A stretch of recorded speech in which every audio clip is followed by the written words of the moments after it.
Hi, everyone. We're going to get started in a few minutes. You'll all notice that everyone is muted and you are not able to unmute yourself. You will be able to participate in the meeting through the participants box. You will be able to raise your hand in that box. Or if you're on the phone, it's *9. I just wanted to give everybody a little bit of heads up about that. Like I said, we'll be starting in a few minutes once our co-chairs are both here. Thank you and enjoy.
Can you hear me now?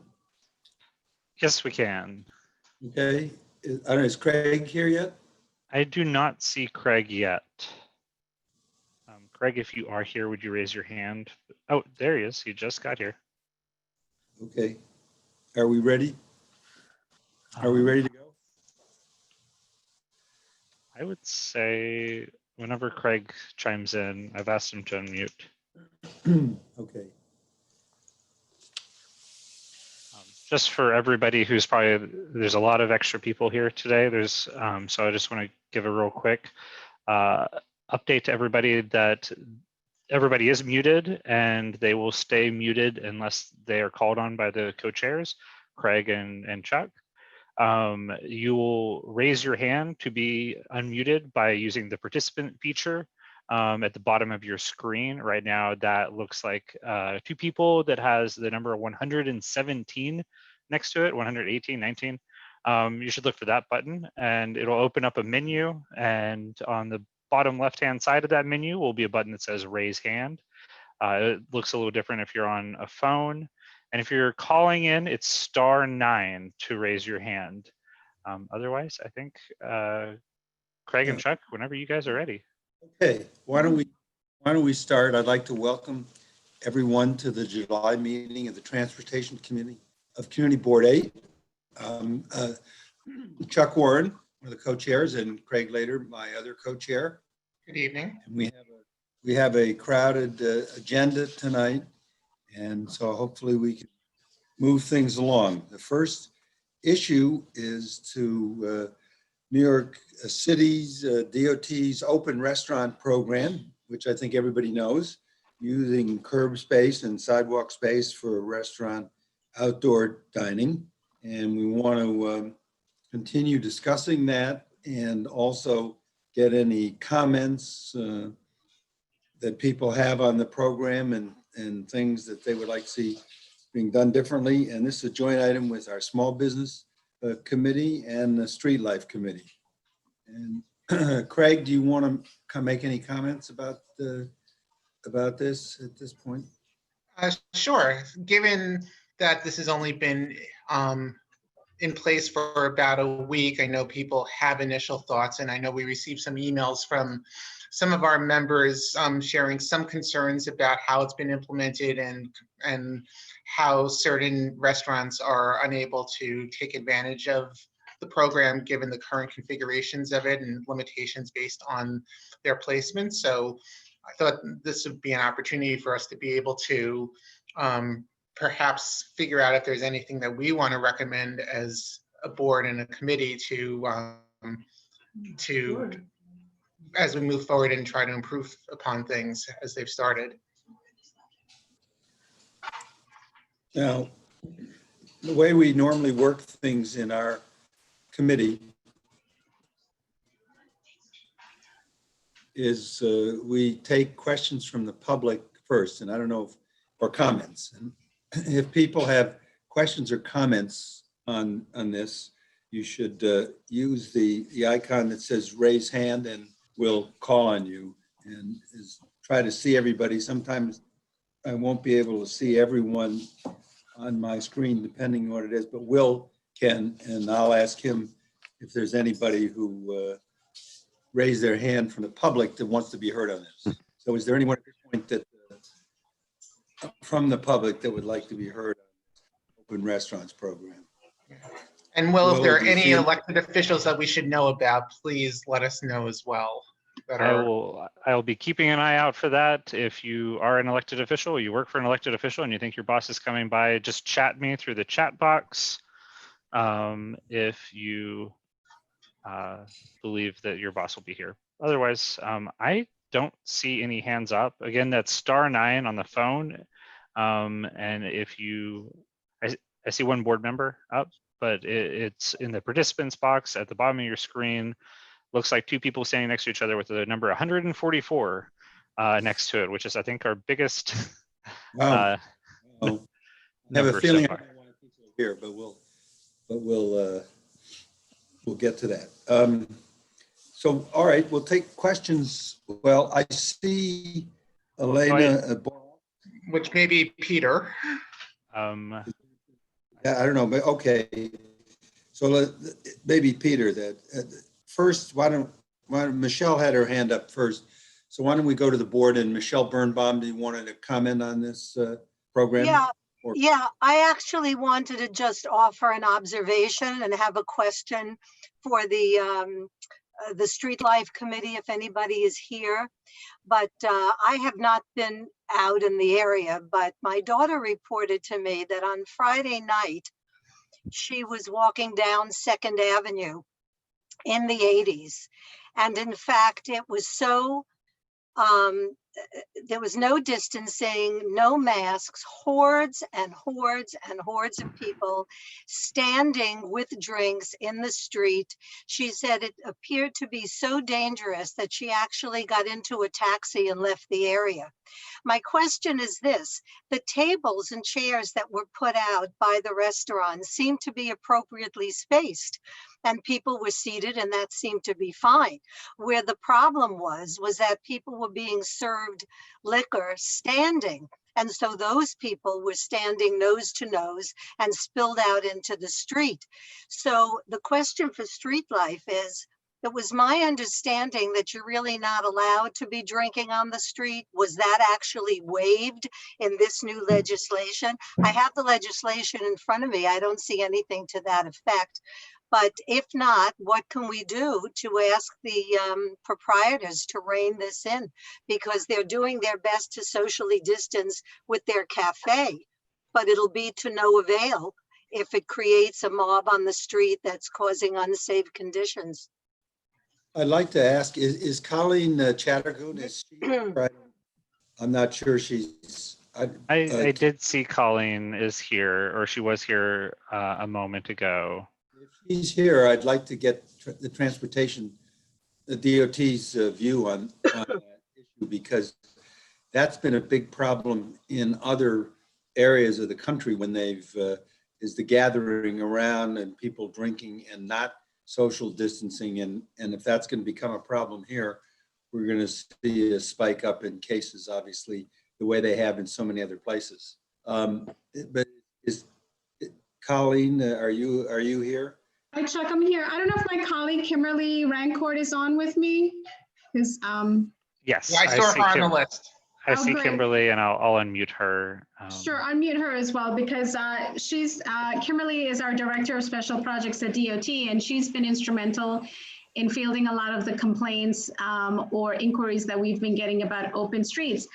I mean, so far, I mean, I know this has been happening. I've seen the news clips about it. People, spilling out into the sidewalk with their drinks. But again, there are certain restaurants that are permitted to serve liquor, of course. But again, I would say that it's the, the management of the restaurants who have to corral those people or actually, get things in order at their particular sites. So, I mean, it's hard to control. It is, because we know there are a lot of people who are probably out there who are not wearing masks or socially distancing, which is what they should do. But again, it's the individuals, I mean, they know what they have to do, and it's really difficult to tell people what to do and how to do it. No, but does the licensing permit drinking on the street? This spilled out into the gutter as well as the sidewalk. Are you allowed to move away from a restaurant or bar with liquor in your hand? I thought that was not permitted. Is it permitted now? There were no masks. No, so our program does permit restaurants and bars to serve at the tables that they set up in either on the sidewalk or in the roadway, per our criteria. And if they've applied through our program, that does extend their liquor license to be able to do that. It does not mean that people can walk around with their drinks beyond that. And obviously, this is a new program, and enforcement is a multi-agency effort. And on our part, per DOT, we've been very focused preliminarily on the street safety elements. So making sure that the setups in the roadway are as safe as possible and are following our guidelines. But we do look to our other partners as well to help us with the. Who are the enforcers? So I believe for social distancing, there's mayor's special enforcement teams, and then it's really more of a DOH and SBS and that sort of those folks. We're taking complaints, and those complaints should also be routed through 311, and they can be directed to the correct agency depending on the specific details of the complaint. But I think, Michelle, I think what's going to happen here is, as you see, the governor put back the indoor dining. He suspended it. That's correct. Right. And I think that if you start to see an increase in cases as a result of outdoor dining because people are doing what your daughter saw, I think he's going to put a stop to that. And that's going to hurt. I mean, I think the restaurants should really be policing this for their own sake. Otherwise, he's going to put a business. And keep in mind when this happened, when this initiative started, the governor has been monitoring this, looking at what's going on out there, looking and seeing what's going on with a lot of these restaurants. So again, like Chuck said, you never know where this will end or where this will go. Yeah. But there's certainly a lot of attention on it. So I think Well, it pays. the secret will be in enforcement. We understand where it's going to go. The issue is enforcement. The restaurants are complying. If they're complying with the cafe requirements, that's terrific. But if people are just taking drinks and spilling out all over, there were hundreds of people without masks or anything. So if there's not an enforcement mechanism in place, the health risks remain. In the end, the restaurants will be hurt if they don't do that, because I'm sure the government will put a stop to that. Peter Borak had his hand up next. Peter, can we unmute Peter? Great, thanks so much, Chuck. This is slightly off topic, but I think it's worthy of mentioning. For some of you know that I'm a real estate attorney at Paul Weiss, which is a big law firm. And I just mentioned this because we have a couple other committees, which I think this might be relevant. We have been doing a lot of work with nonprofits to help restaurants in New York City that are suffering as a result of COVID. And I've been leading an effort at the firm to help those restaurants in the area if they have legal issues with their leases. And we think that that's probably going to increase as a result of the governor's announcement today. So if anyone knows any struggling businesses, restaurants and bars in Manhattan, especially in our district, that are looking for help negotiating with their landlord or trying to stay afloat, happy to share my contact information. So, there's a chance that we might be able to help them, and especially, in the community board district. So, and I just say that because this is about the outdoor dining. And so I think a lot of restaurants are going to have troubles with that. And especially now the fact that they can't do indoor dining. I just want to offer that up for folks that know any struggling restaurants in the community. Thank you, Peter. Barry Schneider, I think, was next. Can we unmute Barry? Yes, give me 1 second.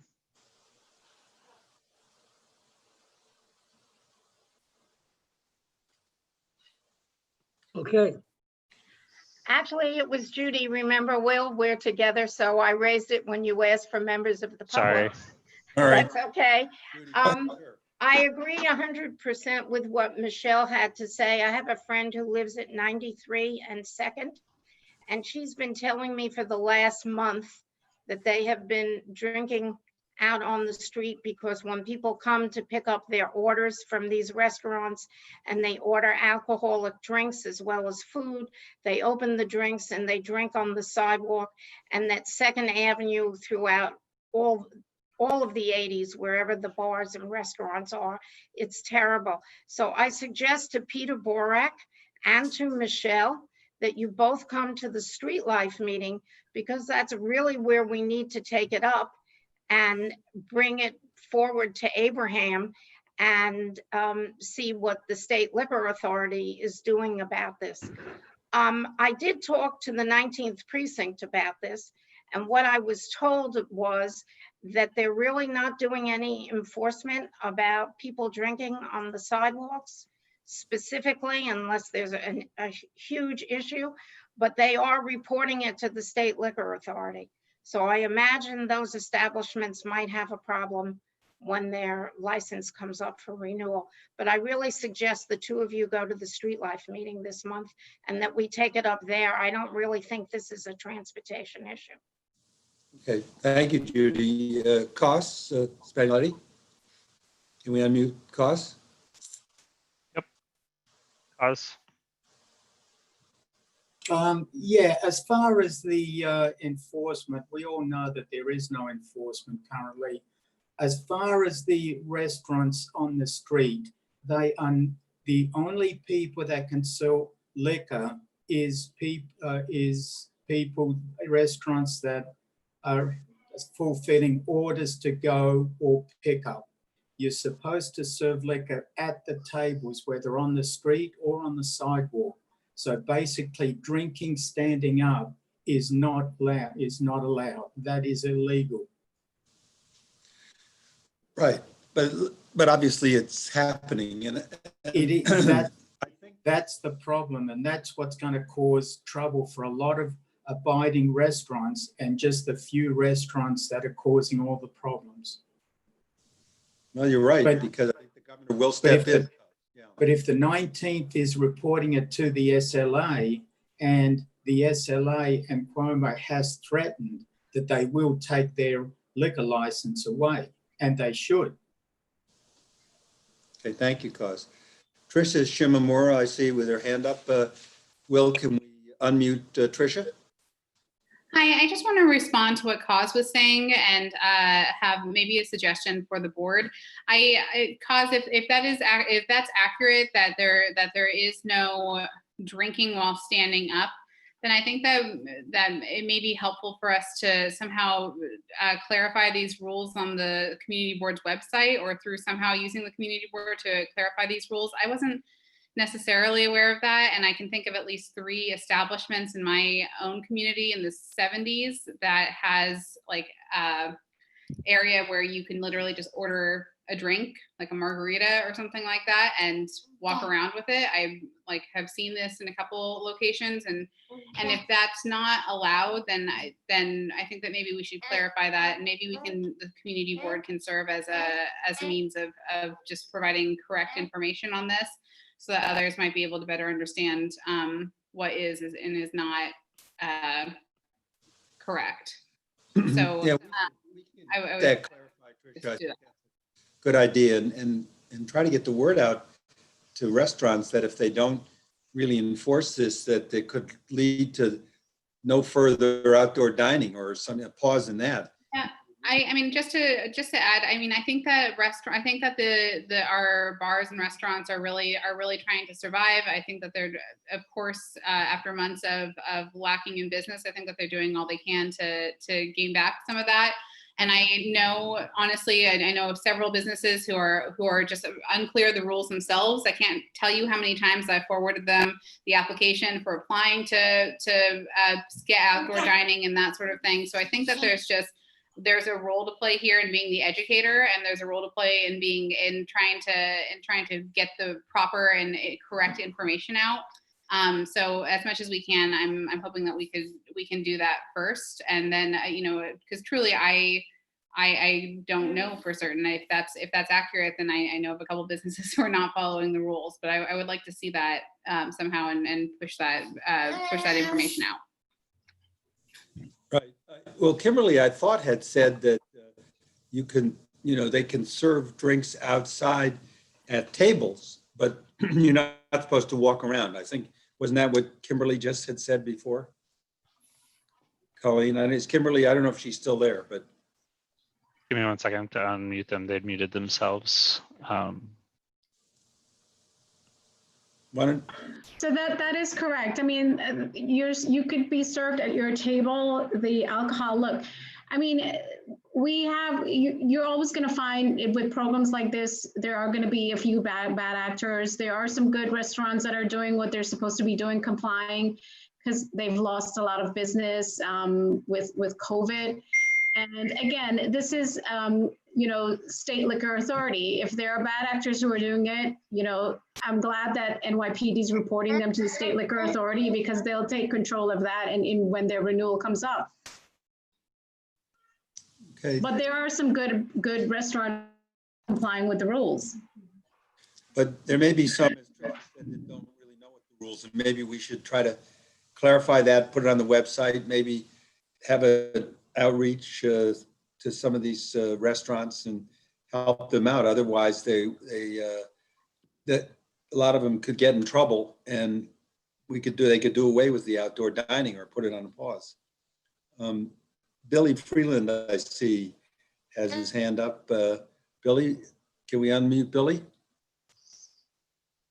Thanks, Chuck. And just to follow up on Tricia's point, in the spirit of getting information out there, I think if we could maybe try to utilize some of the Link NYC kiosks, it wouldn't necessarily help on 2nd Avenue, but certainly on 3rd Avenue and I think lower 2nd Avenue in the 60s, high 60s, you might be able to get the word out a little bit more. And I don't know, to what extent when these restaurants put out, the outdoor dining sections, if there could be some sort of signage required, like on the on the paneling, or some sign that goes up at each location that just, says what the rules are and says that the restaurant, could, lose its, license to do this if people are, not following the rules, and maybe put some pressure on customers to not want to hurt favorite business. So just some thoughts on how to get the word out. And I don't know whether they're feasible, but I think they, if we could do it, they'd probably go a little bit of a way to helping.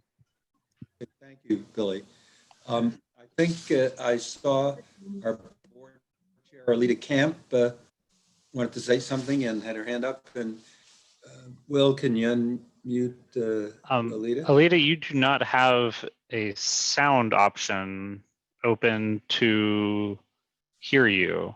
So you would need to join the meeting with audio. And remember, I see a few people just waving at me. There's 174 people in here. You have to use the participants wave hand or raise hand. Don't wave hand.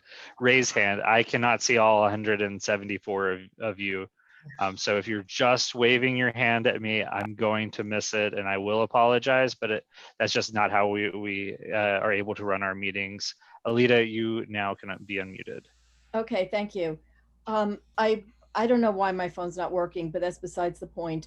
Marco Tamayo from the board is generous enough with his time to hand distribute a whole bunch of flyers to restaurants and bars, setting out the physical parameters of what this spacing should look like, along with rules. Will, if you could modify the agenda to, I mean, not the agenda, but the flyer to be sure that it's prominently displayed about no drinking unless people are at a table or they risk losing their license, then he'll be handing it out. Part of it will have our logo on it, so there will be information for people and they should be aware of it. It's the same information the DOT has already sent, but by hand delivering it, maybe we'll get more of their attention than the email that the city has sent. Also, I know I wanted to follow up on something Billy had said, which would be useful if the restaurants and bars were required to post information like no drinking on the streets and how many tables they're permitted to have with the correct social distancing requirements, because otherwise we have no idea if they're following any of that. I don't think that's a requirement, but more information for the public without too much information is better. So thank you. Will, you'll adjust that, right? Just nod your head. Yes, Thank yes. you. And thank you, Chuck. And I'm going back to figure out my whole audio thing here. Okay, Andrew Fine, I believe, is next. And can you unmute Andrew? I can. Andrew. Hi, folks. I just wanted to put my voice into the ring here in support of these businesses that are generally surviving on a 10 to 15% revenue model versus their normal model. And in many cases, 100% of the rent liability, which landlords are expecting from the businesses, whether they're open or not. I'd also like to point out that in areas where there are bars and restaurants open, in our neighborhood, fortunately, it's quite lively. But in other neighborhoods, there is virtually no street life at all. And it makes for a more kind of dangerous, deserted, scary situation. So while there are some businesses on 2nd Avenue, perhaps, might have taken it to an extreme, I would hesitate to threaten their liquor licenses while they're trying to survive. And I think that the final result, if we chase these businesses out of business altogether, will be a less desirable outcome.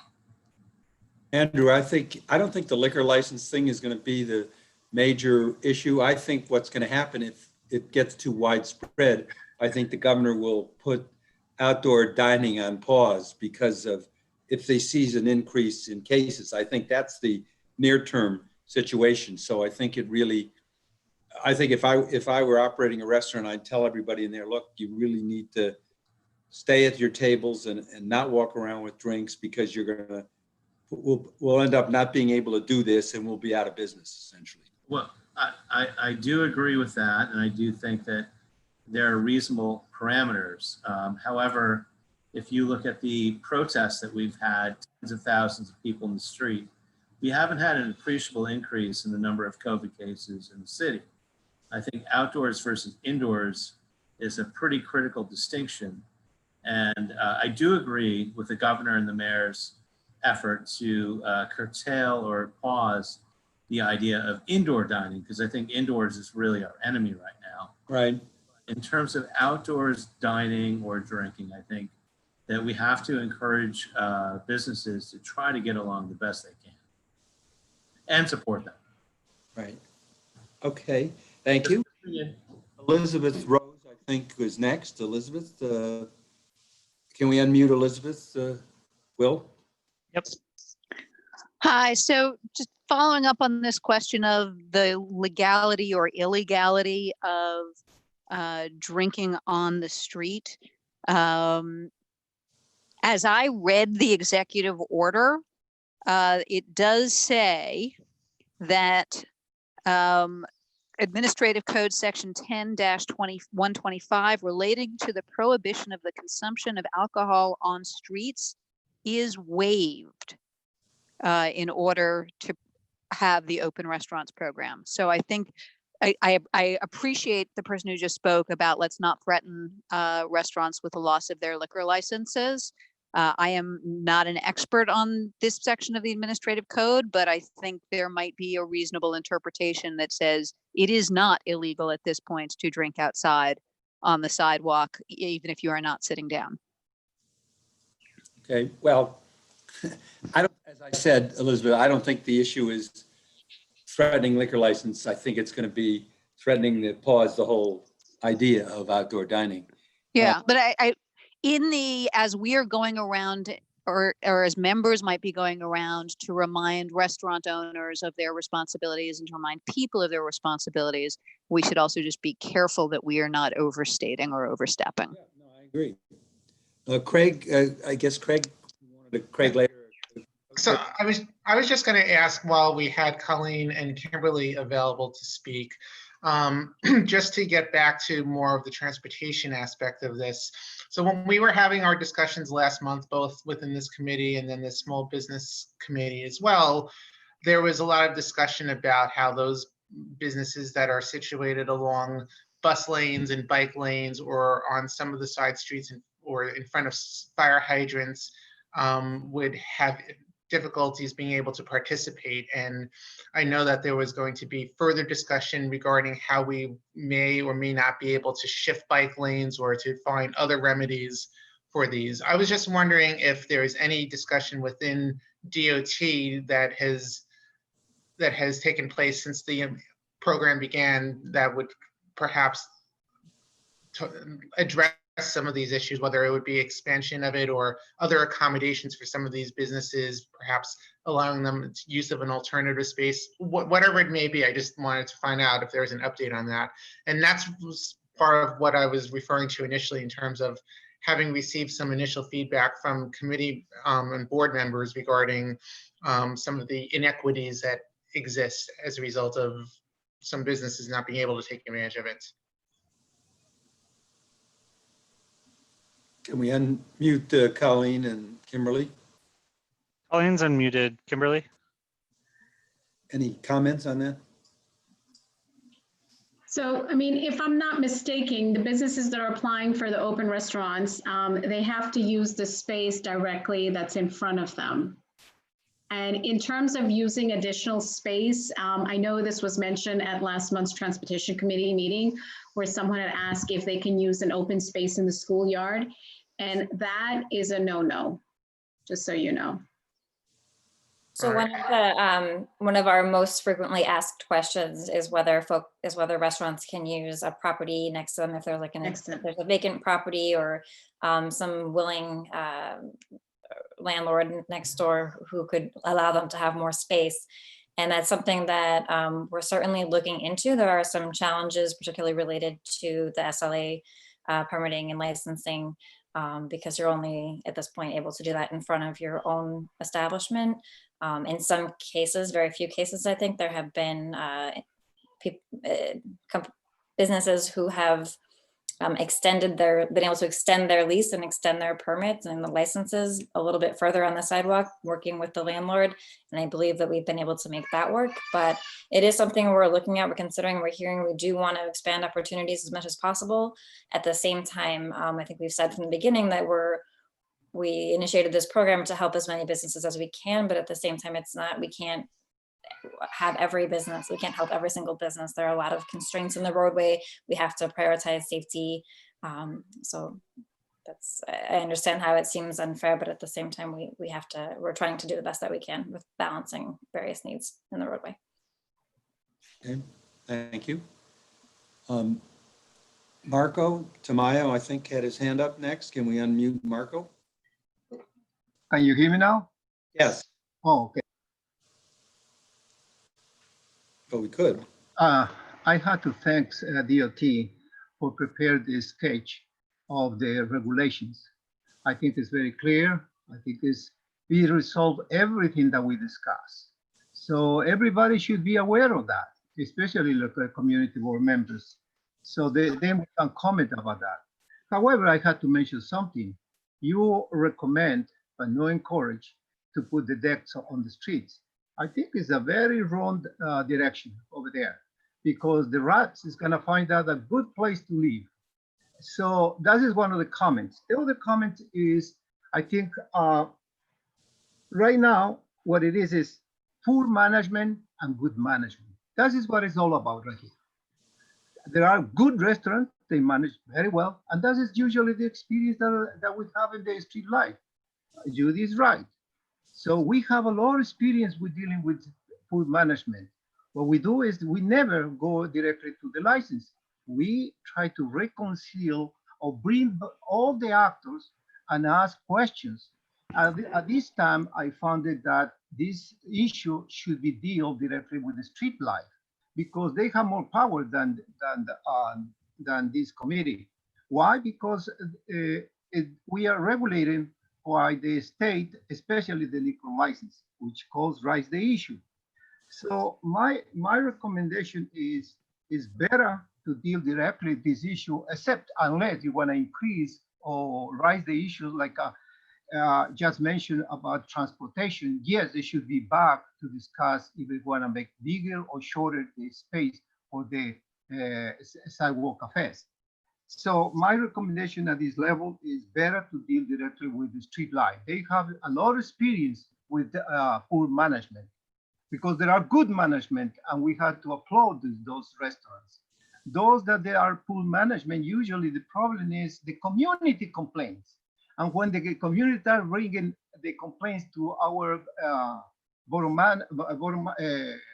to Will, he's gonna be inundated with all the complaints. So we have to figure out a solution right now. Why? Because somebody has to deal that part. And the best way is street life. Judy Snyder, she's right. And I think that we had to, this issue we had to handle in that committee. Unless if there are any changes in the regulations on the increase of more space for the sidewalk cafes or restaurants, whatever it is. So this is my recommendation. We have to stop this conversation, because most of the issues that we discuss, I'm listening very careful, is already finished. It's already in the sketch of the Department of Transportation. Clearly spell out everything. And the only thing we have now is to encourage people to follow the rules. And that is what I volunteer to handle it directly for each restaurant that has been obtained a permit from DOT to handle the regulations in hand. So they will understand that the community board is reaching and letting know that we are aware, now they are aware too, and the next step will be just only listen the complaints of the community. When we listen the complaint of the community, then we can act accordingly. Thank you. Thank you, Marco. The only thing I would disagree with is that there's no committee more powerful than our committee. I'm sorry for that. I didn't want to go against you, please. Forgive me for that. Just kidding, no answer necessary. Rita Popper, I think, was next, and because she hadn't spoken before. Can we unmute Rita? I have a question. there are two restaurants that have those doors that open up. They're actually glass panes. So therefore, the entire restaurant was open and they just had seating along the border. Is that allowed? But it's inside, it's not on the sidewalk. I'll No, let- as far as I know, that's not allowed. That doesn't sound right to me, but I'll let the transportation people talk. That's not allowed, right, Colleen, you're saying? No, it's not allowed. No, not allowed. Because it's still considered inside. Right. If it's inside the doorway area, I assume it's inside. Mhm. The doors are open. And I saw Alita Camp, our board chair, wanted to say something else. And Alita, did you have something you wanted? I did on the issue of fairness. Thanks, Chuck. I would like to see more of an effort made to be fair. And I understand that you guys at DOT have an awful lot to contend with, but I'd like to see more of an effort to be fair to the restaurants that can't go into the curb because of bike lanes, servers going back and forth around bike lanes, bus lanes, hydrants, street furniture. And it's unfortunate if they are suffering more because of their placement, which may have had nothing to do with anything that they deliberately chose. The other thing is I don't understand, and I would like to understand why going into the curb, the gutter, is safer than expanding across the sidewalk if there is a willing landlord or a vacant space next door, or the owner of that space, or rather tenant of the commercial space is willing to have them. And I think it would be a lot fairer. Also, if you could just briefly explain why schoolyards are, as you said, a no-no, I would be curious about that too, because it just feels like there ought to be a whole lot more being done for restaurants. And again, I appreciate how hard this is and how fast it was done, but it's a concern, and it's not just for this community board, it's all over the city, as you know, Kimberly, and thank you. Thanks, Chuck. Okay. Yeah. Just to answer a couple of those questions real quick. Schoolyards, I think we've said this before, but it's not under DOT jurisdiction, so we haven't included that in our program. And it's not a safety issue extending on the sidewalk rather than going into the curb. It's a licensing issue, is my understanding. But it is something we definitely are looking at. Another thing I can add is this week we released our application for folks, and this is a more complicated application than the initial open restaurants program, but we launched our open streets for open restaurants. So now in places where there's a community organization or a group of 3 or more restaurants, they can apply to have an open street and have the street closed on Friday evenings and Saturdays and Sundays. It's a more involved process. Obviously, we have to go through more vetting to close streets in that way. But it's just another way that we are trying to increase access for various establishments. Thank you. Listen, there's a couple of people here I see who have their hands raised again, but I think I'd like to call for the last question to Jordan Woke, who hasn't spoken, because I think we need to move on to other issues because we've got a lot on our plate for tonight. Thank you very much, Chuck. I live on 2nd Avenue and 87th Street, and I'm going to report what I've seen. A few days ago, there were a dozen sheriff vehicles coming down 2nd Avenue. They stopped between 88th and 89th, and again between 86th and 85th, and they were interacting with the public. They didn't seem to be interacting with the restaurateurs. I can't see what goes on east side of 2nd Avenue for that, but they were there, so they're making a great effort. And as a matter of fact, there is more than one restaurant who has set up tables on the other side of the bike lane, so that a server would have to go from curb through bike lane to where the tables are. That means they've taken parking spaces. Fortunately, I don't remember the names, and that doesn't matter, but just for your information, that is happening. And it's delightful to see people eating out on the street. So I'm very happy with the current system. Thank you very much. Thank you. Okay, so why don't we go to item number 2, which are temporary bike lanes, discussion of temporary bike lanes in response to increased biking resulting from the COVID-19 pandemic. Craig, I don't know if you want to set the scene or if the people from transportation want to talk a little bit about this too, and before we open the floor. I think. have a Thank you. I'll introduce it. Ironically, we had put this item on the agenda or discussed putting it on prior to the announcement made late last week that DOT was going to be implementing temporary bike lanes on 61st and 62nd Streets between the Queensboro Bridge and Central Park. We were looking at discussing whether we would have any interest in pursuing temporary bike lanes given the noted increases in biking that have taken place since COVID-19 has become an issue. And I'm sure Kimberly and Colleen can comment on this, but I know there are records being broken in terms of both city bike usage and perhaps even other bike usage across New York City as people are looking at alternate means of transportation for, especially among those who are looking to avoid subways and buses. And especially during the summer months where people are using it for recreational purposes as well. So we were not going to be agnostic and looking to the committee to provide guidance in terms of if we want to pursue any potential bike lanes or just some general position of the committee, potentially supporting temporary bike lanes to throughout COVID-19 until social distancing isn't an issue anymore.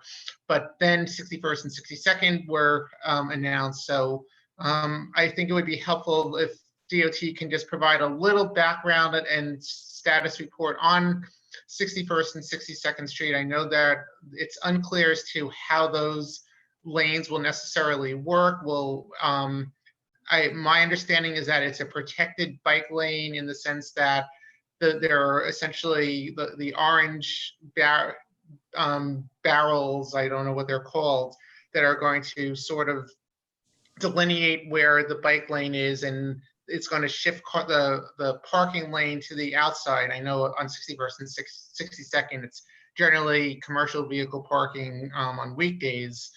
And I don't know if that's going to result in a lane reduction or if there are going to be any other changes, but the point, my understanding is that it's going to provide essentially a protected bike lane along those streets to connect to the bridge.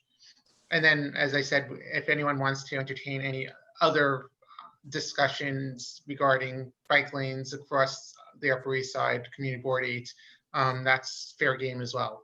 So Colleen, Kimberly, if you have anything. Sure, yeah, I can. We did ask our colleagues from the bike program, Ted Wright, director of the bike program, and Paula Rivera. They should also be on the call tonight to answer questions. There's Ted. Ted, yeah. Hi, Ted. Hey, guys. But just to give a little more background, so as part of the initial Open Streets announcement, DOT did announce 10 miles of temporary protected bike lanes in Manhattan that included 2nd Avenue, 38th and 39th Street, and Broadway in Lower Manhattan. And so with the latest round of Open Streets last week, as Craig mentioned, we are moving forward with reopening and trying to accommodate increased cycling and give safe space, especially since some of the people who be biking may not be as familiar with biking. They've just decided to do this because they're more comfortable than being on a train. And so, as Craig mentioned also, this is generally with barrels and signs. And the last announcement really focused on some key connections. So specifically connections to some of the bridges. So in Manhattan, the announcement included Center Street and Lafayette Street connecting to the Brooklyn Bridge, 61st and 62nd connecting to the Queensboro Bridge, and then a couple other projects sort of in the Midtown core on 6th and 7th Avenues and up in Harlem on 5th Avenue up there. So Ted and Paula can speak to some of the reasons why 61st and 62nd Street were included here. But just in general, this is one of the locations where we have had an interest in creating a connection between the bridge and the park.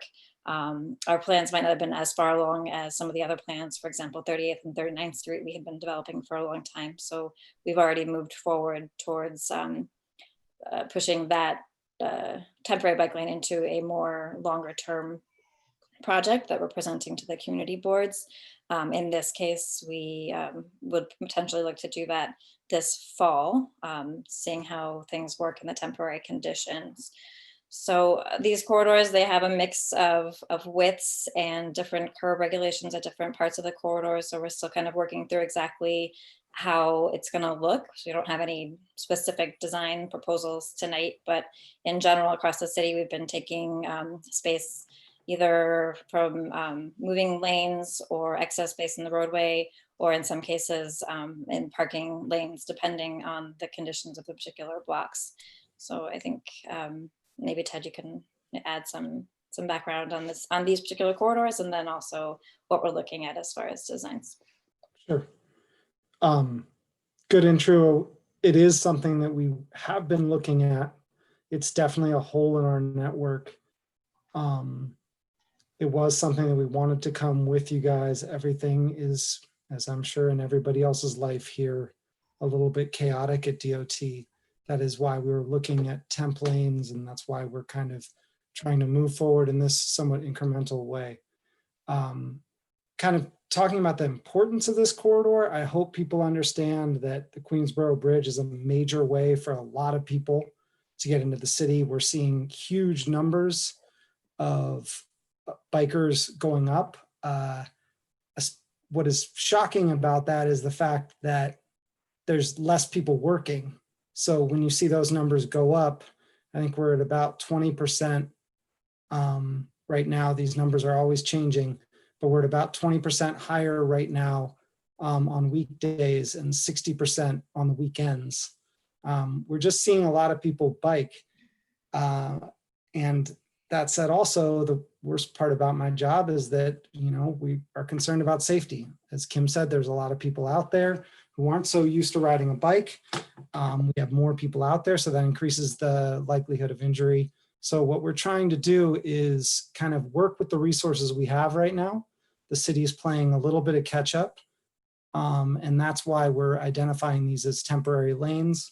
This is part of one spine of protected bike lane that we're going to try to enforce with barrels from the start. And then we'll start to go into delineators and lines, as you've seen on 38th and 39th for those of people who have followed this.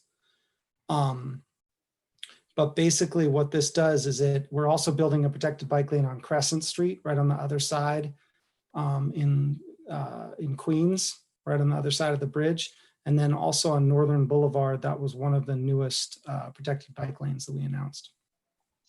So what we're talking about here, basically, to explain it in the most rudimentary form, it would be a little bit like a construction site where we're clearing the parking on one side of the street in order to make it safe for people to ride their bikes and not have to be competing with space, competing for space with vehicles.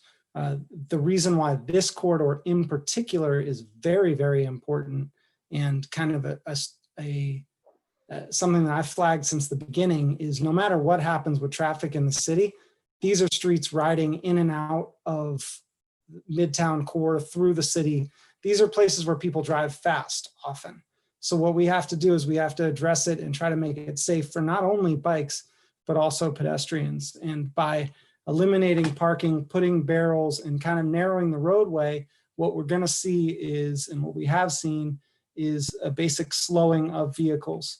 I want to emphasize that this is temporary right now. We will be coming, as Kim said, with a final proposal to everybody here. And we aren't going to move forward without that. But right now, what we want to do is just use the materials we have and operate quickly. So I guess I kind of want to answer questions. I don't know, Paula, if I left something out, you can feel free to add, and maybe Kim or something else before we open it up to questions. Ted, one thing I had is, for you is are there any other locations that you're looking at this point in our area right now that's for temporary lanes? I do not believe so. Your northern boundary is 110? 96. 86, no. 96. 96. There's been a lot of talk about transverses, just to be open about that. But that doesn't directly, I mean, that affects you guys, but that wouldn't be something we're dealing with Central Park. And we do not have anything coming up. Okay, just wanted to get that out. So let's see. Number of people have their hands up. Why don't we take public first? I see it says Barry Schneider, but I assume it's Judy Schneider. Yeah, I believe so too. Judy? Go ahead. Okay, first a question just to clarify, and then I have a few things. Did you say it was 60th and 61st Street going across from the bridge? 61 and 62. 61 and 2, yeah. Oh, okay, because I had read 60 and 61 originally. 60th is a problem because that's a bus route. Yes. Right, and 61 and 62 between 2nd and 3rd are Treadwell Farms, one of the oldest historic districts in the city, and they already have problems with truck traffic on particularly 62nd Street, which we've had the police involved ad nauseum on that particular project and can't seem to stem that problem. And now you're going to put in a bike lane. I think it's going to make it even more of a problem. When you say you're using barrels, how big are they? How much space will you be taking? And will it be from the north or the south side? And what does temporary mean? Does it mean temporary and then becoming permanent? Our goal is to ultimately put in something along this corridor, but we would not do it without coming and talking about that with the community board. As far as the size of the barrels, I believe they're about 2 feet wide, like my shoulders, basically. Yeah, I'm having hard. It's hard to orate like this, but your background is making it a lot easier. North or south side of the street? I believe you can fill me in details, and I don't want to mess this up. Paula, please, because she's done a lot of the legwork here. Chime on in. She's a neighborhood resident. I don't know if she wants to let people know that. So yes, we started looking at this, and I think it makes sense to put both bike lanes, the eastbound and the westbound, on the north side of the street. I think that would have less turning conflict between bikes and vehicles. So both would be on the north side of the street. Okay, thank you. We have a number of questions from the public. Matt Bauer, who I think is next. Can we unmute Matt? Yes, good evening. Thank you. Thank you very much for putting me on. I'm Matt Bauer. I'm president of the Manhattan Avenue Business Improvement District. And actually, my comments are related to the previous comments we just had. We have 3 businesses, 3 restaurants that are doing roadway seating right now within that corridor, La Galou and Serafina on 61st Street, and Amaranth on 62nd Street.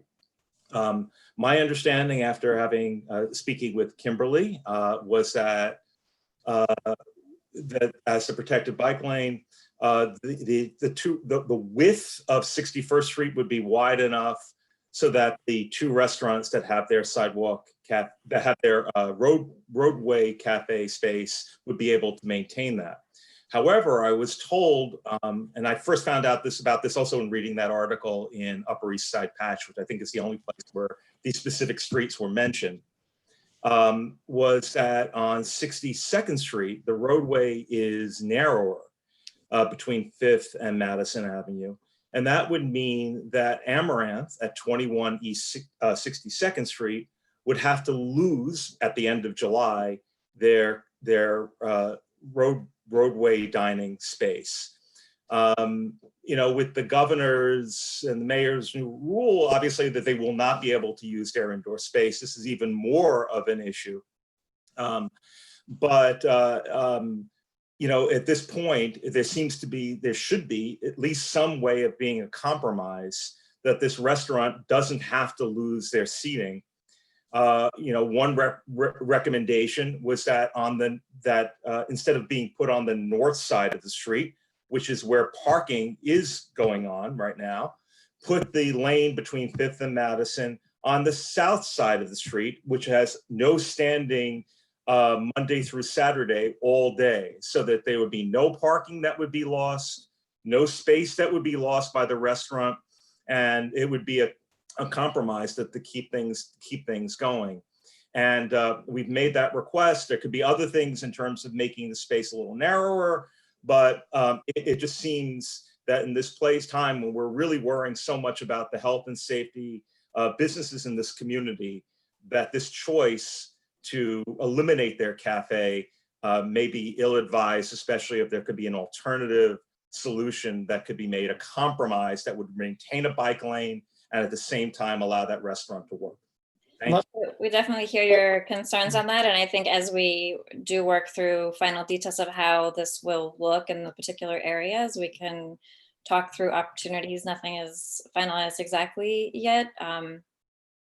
As always, we are balancing various needs in the roadway, but we hear that concern, and as we get to that point, I think we'll reach out and see if there's any way we can help accommodate. Yeah, just to add on to what Kim's saying, like a restaurant that's already filed for these things, I don't want to overpromise here, but this isn't. I actually share your concerns, and we're not trying to get rid of stuff right now. You know, we're going to do our absolute best to work with people. If the bike lane has to be compromised in places, we're going to have to deal with that. You know, these are business owners, and we need to look at everybody in an empathetic way right now, as far as, you know, dealing with bike lanes, dealing with bike traffic. We've already started looking at the narrow block of 62nd that you talked about. And I think that there's ways for us to work around that. Oh, that's great news. Thank you very much. Yeah. The next member of the public is John Maybach. If we could unmute John, Will. John, you may have to push something on your screen. There you go. Great. Can you hear me now? Yes. Yes, we hear you. Perfect. Great. So first of all, thank you for the opportunity. I am the managing director of the Lowe's Regency. I appreciate the opportunity to share some thoughts and ask a question. But as Matthew mentioned, my first and foremost in the short term were the two restaurants and how that would impact them taking away their outdoor space. They've done a nice job creating a outdoor space in the street, and that I know the local residents and have enjoyed. So that was first and foremost. But also in talking to, I've been at the hotel for almost 3 years, but in talking to a bunch of people who've been in the neighborhood for quite a while, including my owners, who are a pretty prominent family. They shared the concern, and also that on the south side of the street, there used to be a bike lane on 61st between Park and Madison long before I was there. And they had mentioned that there was some significant issues with congestion because of the amount of commercial buildings on that block with deliveries. I wasn't aware that there used to be a bike lane there, but I don't know if someone has the history as to why perhaps that was removed at some point. But just wanted to share that concern long term. Thanks, and I'm glad to meet you here, because when we do, especially for the sort of longer term planning with more, where we're able to do more specific designs around hotels, we have been working with hotels around the city to tweak designs and try to make them work as well as we can. So I'm sure we'll be having a lot of conversations around that. But Yeah, I don't have the history on the 61st Street bike lane. I don't know if Ted does. I certainly don't. It was probably before my time, but to what exactly Kim was saying is we've gotten pretty sophisticated in front of hotels recently and been pretty good at getting around some of these issues. Bike lanes have changed a lot. So looking forward to talking about it with you. And my team takes this stuff real seriously, and we definitely have solutions that we can talk about. Thank you, John. And our next member of the public is Kara Pham. Can we unmute Kara? Hi, I'm Kara. I live on 96th Street, and I just want to say that I'm definitely in support of supporting our neighborhood restaurants and making sure that they can get the business they need, and in support of outdoor dining. But I'm also really in support of safe cycling and getting around the city. So since March, I have not been on the bus or the subway, nor do I take an Uber or a taxi, just out of health safety concerns, which means that the only way I'm getting around the city is to walk or to ride a bike. And I think that what I really like to see is a solution that promotes safe cycling and safe walking around the city, while allowing our residents and visitors to actually eat and dine outside. I think that's really important. I think one of the things that I have noticed since the shutdown is that while traffic is lighter around the city, the drivers tend to drive really, really fast. And that's been a particular concern for me while I'm biking down Fifth Avenue next to Central Park. It's a particular concern because if I go inside the park in the loop on the east side, I have to go north. So if I want to go southbound, I stay out on Fifth Avenue. And the drivers there, they tend to get a little congested further north up at the Mount Sinai Hospital. And then as soon as they clear that Mount Sinai congestion, they drive really, really fast down Fifth Avenue. And so, you know, anything that can make cycling around the city and walking around the city safer, I think is something that is of paramount importance right now. But at the same time, I do want to throw my 2 cents in there and say that I'm in heavy support of our restaurants and our businesses and permitting all of that outdoor space. Thank you, Kara. Next, member of the public is Ryan Smith. We unmute Ryan. Hi there, can you hear me? Yes. Yes. Great. Well, thank you so much for to everyone involved with having this presentation tonight. I just to echo, first of all, what Kara just said. Ted, I know you and Paula, you know, your team, you know already that Fifth Avenue is a real problem area. Unfortunately, we just lost a young woman who was, I guess, killed while she was riding a bike in the area of 60th Street a couple of weeks ago, I think it was, which is horrible.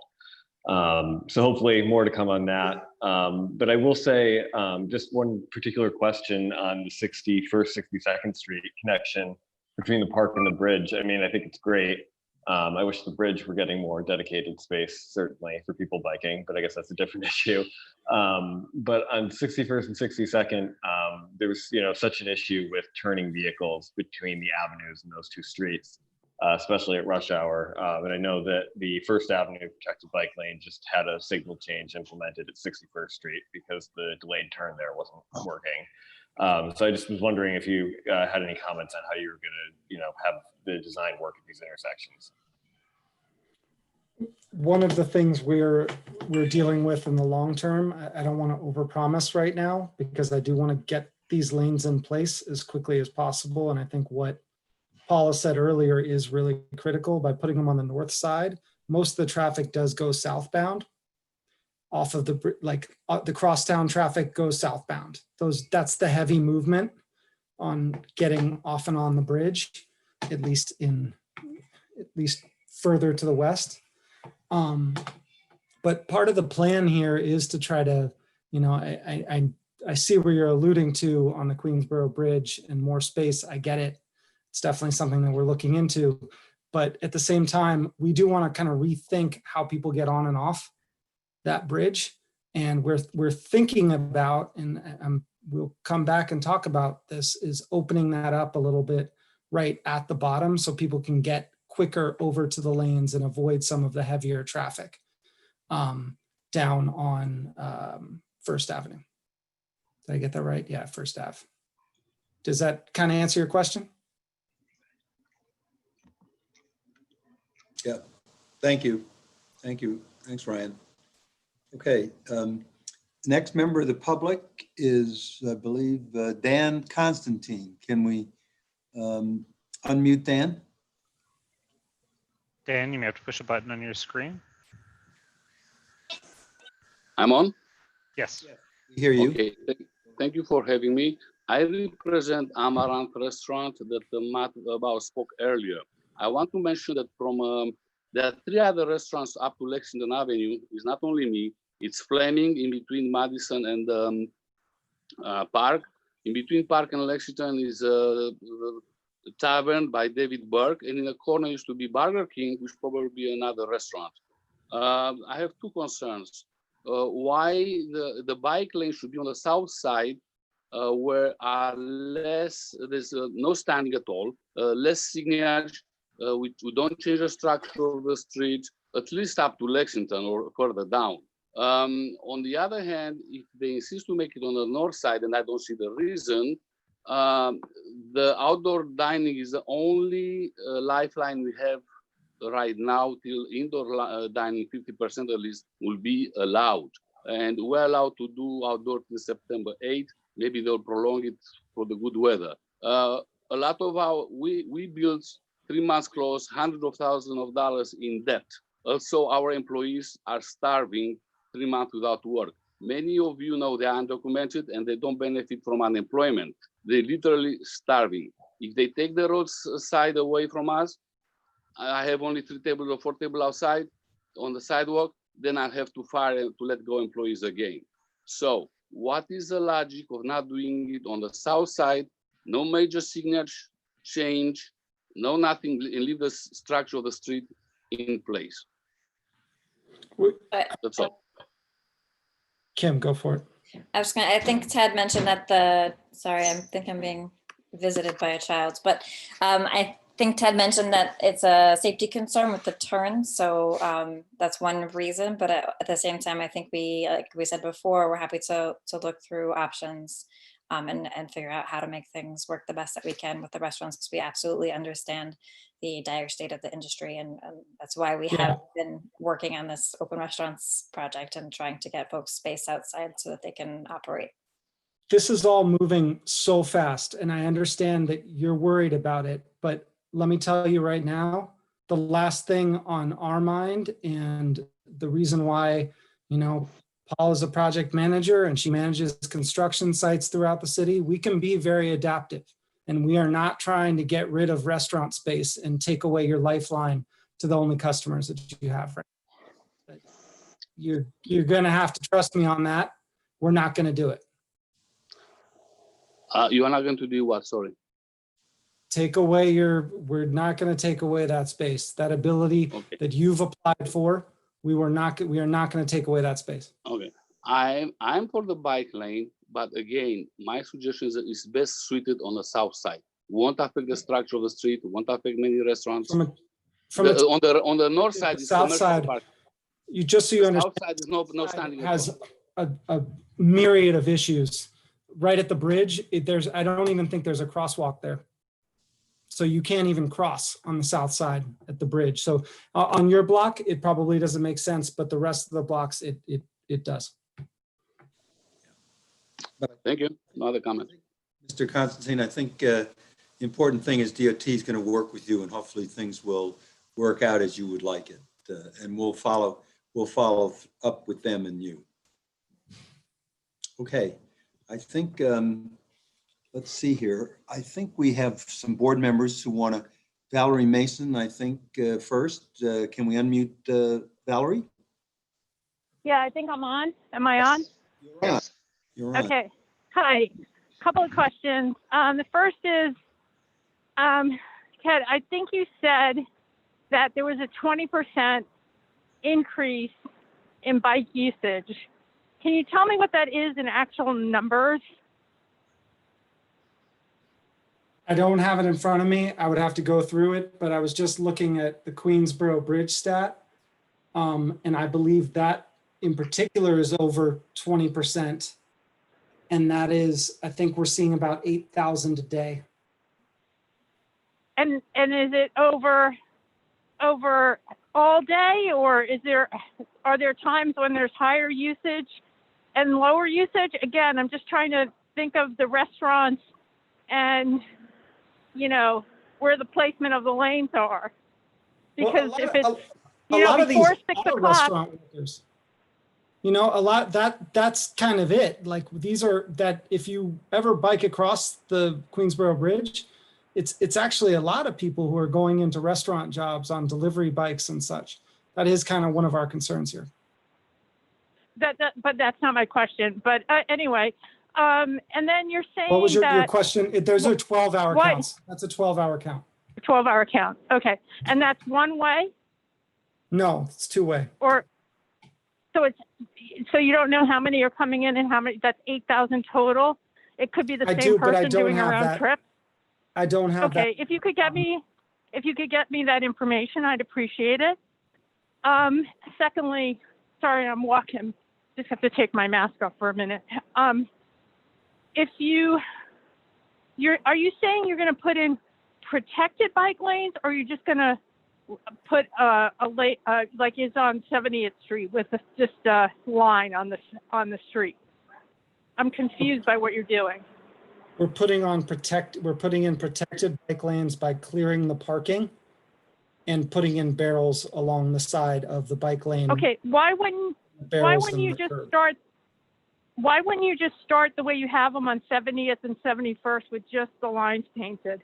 Why go for the barriers, et cetera, if this is a temporary to see how it works? Because we're being asked to create infrastructure that's safer for more cyclists, where people feel safer riding. So because we're having a lot of novice riders out there, and we've actually had a lot of crashes recently, and these are the best way to protect cyclists. That's why we're going this route. Well, I mean, but you're acknowledging that this is a narrow street, correct? I mean, I just feel like first you're saying you're going to come to the community board and ask us are you asking us what we think, or are you going to base a permanent bike lane on what we say? So this is an update. We were asked to come and just kind of share where we are in the process right now, which is working through how to get something in temporary during this recovery period, while we also plan for a larger project with our standard marking signs, the whole thing, that we will come to you with a presentation in the fall. Okay, but for our approval or just to do a presentation? I'm trying to understand what we're going to agree to. When we come, the same as when we normally present bike lanes, we come looking for community support. Right, I understand that, but if you're going to take the temporary step of putting in a protected bike lane, I don't see what, the next step is kind of like we wouldn't have any opportunity to basically say, no, this is not working, because you're already going to have protected bike lanes up there. Well, I think on the flip side, it actually gives us a chance to see how things are working and identify some problem areas, or think about how it could function better before we move forward with a more longer term design. Okay, last question. I just don't understand why, if this is a very quick get the bike lane out there, why you just wouldn't be doing painted lanes, and why those seem to be working on 70th and 71st. Why we need to go to this other step. Are you saying that the bike lanes on 70th and 71st are unsafe? It's a different kind of bike lane. There's a different kind of traffic pattern out there. Well, but here's the thing. If traffic gets back to the way it was, and I think Judy alluded to this in her original comments, traffic doesn't move on those streets. So I don't know how you would be slowing down traffic any more than it's normal. I mean, those are literally one-lane streets. And when there's traffic, they're backed up because the avenue traffic backs up these crosstown streets. So I'm not sure what you mean by slowing down the traffic on a crosstown street. It's almost an oxymoron. All traffic on crosstown streets is slow. Listen, This is Paula from DOT. I think we need to clarify that what we're talking about today is temporary. It's protected by barrels. I don't know if you've seen like the big orange cones. Like, we're not using any permanent material. So it's basically like laminated paper signage and barrels, the orange barrels. There's nothing permanent about the lanes that we're talking about today. Which also gives us the chance to update and adapt them very quickly. It's okay. So again, I apologize. Last question. So when do you think these are going to be rolled out, and when do you promise to come back to us? So we're for looking, feedback? we're looking towards the end of this month. And Okay. we are looking to come back with a more developed presentation or we don't have a presentation yet, so a very developed presentation, the way we normally do, with all of the details, all of the traffic counts, the bike counts, all the information that we typically provide, and the cross sections and all of that, for a larger scale project with normal markings and signs, the way that we always bring those projects to the community boards. Yes, thank you. What? In Okay, the thank fall you was very our- much. Thank you. Thank you, Valerie. Thanks a lot. Bye. Sure. Okay, Peter Borak had his hand up. Can we unmute Peter? Great. Thanks so much, Chuck. I really want to thank the folks from DOT on this. I'm not a big pontificator.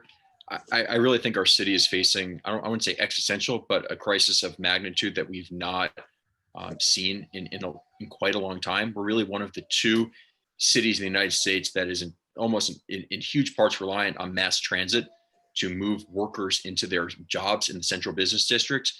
And I know a lot of building owners and management companies for huge offices that, you know, fund the coffers for the city and for the state, which will not allow their employees to come back, even notwithstanding what phase we're in, will not permit their employees to come back if those employees are obligated or are taking mass transit to work. And so we have a huge problem in our city. We have arguably an existential crisis that needs to be solved to get business, you know, employees back to work. You can solve for elevators, you can solve for taking walking stairs up, but if you have to take the subway to work, this isn't going to work. And you know, I understand that, you know, I've been on this committee for 4 or 5 years now. Bikes are extremely controversial and bike lanes are extremely controversial. I think there has to be just a radical rethinking of bike lanes. You know, at least until there's a vaccine, I won't take the subway to work. And so the only way I'll go to work is to take a bike. And I know there are many, many, many people like that. We're up 20% across the bridge while no one's going to work right now. What's that going to be like when people actually start going back to work? So all the concerns that the local business owners have raised are extremely valid. You know, all the other concerns that members of the public have raised, extremely valid. We just need to be thinking really big picture here, that in order for the city to get back to some semblance of normality, you know, if we're going to be sponsoring and increasing the social welfare network, you know, income taxes have to come back. You know, rent tax has to come back. So I would encourage the DOT to expand bike lanes dramatically. I see it as really one of the very few only effective ways to get the city back up and running. And I would encourage members of the board, hopefully they'll see it that way as well. Thank you. Okay, thanks, Peter. Member of the public, Rob Burns, and then we're going to have 2 more comments. From Billy Freeland and Felice Farber, board members. And then I think we'll have to move on. So why don't we unmute Rob Burns?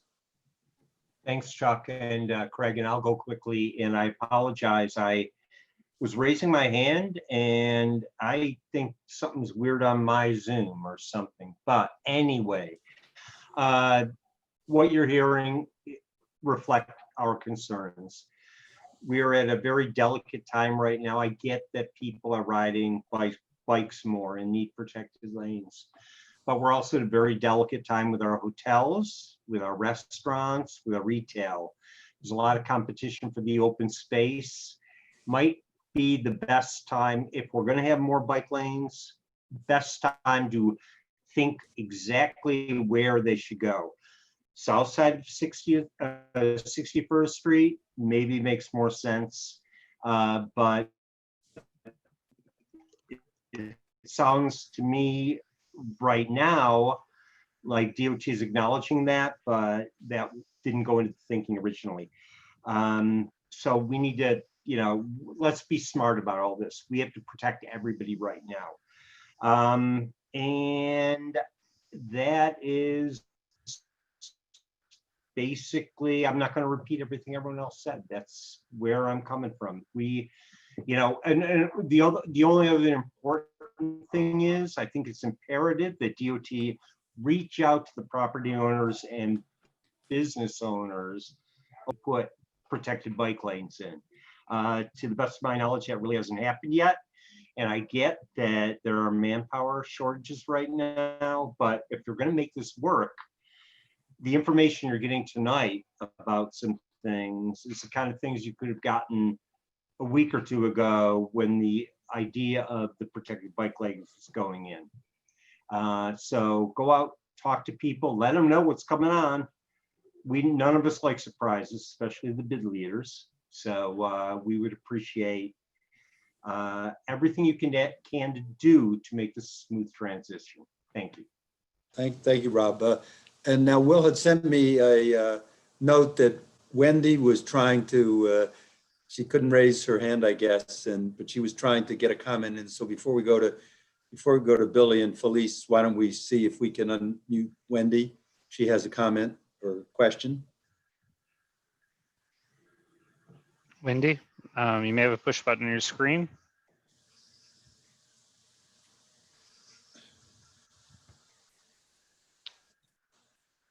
No. No. Let's go to Billy then first, and we'll see if Wendy can later come on. Billy, why don't you go ahead? Great. Billy then. Great. Thank you. I want to thank DOT for coming to us with this proposal. I think it's extremely important, and I want to support it. I think we all agree we have to support our small businesses. No one feels more strongly about that than I do. It's why we've been pushing, open streets and outdoor dining as a community board. But I have one quick point and then a couple questions for DOT.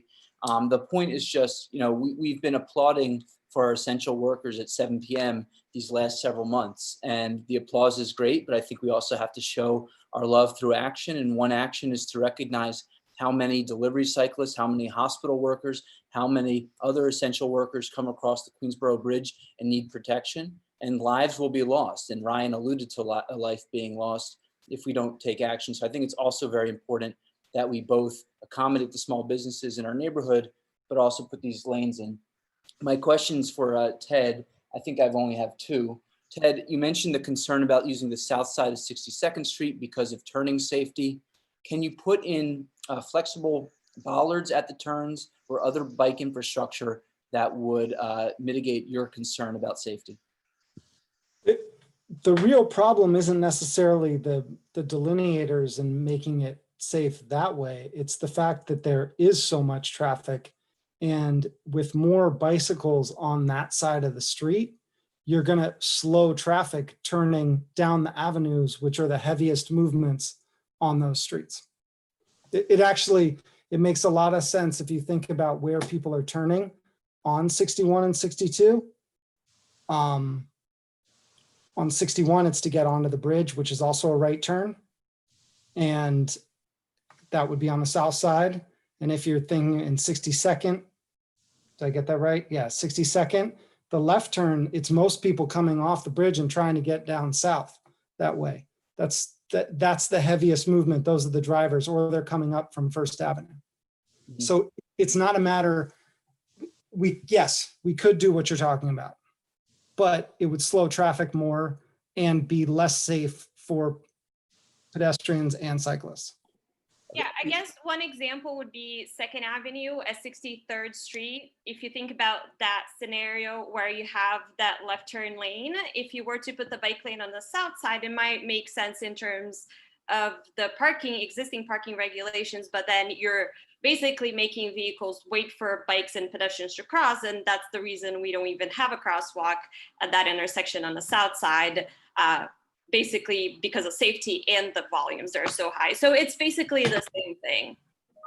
Well, I would urge you then, look, maybe that's one solution. Maybe the other solution is to do what I'm about to suggest, which is there's other safety infrastructure you could consider. So if you have that restaurant at, Amaranth, for example, and then right parallel to Amaranth, you have, maybe you use a couple Jersey barriers and you sort of dictate bike traffic to go around where the restaurant would be, if I'm picturing it correctly. Just, there's creative ways to do it. It's sort of like if we can put a man on the moon, I think we can find a way to have the restaurant outdoor dining be where it is and accommodate a bike lane. But it ties into my last question, which is, we've seen examples of these barrels, these orange barrels being moved around the city. I'm concerned about that happening here. Is there more reliable infrastructure you can use? Are Jersey barriers a possibility? What can you do to avoid having the barrels be moved again? It's somewhere. It's not Jersey barriers. That's on the far side of what we're talking about. You know, we're not going to be putting down concrete barriers, but I want to be clear that, you know, we're still dealing with 38th and 39th, and my staff, I'm going out and moving barrels on the street. This is not something that's sustainable, especially if we build more of these. So we are going to be looking at lines on the ground, perhaps flexible delineators that can work. We're going to start with the barrels, and then we're going to see where it goes. Jersey barriers is a bit far, and we're going to have to be creative on this. And once again, like I know this probably just sounds like another bureaucrat saying something, but we are going to come back and talk about this in a permanent form, and that's where we can really start to address some of these issues. And is there infrastructure you can use to guide cyclists around where the restaurant outdoor dining is? Absolutely. Now? Okay. So maybe we have to work around this. This isn't the only place. I got to say, we have avenues that this is coming up right now on, and you know, this is all moving fast for us. It's a big city, and you know, I see Twitter feeds filled with this kind of stuff. But this is one at least that we can get in front of. So I'm actually kind of excited about coming up with the design. Yeah, look, as you should be. This is one of the most important, I think, stretches, particularly with the Queensboro Bridge connection. So I applaud you, and I think it's important to get it right. And I think for the rest of the board, if we're not going to, you know, urge the DOT to put the lane on the south side of the street, then maybe we, at least in a resolution, we could urge them to, you know, accommodate the small businesses with some sort of infrastructure that guides cyclists around the outdoor dining. Okay, thanks. Okay, why don't, have we found Wendy yet, Will? Wendy's computer, she would try to unmute and then it would just remute her for some reason. I posted her question into the chat, but I'm happy to read it out loud if needed. But before they try their plan, meaning DOT, could they give CB8 a map, a visual for the public to see before putting it into effect? Sorry, the rest is about her computer. Will, Kim, sorry, Wendy. Go ahead, Ted. And I assume request is to confirm the design before we put it in place. Is that the request for the temporary lane? Yeah, with a map, so the public could have input of what the map of. Absolutely, we would give you guys a map and let you know what was happening on the street. Okay, good. I hope I didn't misspeak, Kim. I can give them a map. Yeah. No. Yeah, no, I have no problem sharing that. It's when we'll get it, and we obviously we're on this accelerated timeline, but and you guys don't meet in later in the month or in August, but we can certainly communicate with your office and make sure that we get as much information out there as we can. Yes. Can you hear me, Will? Yes. Yeah. Okay. My sound seemed to have gone off. Phil, I think let's go to the last question then from Felice Farber. And then we should move on since we have a number of other items still to go. Felice, can we unmute Felice? Yeah. So I just wanted to commend DOT for really thinking broadly about addressing the increase in bicycling and making sure that there's a safe option. And I really like the temporary solution as a bicyclist in the city. I think it's really important to be able to have a protected bike lane. Just one question. You're not removing a traffic lane, you're just removing a lane of parking to put in the bike lane. Is that correct? Just a lane of parking. And that's not even the case necessarily in all of the blocks, since they do vary in width and with parking rights. And then, as you've clearly said that you're doing, I'm glad you're going to be working with the businesses and finding a solution. Because as we all agree, and as many people have stated already, it's really important to make sure these businesses survive. So I just wanted to thank you and thank you for really thinking creatively about how to address this issue. Yeah, I'd like to thank Ted and Paula and Kimberly and also Colleen for coming here tonight. And Ted, the one advantage is that you're not in person, so no one can lunge at you. Oh my God. And I can go home right now. I can just walk downstairs and I'm good. Thank you guys for running such a great meeting. I think your guys DJ, your like MC DJ thing you have going there. I love it. Okay. Works very well. Thank you, Ted. Thank you. Have a good night. Bye, Paula. All right, guys. Hey, Paula. Okay, we need to get on the next item. The next item is a request to change parking regulations on Cherokee Place from no parking to no standing. There's someone here to present that from this particular item. Will, do we have anybody here who? We do. I'm gonna try to pull up their names really quickly, but if they raise their hands too, I will hopefully be able to find it faster. If whoever that was. Raise your hand if you would on the here. There we go. Kate Corkery? Yes. Okay. Why don't we unmute Kate and she can tell us what she wants here. Kate, you may have to push a button. There you go. Okay. Hey, Will. So I live on 78th Street between York and the river, and 78th Street runs east over here. Some of you may know it's John J. Poole area, PS 158.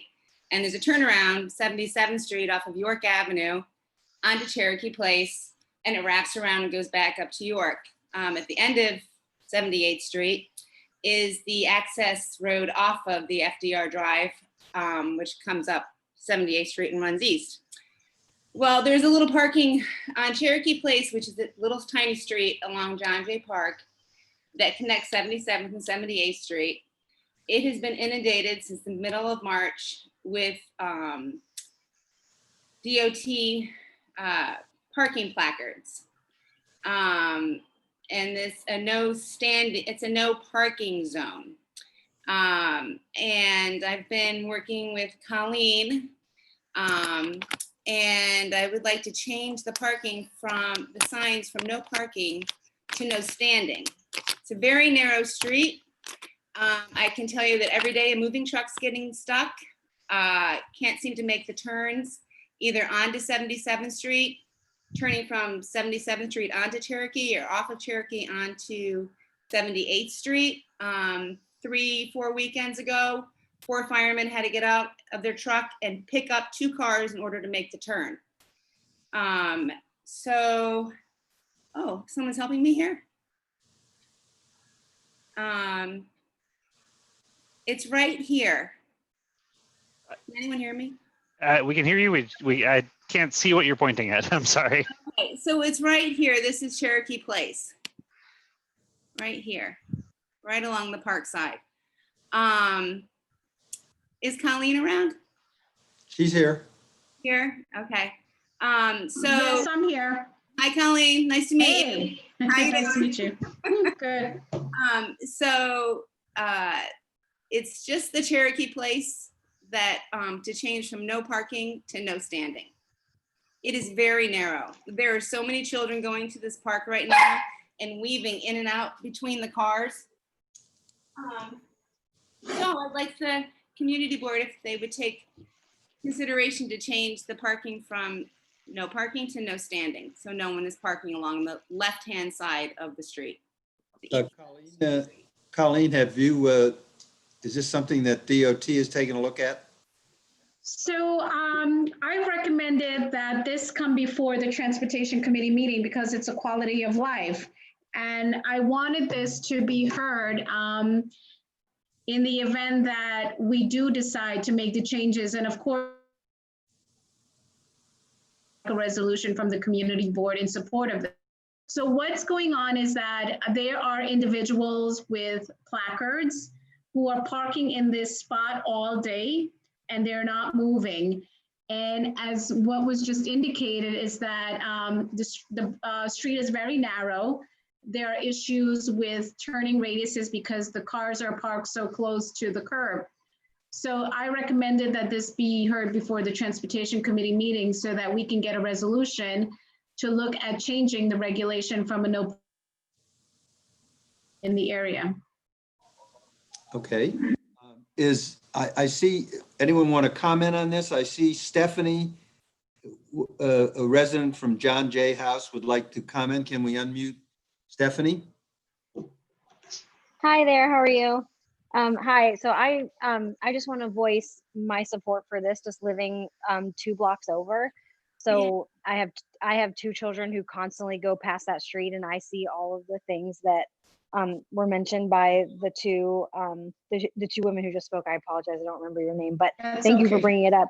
And we are consistently seeing not just like placard abuse, frankly, like I've taken pictures multiple times of cars parked there with like either placards that are expired or frankly probably printed on like their home printer.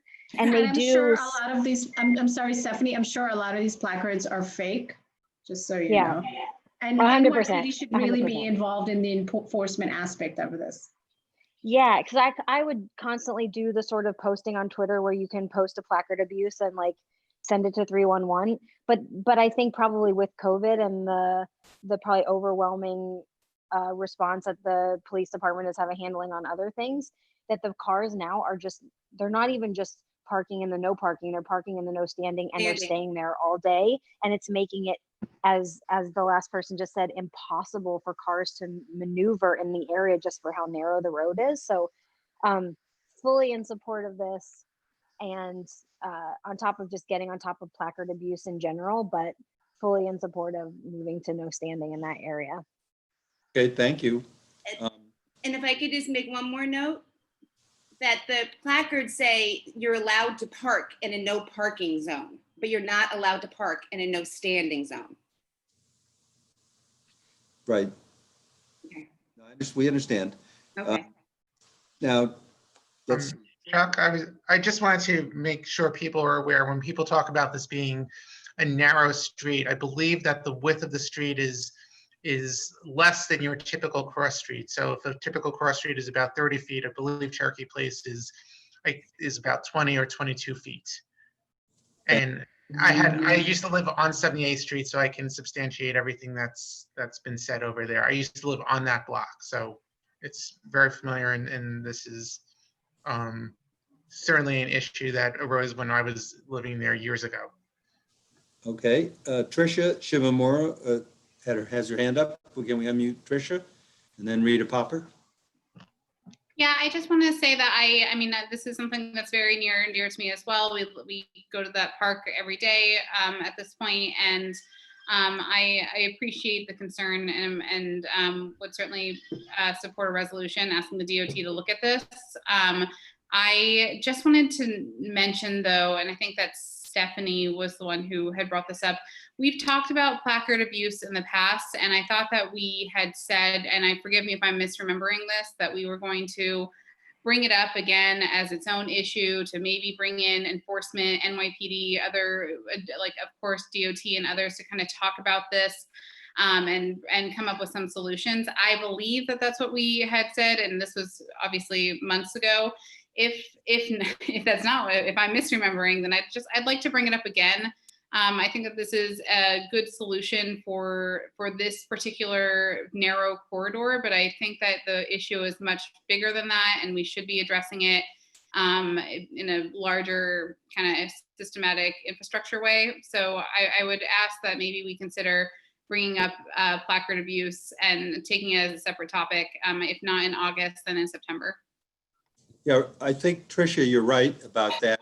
And this is something we've been concerned about in this committee and board for a long time. And, the Bloomberg administration cut down a lot on placards. I think things have sort of slid backwards. And I do think it's something, and I'm sure Craig feels the same way, that we ought to look at as a committee and come up with a plan to try to put pressure on the appropriate people to do something about it, because there are hundreds of thousands of these placards in the city. Rita, did you want to? You do have one member of the public right now who has their hand raised. Charles Whitman. Do you want to? Okay. Before we get to Charlie, I don't know if Rita wanted to make a motion or she wanted. Oh, okay. And then we can still talk. We'll still have room for discussion. I just want to make a motion to support the changing of the sign from no parking to no standing on Cherokee Place. It's the north side of Cherokee Place, did you say? North side. Yeah, north side of Cherokee. So it should be the north side, Rita, right? No, it's the east side. On the west side. East side of the street. Is it east, west, north, south? Which one, guys? East side of the street. North. We'll figure it out. North side of Cherokee. North side of Cherokee. North You're right. Wait. On Cherokee Place, it's a north-south street. So you're talking the west of the streets? Alongside the Cherokee Apartments, correct? Oh, alongside John Jay Park. Oh, alongside your, so that would be the east side. Yes, east side. Okay. All right, we'll figure it out. We'll figure it out. And by the time we get the resolution to the board. And Michelle Birnbaum seconds. So why don't we take a vote on this? Craig, do you have the Did you want to let Charlie speak? I know we promised him. Oh, sorry, Charlie. Yes, before we vote, sorry. I should. Charlie and Betty Cooper Wallace, both who have their hands raised right now. Okay, sure. Why don't we let Charlie Whitman speak? Absolutely. Charlie, welcome. Hi, thanks. Thanks, Chuck. Can you hear me? All right. Yeah, absolutely. Oh. Can you hear me? Yes. Oh, okay, thanks. No, just a couple of comments. I do, because of my wife's illness, we have a handicap parking sticker. And I do notice now that there is a lot more abuse when we're looking around at places in the no parking, even no standing, even in our area. You're finding that there are people with fake police stickers, and they're also, I don't know if the police are allowed to use their on the job stickers while they're parked at home. But those are a couple of things that we've seen up in our area. And in terms of the placard, I don't know if placard abuse, if you will, it's more prevalent. The other thing I meant to ask was, is it required to change the whole street to no standing, or what is it just in the turn radius to accomplish what you are, to make sure that there can be a turn there and then the rest could stay, because some of it could be used for handicap parking? Do we have, Colleen, do we? I mean, that depends what the requester is asking. I mean, you can look at installing a no standing regulation at the curb to daylight that curb to allow for sufficient turning radiuses. But at the same time, I mean, again, it goes back to enforcement. You have vehicles that are parked there all day. And again, I'm sure the placards are fake, given what I'm told, with the copies that are on the dashboards. I guess, what do you gain by completely putting a no standing zone in the whole street? I mean, the other street than will, eliminating the cars. Is there a safety issue or some other thing I'm missing? I don't know what you would gain other than that. It might be an open street, and you would probably have cars speeding through it if there's no other parked cars at the curb. But again, I mean, we're more than happy to look at the intersection to daylight it. That would allow for the turning radius, the safe turning radius. I mean, I don't see the need of eliminating all of the parking on the block. I really don't, especially when you might have people who live in the area that do have legitimate parking placards that will, need a space to park their vehicle. Okay, thank you. Mm-hmm. Why don't we have Betty, former board member and head of the 79th Street Neighborhood Association, Betty Cooper Wallerstein. Welcome, Betty. Why don't we? Thank you, Chuck. Can you hear me? Yes, we can. Hello? Okay. Hope you can't see me because I am not ready to be seen, but I'm happy to come aboard, as just many members of the board did ask of DOT to have something to say before they come back with the decisions. And I think they were very, very good in explaining that they understand to do that. Now, I am very surprised at this issue because nobody in this neighborhood was notified about this. and a lot of people are away. But we should have been notified so that we could also say something. So I'm going to say something now. I have not been over to Cherokee Place, but I'm not sure that I understand what we're talking about here because it's 78th and 77th Streets, and Cherokee Place is that, that narrow place between 77th and 78th that abuts the John Jay Park, and that was what was called Cherokee Place. We've never ever had parking there, never on either side. So this has to be something new. There is parking on 78th from York to Cherokee Place, and again on 77th. But we've never, ever had, in fact, at some point long ago when there were events happening at John Jay, then the trucks, because it is so narrow and we need to have it open for people who are walking as well as trying to make the turn, since one side is going east and, going north and the other side's going south, out or east and west. But we never had this kind of a situation. And so I don't know what has happened in the 3 months. I haven't walked over there. And people who have been working on the park are not around. They're away. But I think this has to be, I don't see how you can vote on it when the neighborhood hasn't really known about it. I mean, if I wouldn't have gotten this notice yesterday about today's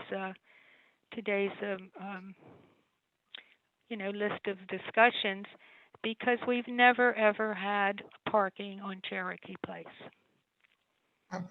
So can I just respond for a second? I'm looking at the street view, and I only remember when I lived there 17 years ago plus, but currently on the west side of Cherokee Place, I clearly see the alternate side parking sign. So there is legal parking on the west side of Cherokee Place. The same. Would that be, what street is that? Because as I'm talking about the space between 77th and 78th, that is that's Cherokee Place. Yes, and we've never had signage there. Now, if it's happened now or before, we've never seen it. It's been there at least since 2017, which is the oldest street view that Google has available. And where is it exactly located? Is it on the 77th Street side? Because it's not on Cherokee Place, is it? On Cherokee Place, between 77th and 78th Street, on the west side of the street, not adjacent to John Jay Park, but across this on the other side of Cherokee Place. That's where there is currently parking, and on the side directly adjacent to John Jay Park is the no parking zone that is in question, that is being requested as no standing. And the street view, at least in my opinion, clearly shows a few rogue cars that are parked in that no parking zone. And you can see how narrow the street is at those locations on the street. Yeah, it is so narrow that what I started to say is that when there were events happening, the trucks or cars had to park actually on the sidewalk of John Jay, because they just couldn't even park their cars in the street. It had to be up on the sidewalk so that that street could be opened. I would hope that we can hold off a vote on that until the neighborhood people can also, I'm happy to hear there were 3 or 4, but I would like to have an opportunity for the other people to have a chance to hear. Well, listen, Will, I want to ask Will, we put this on the agenda, and I assume that notices went out the way they've been going out. We're in the middle of the pandemic here, and I think the issue of notice is something that is different, frankly, and we put it out, and as many people. But Chuck, you know that I'm the only one, probably on the east side, who only has a land phone. And for a very long time, the board has been wonderful about emailing to me, but I did not get this until yesterday because it went to someone else who got it to me. And I did speak to some people who don't know, who also didn't know. So that's why I'm saying now that because of the way conditions are, that not everybody might have gotten notice, but I did, and I do feel that the neighborhood should certainly have an opportunity to, not just for people, but to have an opportunity to better understand what this is and to have a chance to look at it. Well, let me ask Will again. How was this item noticed and handled? Yeah, just like everything else that was on this agenda, I believe, we posted the notice as per the legal requirements 1 week in advance. We've included it in, posted it on our website. Right now, we are not posting, we as in the office and the board are not posting physically on any of the lamp posts. Our physical office is still closed, so printing out flyers and distributing tape and getting it on lampposts is a little bit difficult. So we have for all of our items, and there were 170 people here. So I think we did a decent enough job getting people to have notice. We've just been putting everything on our website and distributing everything as frequently as possible, almost daily, via our email list, and posting things on our Twitter and social media as well. It's the best we can do right now as the time is difficult and different, and the open meetings rules are temporarily suspended, and the offices are typically closed right now. Chuck, if I could just say something, I think as a fair compromise, I mean, what we can look at as what the concerns are with the turning radius, maybe we can daylight that intersection, that one area, by removing one parking space and just adding a no standing in the meantime, just so that, that can be taken care of. Mm-hmm. Instead of eliminating all of the no parking regulations, because I mean, in all fairness, as I mentioned, there might be some residents in the area who do have valid placards and may need a space to park and who may not be abusing it. Rita, I don't know how you would feel about, Rita, I don't know how you feel about you made the original motion. I guess you couldn't. I was fading in and out. Sorry. Maybe you can unmute Rita. I wanted to ask her about, you made the original motion, and would you like to, and Michelle seconded it, right? And we'll get to hear from. I will amend that motion to only take, is it one car space or is it 2 car spaces at the turn, so that emergency vehicles can get through. Two. Colleen is saying 2. Yes, 2. 2 car spaces. And Michelle, would you unmute Michelle? She wanted to talk. You want to go along with that? Give me 1 second to get to her to unmute. Michelle. Yeah, that's why I had a thumbs up when Colleen was talking. I'm absolutely in favor of that. I didn't realize that was an option, and so I prefer that over the original motion. In other words, take the minimal, whatever you need, just to make it accessible. Can I just say something? Because I think there's an inconsistency here, because it already is daylighted. There already are a number of spaces that are no standing before the no parking begins. Oh. At the turn from 77th onto Cherokee Place. So the question is that not working, or do you need more space? Or are people abusing it, and even though it's no standing, are there cars in it? It could be people are abusing it. So that's what it is. There are people who are abusing it and parking all the way to the entrance of John Jay Park. Yeah, all the way to the bike lane over the overpass. Yeah, but the problem with this is that if you're saying that people are abusing the no standing, then it's not going to be very helpful to turn the whole street into no standing. All you're doing then is to inconvenience those people who have legitimate placards or handicap or for whatever reason. So it seems to me that it's good. I don't know if it's one space or two. Maybe you want to make it another space just to be sure, but maybe there's some kind of stronger signage or some kind of directed enforcement that could be put on it, but I don't see a benefit of changing the whole street. I think the no standing in the streets that you need for the turning, it just needs to be enforced. Otherwise there's no say that the whole street won't be, won't be observant, and you've just punished those people who use it legally.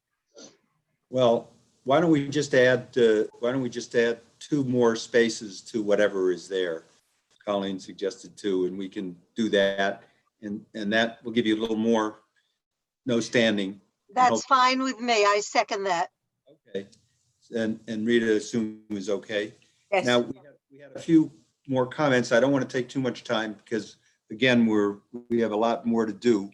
I know there's Rick O'Very, who had a comment, and can we unmute Rick O'Very? Hello? Yes.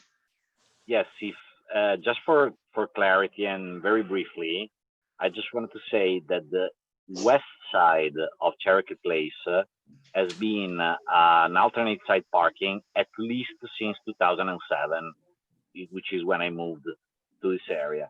The east side has always been a no parking, and there are a couple of spots on the west side have already been removed, and they are already no standing. Thank you. Thank you. That's what Craig was saying. Yeah, and I found street views going back to 2009, so that would jive with it. Okay, so let's see if we can quickly go through some board members because I'd like to get to a vote on this. Lori Boris, I know, can we unmute Lori? Lori? Nope, she muted herself. Lori, try that again. Muting myself. Wait. No, we hear you. We hear you. You hear me? Yes. Okay, you're great. No, just very briefly, I just wanted to say, as regards the parking tags, the parking, whatever they're called, placards. I was very angry about this issue because it seems to me that like technology can certainly take care of this.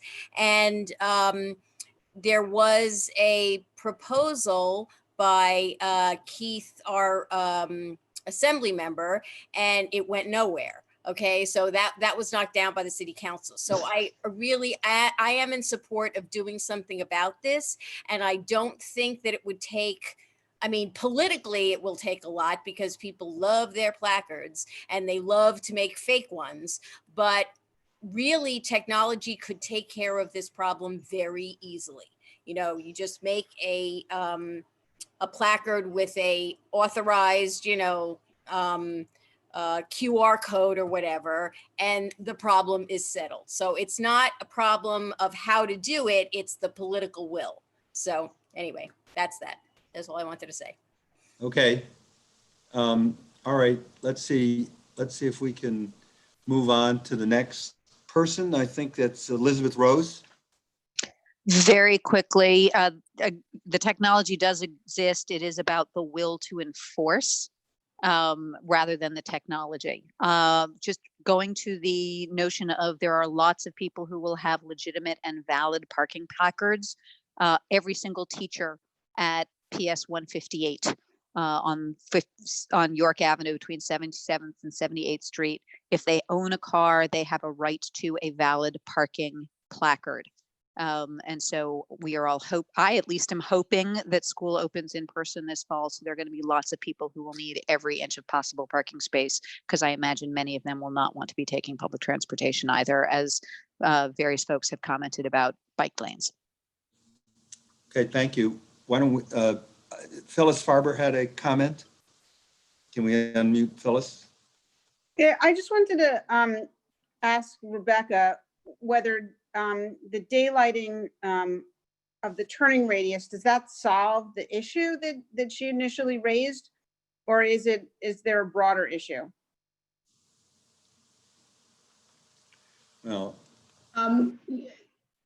Daylighting does solve the issue where there's a no standing and vehicles are not supposed to park there, and those with placards are not supposed to park there.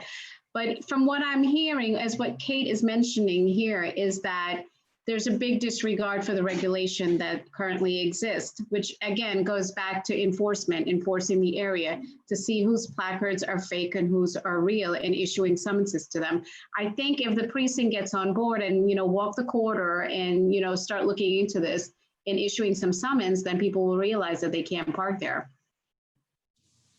Okay. Thanks, Now I Colleen. see Barry Schneider. Is that Judy again with a comment? No, this is Barry this time. Oh, Barry, it's really Barry. Okay. Yes, and my friend Lady Liberty. I call the question. Okay. Is there a second for that, I assume? So yes, second. I see Michelle has a thumbs up. So does Tricia, Lori Porce. Why don't we vote on that? All in favor of calling the question, I assume? Yes, we're calling the question. Okay. Do you have a list, Craig, of everybody? I believe I do. So from a few minutes ago, I saw myself, Chuck, Barry, Valerie, Alita, Billy, Brian, Elizabeth Rose, Felice, Gail, Jordan, Lori, Marco, Michelle, Rebecca Dangor, Rebecca Lamort, Rita, Tricia, Peter, and Jack. If there's any board member that I missed, please raise your hand or something so we can see it. Okay, so we're going to assume everyone's voting in favor unless you raise your hand, press the hand icon, and then you'll either vote something else besides yes. We did have two people who asked if you could just restate the proposed resolution before they vote. Yes, we're adding a no standing zone for 2 spaces beyond the no standing zone that's there already. On the east side of Cherokee Place. On the east side of Cherokee Place, yes, the east side of Cherokee Place. Thanks. At the corner of 77th Street. Okay. Now, did you get Valerie Mason on that list, Craig? I did say her up front. Okay. So maybe she has a comment. Valerie's raised her hand, and why don't we call on Valerie? I assume she wants to vote other than yes. Valerie, we can hear you. I'm unmuted? Okay. Yes. I'm going to vote no. Okay, thank you. I'm with Betty on this. Okay, thank you. No, all right. And Marco Tamayo also raised his hand. And I mean, yes. Can you hear me now? Yes. Oh, okay. I'm going to vote no too. Okay, thank you. Thank you. Anyone else? Okay, thank you. I think we're done with that item. Let's go on to the next item, which is Elizabeth Rose. Also raised. Oh, okay. Yeah. Elizabeth Rose voting no. All right, and then Peter Borak, one of our public members. Peter? Can we unmute Peter? Yeah, Peter, you may have to push a button on your screen. Sorry, I'm a no as well. Thank you. Okay. Anyone else? Okay, gone. All right, now the next is the Play Street request at 76th Street between York Avenue and the FDR Drive. And this is requested by the town school and the Lycée Français. And I know we have people here from both schools and we've gotten an indication that this would only be for the duration of the pandemic. It's difficult they have to use their gym for classrooms, and they would like it from 8:30 a.m. to 4:30 p.m. during school days, obviously.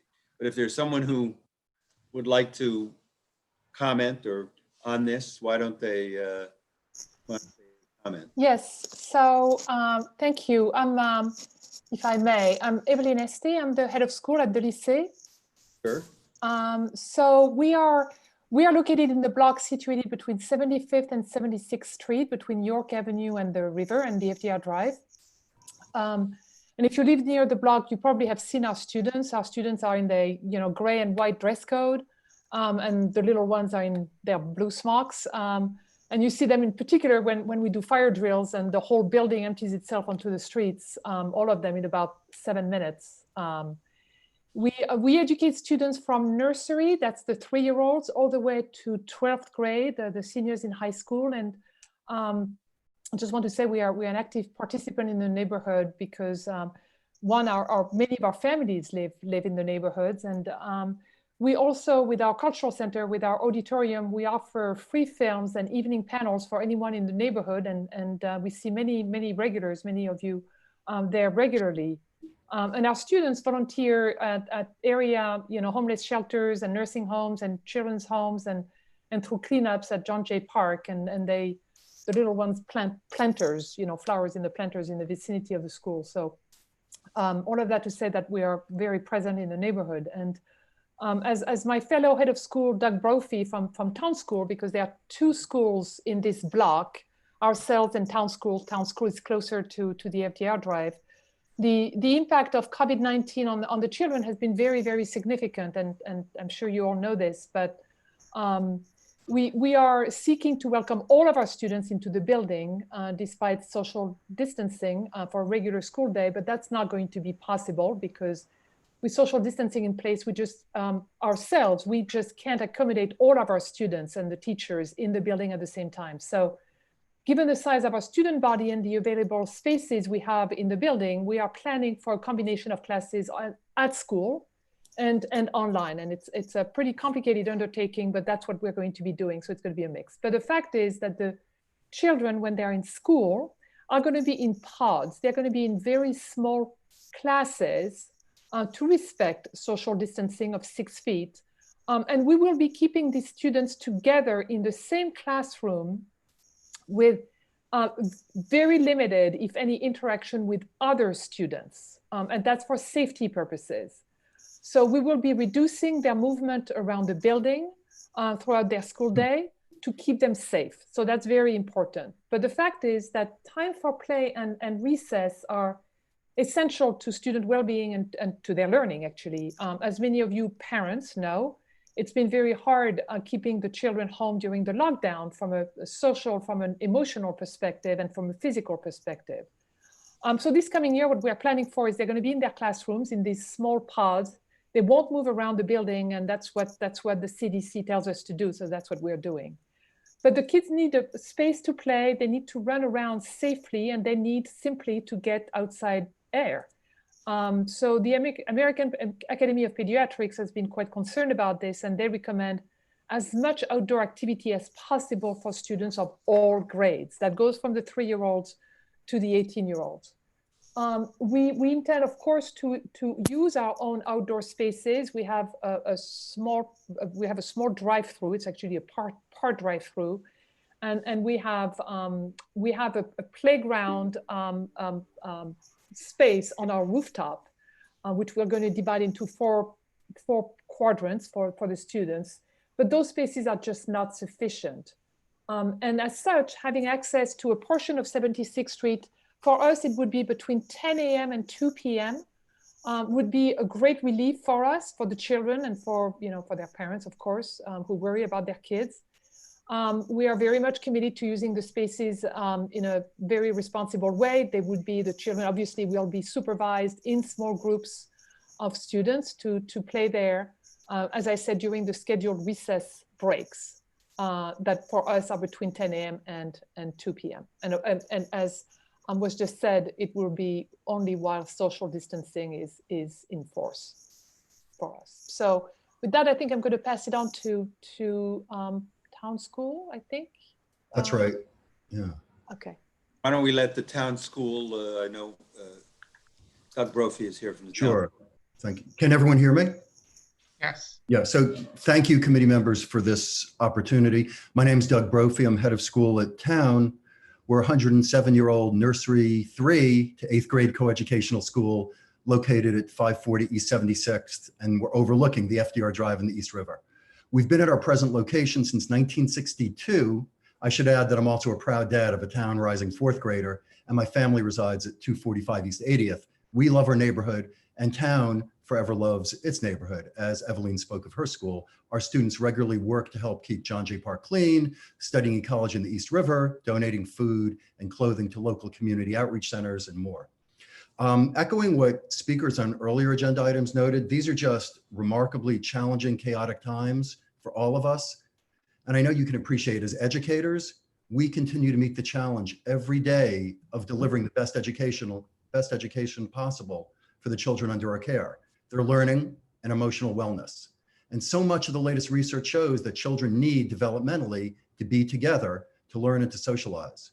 So as we're planning for the upcoming school year, being really hopeful, as an earlier speaker said, that we're going to be out of distance learning and we can socialize. We're doing all we can to ensure that if our school building is open under social distancing, that we can do so with all of our students in the building.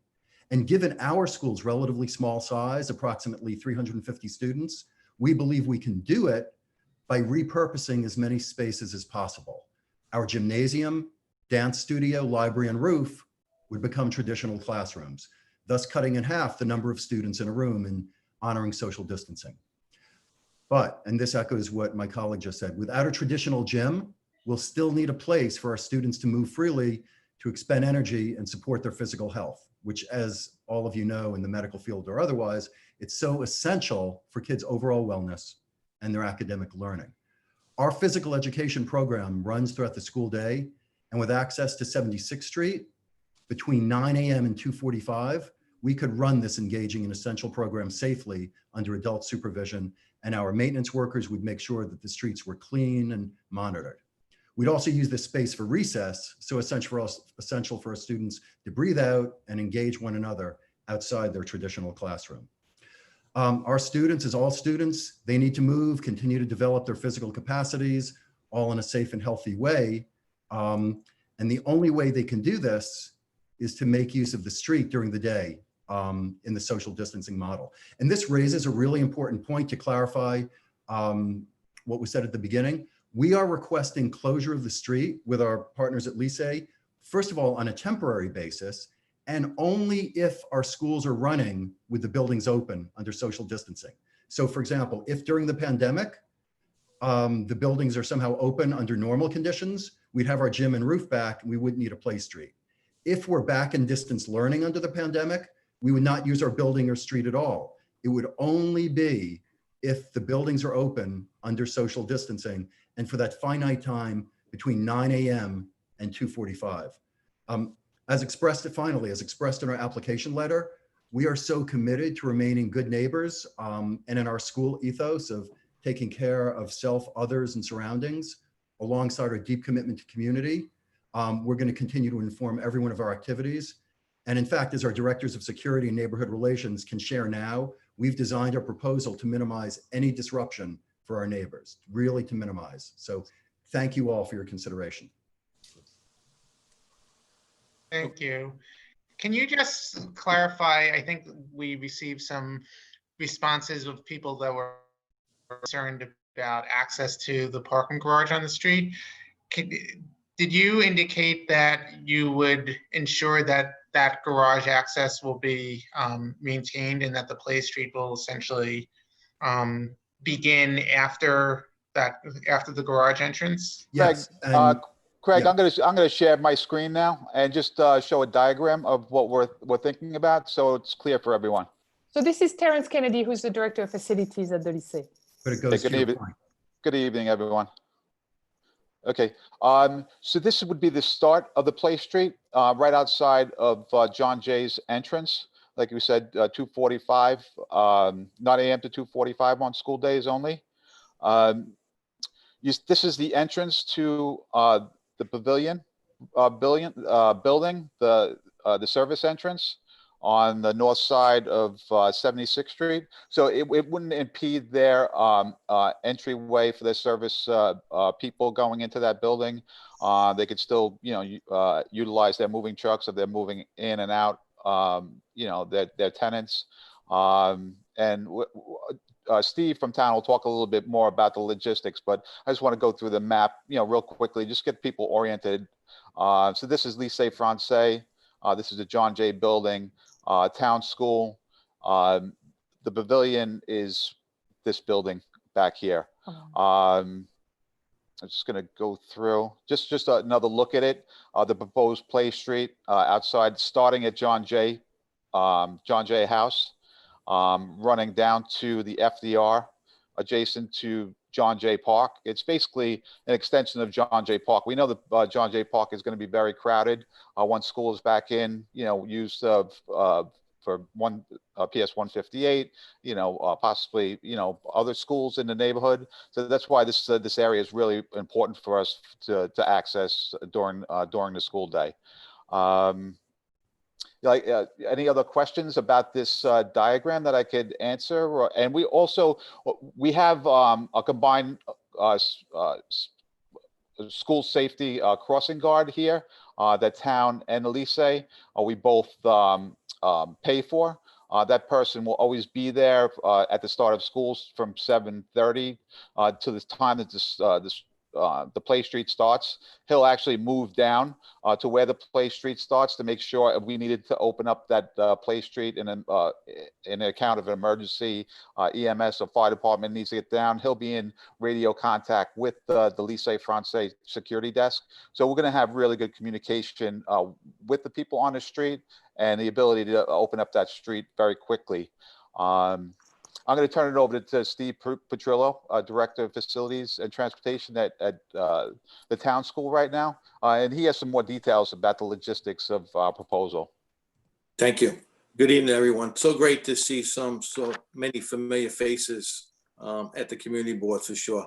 I'm Stephen Petrillo, Director of Security, Transportation, and Community Relations at the town school for 16 years.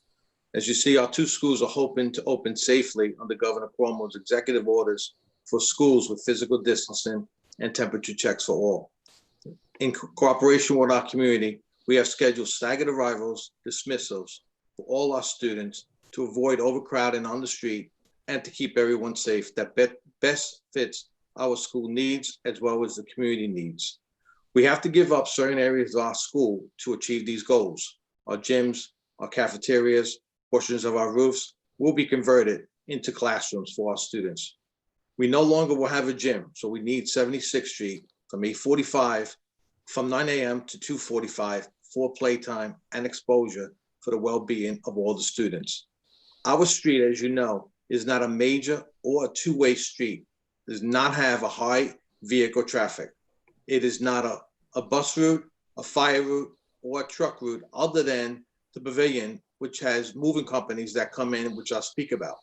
Our street is very, very unique. It is a dead-end street with a cul-de-sac, and there is no entrance to the FDR Drive. Our street does not have any hotels or public buildings that will be interfered with. As you can see on the map that Terrence shared, we will plan to work extremely close with our neighbors. We have actually taken the lead to notify our neighbors and work closely with them. At the pavilion, I personally stopped in to speak to Nancy Rivuto, the building manager, to assure her that we will not obstruct their service door. I gave her the map of how the street would be closed off. We anticipated this and have adjusted our play area. We will work with them on leaving access to their service door for moving trucks and tenants in and out during the month. They also run the parking garage on the very corner of York Avenue with Glenwood Management. And we will leave that parking garage totally open with one lane to accommodate any car to come and go very freely.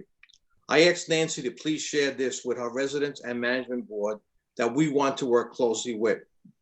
At John Jay House, I personally stopped in and I spoke to the building manager, Luke, to assure him that his residents would not be affected with the play street. The actual closure of the street will begin at their building, so vehicles will still be able to drop off their residents at the door. I also gave Luke the map to share with his residents and his management board as well. I spoke with Con Edison that has a driveway on the street. I shared with them the plans, and if they need any emergency access, they will have that. They also have another driveway on 75th Street that they use all the time. They do not use 76th Street that often, only during emergencies that happen in the city. At the Promenade, I spoke with Dan Haslin, management executive at the building there. We discussed and showed him the map on the Play Street.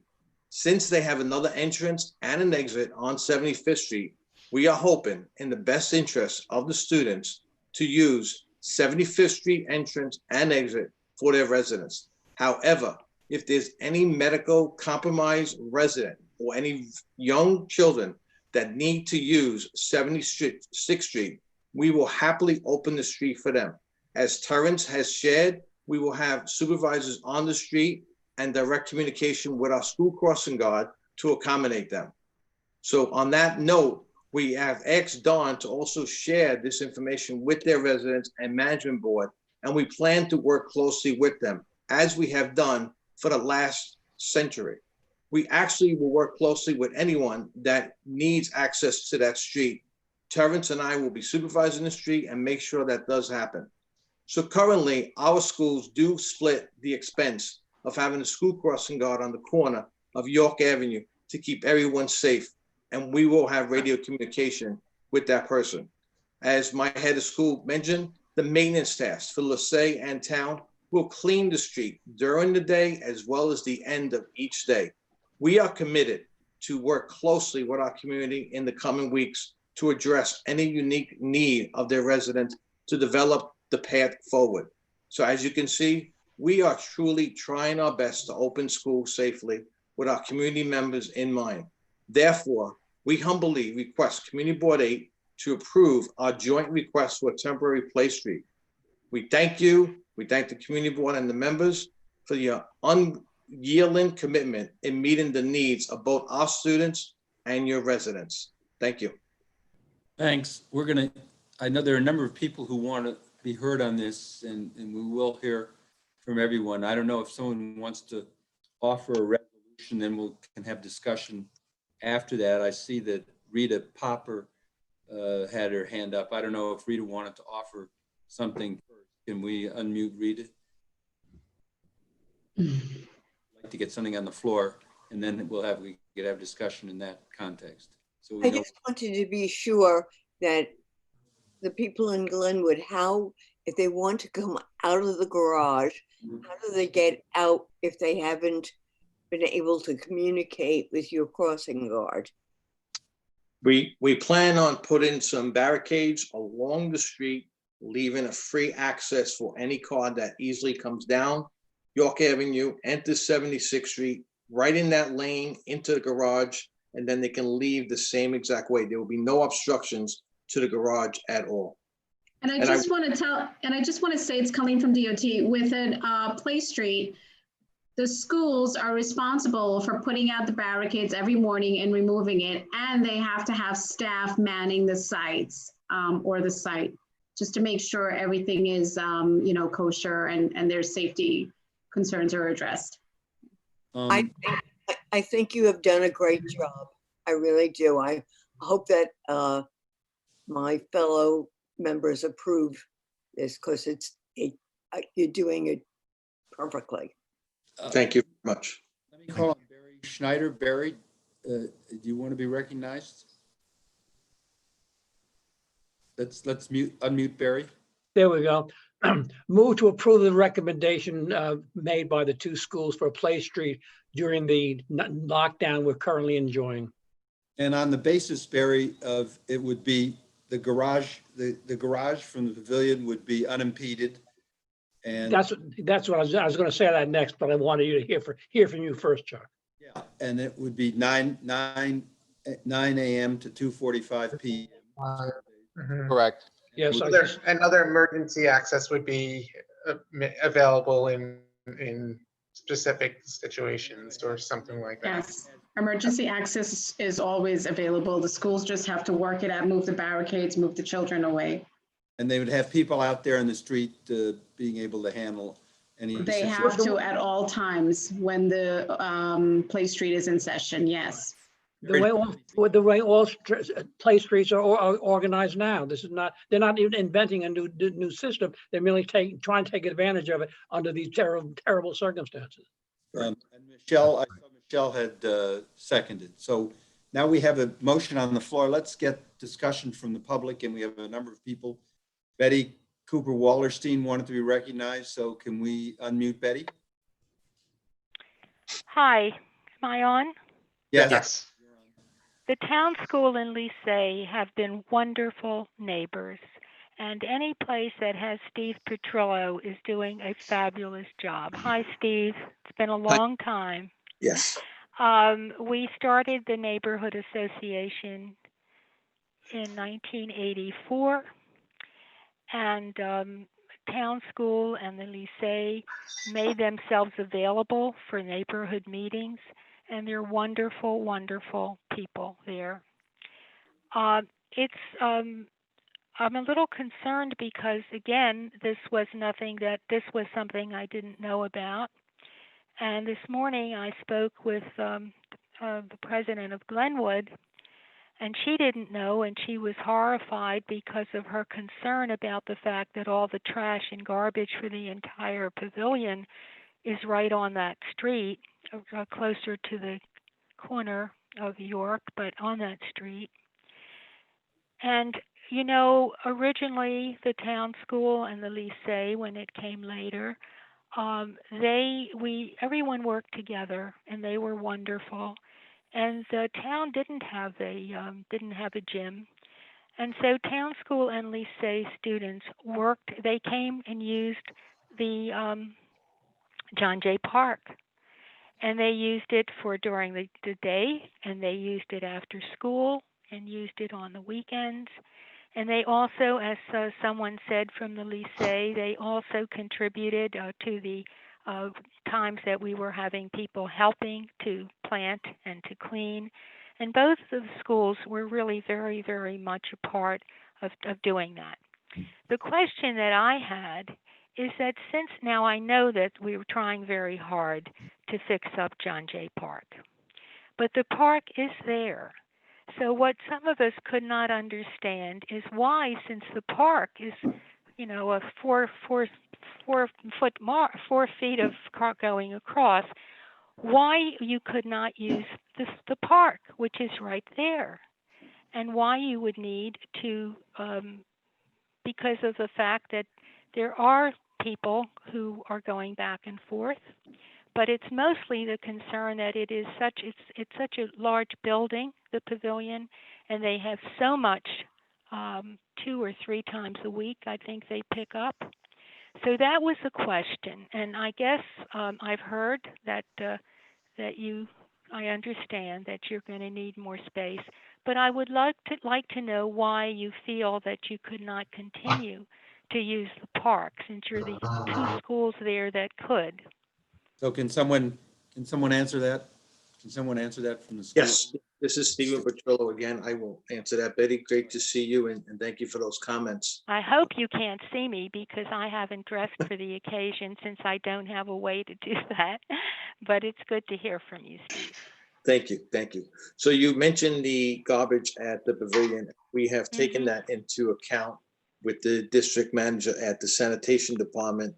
Most of the days they come before our students arrive, and we're hoping to accomplish that as well with their vehicles. And they know the safety factor of the large vehicle coming down the street with the students does not work. So they do come earlier, and anytime that they get delayed, we will accommodate sanitation by all means. Regarding John Jay Park, it's a beautiful park, as we know, and due to the fact that it's a beautiful park and this community board has put so much work into making it beautiful, it is used quite often. We have our school that tries to use it, LaSalle School, PS 158, Eleanor Roosevelt, and Wagner Junior High School. With all those students, it does not work as well as we would like it to. And obviously the public comes in. There's a lot of senior groups that come in to use it. There's a lot of individuals that work out in that park because it is so beautiful. So we did take into account the park, but it wouldn't work extremely well for all the schools that have to bring back their students. Okay, thank you. Why don't we go to Amy Gumbiner now? And we have a number of people who want to speak, so if people can be crisp and with their comments, appreciate it. So can we unmute Amy? I am. Thank you. Hi, I'm Amy Gumbiner. I live at John Jay House. And I have several issues with this proposal. Yes, the schools have been really wonderful neighbors. And I appreciate all that Evelyn and Terrence and Steve have said. However, I think there's a huge issue with safety, emergency safety, both for John Jay. This is my number one thought, both with John Jay and the promenade. My husband was hit by a this is one example. My husband was hit by a taxi 5 years ago, which left a New York City taxi, which left him paraplegic. And his life has been, our lives have never been the same. And it's challenging enough. He gets around in a motorized wheelchair. It's challenging enough for him to get around. In fact, he needs to use the driveway in front of the lycée and cross over to the driveway at Glenwood in order to continue his routes, because the two, this is a different matter, but I'm just making a statement about the use of the area, because the two cuts, wheelchair cuts at the end of 76th Street on the southeast side are really in horrible shape, and he can't get down or up them. Ambulance access. First of all, why can't this happen beyond just east of John Jay? Why does it have to happen in front of John Jay? My husband and both my husband and myself have many times have had to go to the hospital and use the city EMTs, the ambulances. Moments, seconds can make a difference in the life or death. I've lived here long enough to know that when the children, and they're adorable and I appreciate them and I love children, and I don't mind the little ones, you know, when we're going by. But like I said, time is valuable when it's life or death. And I know when we were trying to move our car out, how long it took for the guard at lycée, when there was a fire drill, to move the kids, get them going away. These are moments, these are seconds that can be life or death. You talked about John Jay Park not having an area there, and I understand it's public. That basketball, I'm sorry? Ms. Cummins, excuse me, can you really sum up, because we have a lot of people here. Okay, the basketball area at John Jay is always empty. Why not 75th Street? I know this is challenging times, and I know that you need open space, but I also know that in front of lycée, the stanchions and the security guard do not work. My husband has to yell for people to walk out of the way because there's no line. How is this going to be with hundreds of kids in the street? I just don't see it working. Thank you for your time. I just want to say with the Play Street, you're not having hundreds of children in a street. They come out based on their hours of playtime. So you're not going to have 100 children on the street. And so Play streets are still accessible to residents who live on a block and who need access. And the children will be socially seconds distanced. matter in an emergency. It would be 20 kids. Yes, because the children are going to be socially Response distanced. vehicles will always have access on Play streets, just like how they have access in our pedestrian plaza, wherever they have to go. They always have access because they're a priority. And Amy, we thought about the starting right at John Jay Street, because there is that curb cut at Glenwood, right? So if emergency, access was needed, a car could come down there, an ambulance could come down there and easily come down and turn and make that U-turn a lot easier than anywhere further down the block, especially those in John Jay. That's why it should be east of the Con Ed driveway. They can turn around right there. and it won't be blocking John Jay House. So what's wrong with that? What's wrong with that? Somebody from town school or Lisa? Stephen? It just limits the amount of space. Right now, we have about 175 linear feet of space per school. It just limits the amount of space and the amount of kids we could put out there at any given time. And we have to honor talking social 50. distancing. How much space are you cut? If you started it where they want you to start it, how much are you We losing? would probably lose about 25 feet each, and that it's not the end of the world. We could push it back the sort of the Play Street, right past the entrance of John Jay. That would be acceptable. Doug, Evelyn, if you wanted to weigh in, I think that would be acceptable. Can everyone hear me? Yes. Yeah, as long as we meet social distance guidelines. That's why it seems as though the space is larger than normal. Again, with the guidelines as we understand them now, children, even with masks, needing to be 6 feet apart. So we're talking about a finite number of kids. One other point about John Jay Park, we're a nursery 3 to 8th grade school. Walking the kids that much farther takes that much longer. Those of you who have the youngest children, lining them up, and it's not practical because we have to go all the way around. The other point, it's not for us about children running and playing. We need a defined outdoor classroom space for physical education. And there's no way we can predict that with all the population in the park. So that's why we would have that in the street. Look, I think the committee is basically supportive of this, but I think it seems to me that if we're just losing 25 feet, that we can accommodate the people in John Jay House. I think that makes sense from my perspective. Obviously, the committee will have to speak for itself, and Barry made the motion. He would have to, see if he would like to amend that. But it seems to me the accommodations could be made if we do that. And what we try to do is balance all interests here as much as we can. And we realize this is a serious situation for everybody, but we'd like to balance as many interests as we can. We appreciate that. A little further discussion, and we'll see if, before we vote on it, if we want to make some changes. Joyce Sparrow, I believe, is next, a member of the public. Can we unmute Joyce? Yes, thank you very much. I am a resident of the Promenade. I've lived there since 1996.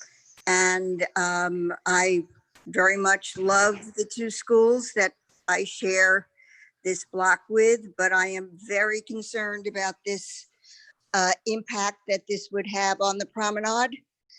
The entrance that you talk about using on 75th Street is accessed through a narrow hallway with 2 heavy doors.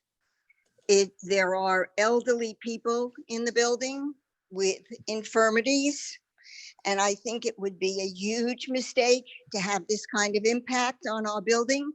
We are right next door to the town school. There's no way for you to avoid our building, and I think this is a very dangerous thing to do to the residents of this building. Thank you. Thank you. Jeremy Siegfried is next. If we could unmute Jeremy. Hi, actually, I wanted to give, I do have something to say, but I wanted to give my attorney, Mark Landis, I should say John Jay's attorney, Mark Landis, the chance to speak first, if that's okay. I know Mark. Why don't we unmute Mark Landis? Mark, you're unmuted.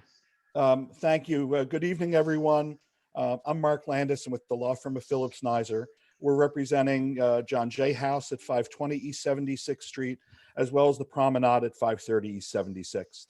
I want to thank the board members and committee members present for your patience. I know it's been a long evening and appreciate your service. But I want to offer some introductory comments on behalf of the residents in these two buildings, and a number of them have prepared remarks for you as well, in addition to the folks who have spoken who I didn't know were going to speak. We all know that sharing a residential block with a school or another institution can be challenging at times. And yet, as you've already heard, the residents of John Jay and the Promenade are supporters of the school. We don't know exactly how long this plan has been in the works. We know from some correspondence we've seen it's weeks, maybe it's longer than weeks. But The leadership of these buildings learned about this at the very end of last week. There has been no meaningful dialogue. The first time the town school contacted the president of the Promenade regarding this issue was yesterday, and the town school is actually part of the Promenade condominium. So we've heard a lot of what the schools think will work for the residents. We have not heard what the residents think will work for the residents. And if that kind of arbitrary approach is emblematic of how they want to approach this, this isn't going to be a good partnership. As noted, these schools have dedicated outdoor play areas. They have gyms, and it may well be, as one of the spokespeople from the lycée acknowledged, that they're not going to bring back all of the students at one time, that there's going to be a mix of in-person learning and distance learning. If you have that kind of mix, if you have small populations that need to come outside for phys ed or for playtime, it seems that the use of the park space or reserving some portion of the school's existing physical education space should still be feasible without having to usurp the entirety of the street in front of John Jay and the Promenade. Creating a play street, and no less a play street that's going to have two zones, because clearly they would need to have a separation between the play space of lycée and a play space of town school, means even more disruption in the event that there is a need for emergency access. For both of these buildings, we have a severe impact on seniors, on people who are mobility impaired, those who have health compromised issues, as well as ordinary life activities. And both of these buildings have significant senior populations, as you're going to hear. There are a lot of residents here from the buildings, as you can see on the screen and from the signups. I don't want to keep you here for hours.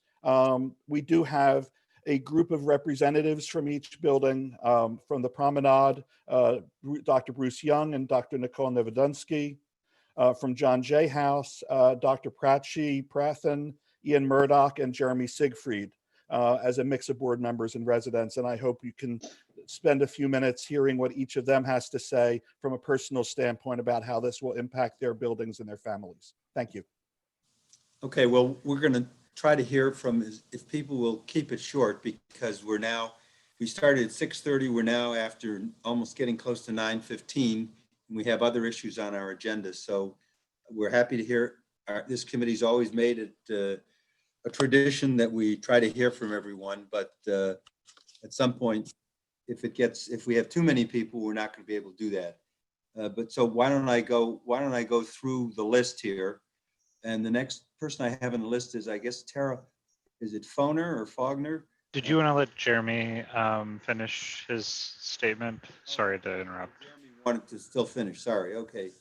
Jeremy, go ahead. Sorry. Go ahead. Am I unmuted? Yeah. Yes. Okay, thank you. So I want to say I'm a resident at the John Jay House, 520 76th Street. I grew up in the neighborhood on 86th and East End. And now I live at the John Jay House. So this community has, I want what's best for the community. And also I am sympathetic to what children need. I'm a former educator myself. I used to teach elementary special education in the greater New Orleans area. I worked on education law and policy at the Southern Poverty Law Center, and I worked for the United States Department of Justice, Civil Rights Division, Educational Opportunities Section under President Barack Obama. So to that end, my concern is that the proposed play space is not only not in the community's best interest, but it could pose a great danger. And it's in a similar vein to what Amy has suggested. My wife has a genetic condition which can lead to heart failure or a heart attack. It's really serious. We have to constantly go in for surveillance and things like that. And so therefore, it's imperative that if she has a sudden onset of either condition, that emergency vehicles be able to get access quickly and easily. I believe the town school and lycée when they say they'll work with us. I have no reason to doubt that. And I think they have the best of intentions. However, in emergency situations, we don't really have time to cooperate with the schools.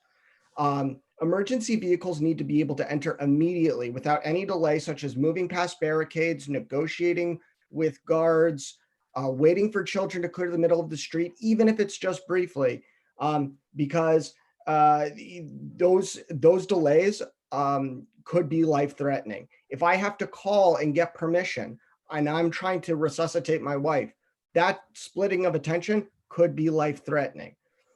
Other health concerns, maybe it's not just emergency vehicles. If we need to get a cab down there to get to the hospital because she's not able to walk, all the way up to York Avenue, we can't be spending time getting permission or trying to get a cab or an Uber through. That's got to be able to get down the street. And that's just my wife. We're in our 30s. We have a large number of elderly and differently abled people in our building. In the event of a single or even worse, multiple simultaneous emergencies, we can't spend time coordinating with multiple other entities. The ability to take immediate action is the difference between life and death for some residents. And sadly, in our building, that's really not all that remote. I'm a board member. I know the general ages. It's a very real possibility. And finally, I just want to correct the record about one thing. We do not have an entrance on 75th Street. So that's it. 76 is it. And if there's any delay, we can't get them out another way. So I really recommend and ask that the community board decline to recommend the street closure because it poses a potential life or death risk, even in the best of circumstances. All right, thank you. Thank you. Now let's go to Tara. I guess it's Foner or Faulkner. Yep, Fugner, thank you. And I'll be brief. I do want to reiterate, I am a resident at John Jay as well, 520 East 76th Street. My father is the former president of the New York Medical Society. And as we all know, we are in the midst of still only the first wave of a global pandemic. What we are doing right now is essentially holding our elderly and our disabled, differently abled residents under house arrest, which again, like what everyone has said, I do want to point out that the schools have tuition of $39,000 for laissez-faire and town school $51,000 plus. We are talking about making compromises for the top 1%, when on this very call, the schools have admittedly said that we are talking about 20 children at a time, and have also admitted that the children are slow and it is hard to move them. So I will be as brief as possible, that again, reiterating that we are essentially during a global pandemic holding our elderly and disabled residents, of which my sister is differently abled. We are holding them under house arrest for to allow for the privilege of the 1%ers that cannot allow their children to play in a beautiful school when we are talking about 20 children at a time, when we have a beautiful park across the street. Thank you. Thank you. Okay, next we should go to Roy Arkin. Can we unmute Roy Arkin, please? You have to make sure you're unmuted there, Roy. Am I unmuted yet? Yes. Okay, I'll take about 2 minutes of your time.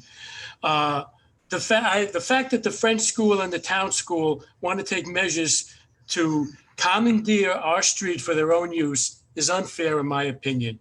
It's unconscionable to present the request night before July 4th weekend and during COVID-19 pandemic, when so many people are away and not available to voice their objections. Having said that, I have been a resident on this street for over 40 years. We came here because we love this community and our street. We enjoy and want to protect the Hamlet type feeling of living in the street with no through traffic and want to keep it that way. We have handicapped people who will be at risk because children will be running back and forth from street to sidewalk out of control and putting these individuals at risk. The inability of handymen, contractors, delivery, construction people, taxis, Uber, family members, and moving services will be greatly limited to our unacceptable request. These services will cease to exist Monday to Friday. Very unfair. The mornings already begin with an excess of cars, taxis, limos, and chauffeurs-driven SUVs greeting children or getting children to school and picking them up. The street is enormously congested, forcing residents to move to the street and around the vehicles all hours. Those of us who have bought as well as rented and made an investment in our building will see property values negatively impacted. We choose this street because of the neighborhood, including the feature of living on a quiet dead-end street with a park for our neighbors and children, and we will not allow this proposal to make us prisoners because the two schools on this street need more room for playing outdoors. We've already lost access in the afternoons to John Jay Park. Because of these issues, potential renters and buyers will not come to our community. All because of the reassignment of this street. They don't live here, they have no vested interest for our street, and aside from their own particular needs at this time. Their kids will outgrow this school, and we will be the ones suffering this extreme inconvenience for years to come. In closing, I'd like to remind the community leaders, the streets of New York belong to the citizens. I implore you not to give in to this special interest request. It makes no sense for private business to annex the street for its personal use. Thank you. Roy, which building are you in? I'm 520 East 76, John Jay House. So that's, just want to make sure. That's what I thought. Okay. Next, we have Stephanie. Can we unmute Stephanie? Hi there. So I don't want to take too much time, and I think most people have been able to add their comments, but I just wanted to bring up the fact I live at John Jay House and truly love both of the institutions on the street and love our generally quiet street, although granted, it's not as quiet, I think, as we probably would all like with moving trucks and SUVs and limousines dropping kids off. But I think it just goes to be noted that it is a tough time for everyone. And I understand that each of the schools is trying to do what's best for their students, but this extends beyond two private institutions, and public institutions are facing the same dilemma. And I, as someone who fully supports play streets and open streets and giving it back to the public, I have a hard time giving private institutions access to public streets at the detriment of the public. These parks, for example, and the street are used by citizens that live all over. I don't know exactly how play streets work 100%, but is it going to limit access to people to walk down the street? Because I assume they need to be safe in the street and not let certain people near students. Is it going to limit foot traffic in and out? Is it going to make it more difficult for people that come down this way? These questions just have not been answered for me. And initially, when I heard the proposal, I was fully in favor.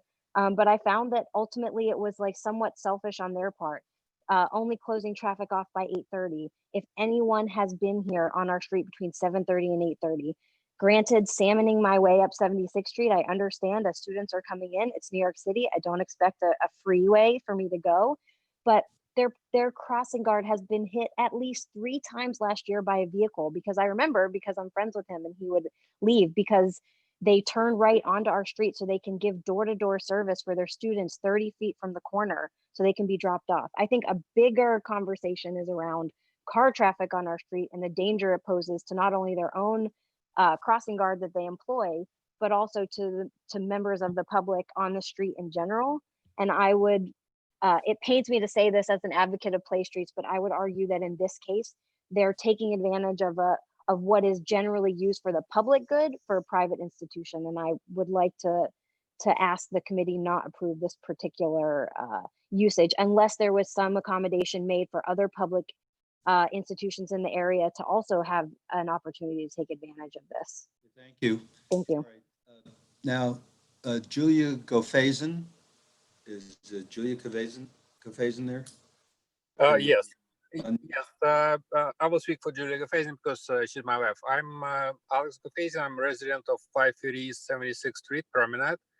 And I heard all the reasons for and against. I just have one question. What would happen with the parking spaces on 76th Street? Because, you know, every parking space in Manhattan is a golden business. So if you're closing the street, you're going to close everything for parking also, because, you know, if we will be in pandemic and you're only expecting 20 kids running around and you want to close half of the street, what about other people who are not working in offices and we're working from home? What are we going to do with cars?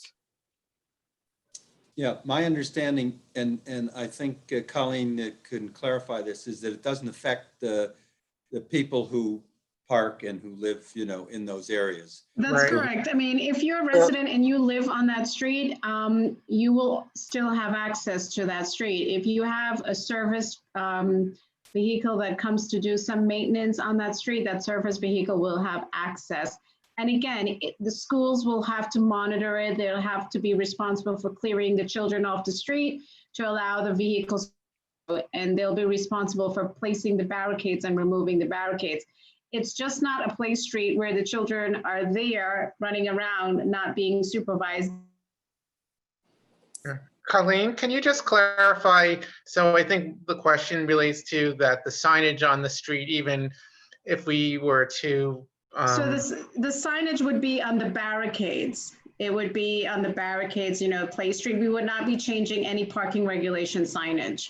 Okay, so if a car is parked there before, and has to be moved for alternate side, let's say, because the regulations dictate that, that car would be able to leave the area. Yes, yes, and the school would be responsible.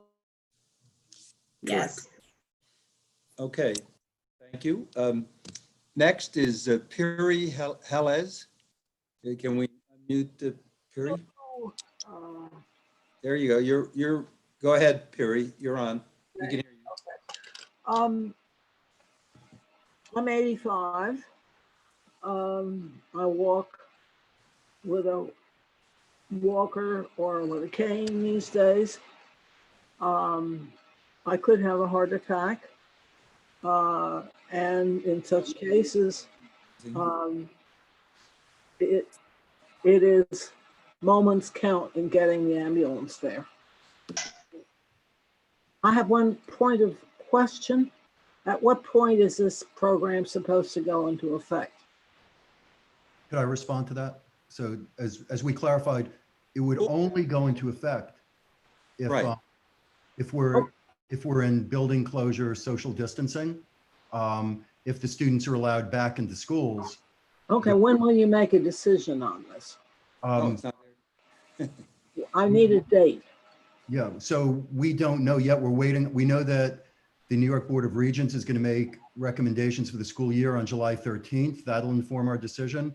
Given the unpredictability of the pandemic, we're hoping to make a decision for school opening, exactly what it would be by August 1st, but we know things are shifting. And again, to clarify one point about the time, it would be from 9 a.m. Till the afternoon, not 8:30. Okay. The question has to do with the other thing which concerns me, which is that I desperately need a new rug, and it has to be installed, and the truck will have to be there earlier than 2:45. What am I supposed to do about that? They make provisions. They make provisions for that. What provisions? They allow the truck to come in and park and do what it's supposed to do. Yes, absolutely make provisions for all those vehicles that need to service the residents. Okay, thank you. Okay, next we have Bruce. Can we unmute Bruce?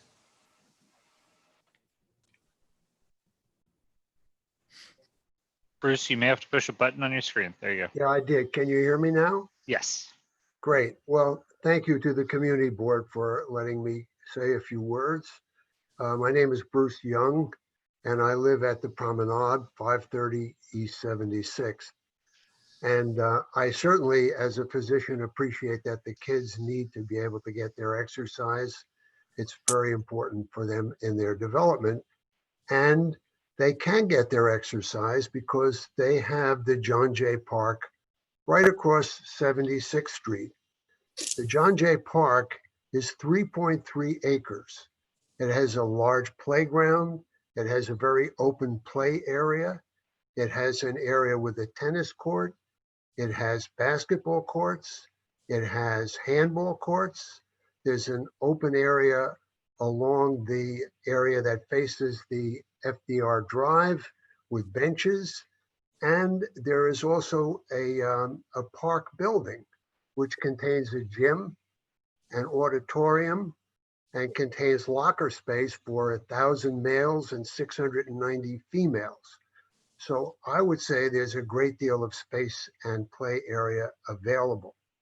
Also, I look out at the John Jay Park, and I can tell you that in the 28 years that I've lived here, I have never seen it to be really overcrowded. Not only that, but we have the Carl Schurz Park, which is a very short walk away from where we are. And that walk is all along the promenade along the East River without anybody having to cross the city street at all to get from here to the Carl Schurz Park.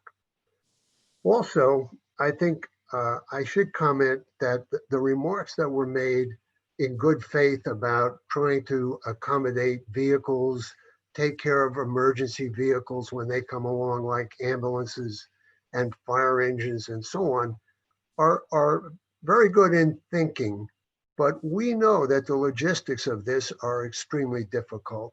You can't really expect that you're going to get the same sort of attention to an emergency vehicle when they have to call someone, get clearance, move the children out of the way, and then actually finally access the street. So I think it's maybe well-intentioned, but it's not realistic. Also, closing the street will seriously affect the many seniors and people with disabilities who live in my building and in the other buildings. Can you sum up? Those people need vehicles. They need somebody to come in a vehicle to help them, to get them to their doctor, to get them to their therapy appointment, or even just to visit their family and their friends. They need a vehicle to get them there. And the Thank you. people who can get up with a cane or a walker and can manage to get up to the end of the street. Okay. All right, we're gonna move on here if we can.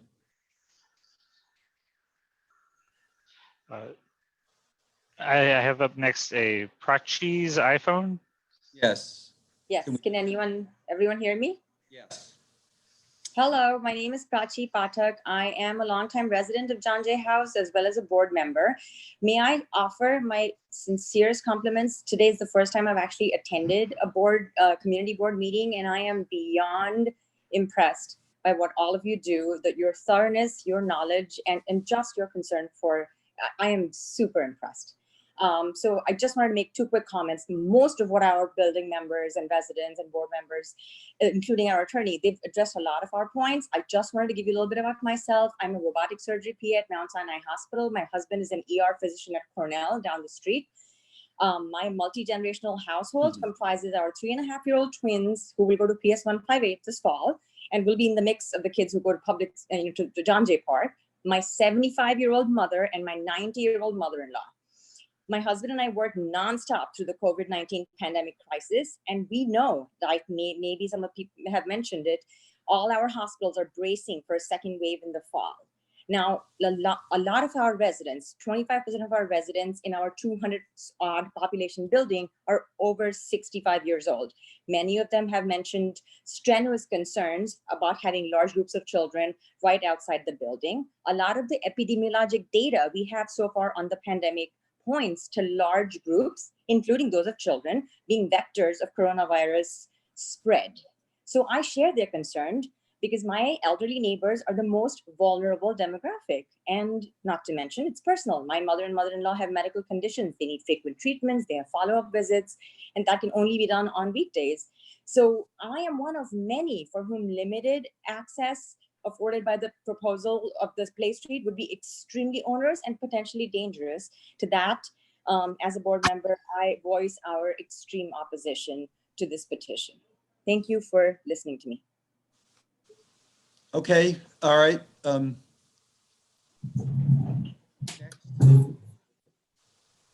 come on, what is this? We have Ian Murdoch, it looks like. Hello, yes. Can you hear me? Good evening. I'm a resident at John Jay House, and I'm a dad. I've got a 4-year-old and a 6-year-old boy. So I'm well aware of the difficulties of wrangling kids around the city. And, you know, I understand and hear Lycée Français and Town School, two wonderful schools, you know, amongst the best private schools in the city, top choices for many. And, you know, I think they have the same sort of difficulty getting the kids in and out the door to the street as they might have getting the kids in and out of these classrooms to their existing facilities.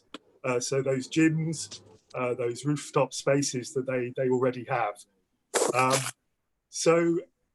John Jay Park has been mentioned many times. If the board members are unfamiliar with the park, just take a quick look at a map. It goes 2 full city blocks. Someone mentioned the acreage. It's not a small park. We're not talking 2 benches and half a tree that someone's carved out the corner of a building somewhere. That this is a park. It is purpose made by the city, provided by the city for outdoor play and recreation. I would also like to say that alongside the park, Cherokee Place, which was mentioned between 77th and 78th Street as a driving area, is actually also pedestrianised between 76th and 77th Street. So we already have an area of street shut off to traffic, and that's right next to these schools. So public provision has already been made in John Jay Park for outdoor exercise and enjoyment. We have a pedestrianised full block of street outside the park on the way to the park from these schools. And so the amount of street that they seem to be asking to take for obviously a bit of convenience for social distancing just seems very out of line with the public provision that's already been made in our area for these sorts of activities. So that's it. That's my that's my comment. But yeah, I'm fully appreciative of the efforts getting 4-year-olds and 6-year-olds to you know, move around and stay to heal, as it were. Okay, thank you. Next is Will. I seem to be having trouble here. Will. I see Andrew Fine, and then there's a Sachar Gonen, and then the rest are board members. Okay. Andrew, you may have to push a button to unmute. I will, thank you. I just wanted to voice in support of the folks who live on East 76th Street, where I lived when I was a child and enjoyed John Jay Park, and voice support for the folks at John Jay House. I agree with Bruce, who spoke a few minutes earlier, and I think it's kind of asinine, really, to ask for and expect to shut off an entire city street for private benefit when there's a park directly across the street. In terms of common sense, the point was just made regarding Cherokee Place between 76th Street and 77th Street already being cut off. I remember that fondly as a child, running back and forth along that stretch. And yeah, there's 3.3 acres across the street, and to cut that, cut the block off and inconvenience the public for private benefit along 76th Street just makes no sense at all, in my opinion. Thank you.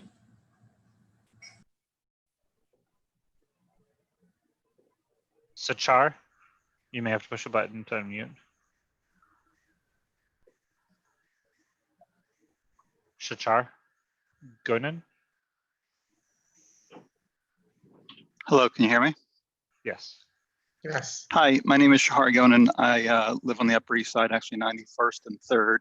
I don't live on that street. I don't go, my kids don't attend the school, but just thought I do have kids in school age, and I know there's a lot of concern for elderly and people with disabilities, and there's a lot of life threatening, and that's a lot of concern these days. But I just would throw it out there that schools are trying to deal with a challenging situation.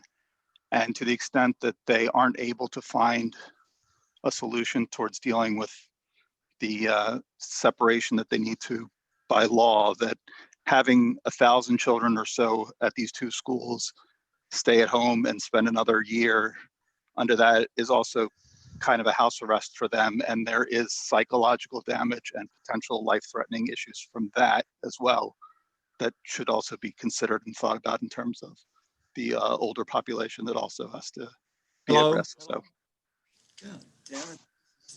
Oh, Chuck, we can hear you. Can you hear me? Yeah. Yes. Sorry. If you can hear. So look. Just lean forward when you speak. I think you're just too far. It's just not showing that we can hear. Okay. I think we should call it. We're going to have to call a halt to this because we need to hear from some board members. And why don't we start with Lori Boris? And I'd like people to keep it down because we're 9:40 now and we need to move along. Lori? Okay, I'm going to give up my time, actually. I'll pass to the next person. Okay, Elizabeth Rose is next. Elizabeth? Call the question. Okay, now I just want to make sure that the amendment, that the thing that we're calling the question on, and Barry should answer this, moved it 25 feet so that it's now beyond the entrances and stuff to John Jay houses. That's correct, Chuck. Correct. Okay, so that's, we have it. So it's starting, it'll start the school year if and when started, and if and when the school year is going to be with social distancing. It's going to be 9 to 2:45, and it will now start beyond the entrances to the John Jay houses. So the question's been called, and we will assume that everyone who votes in the affirmative, unless they raise their hand, and we'll call on the people who've raised their hands. So we have a bunch of hands that are raised. I don't know if that's. I'm going to go ahead and lower everyone's hands.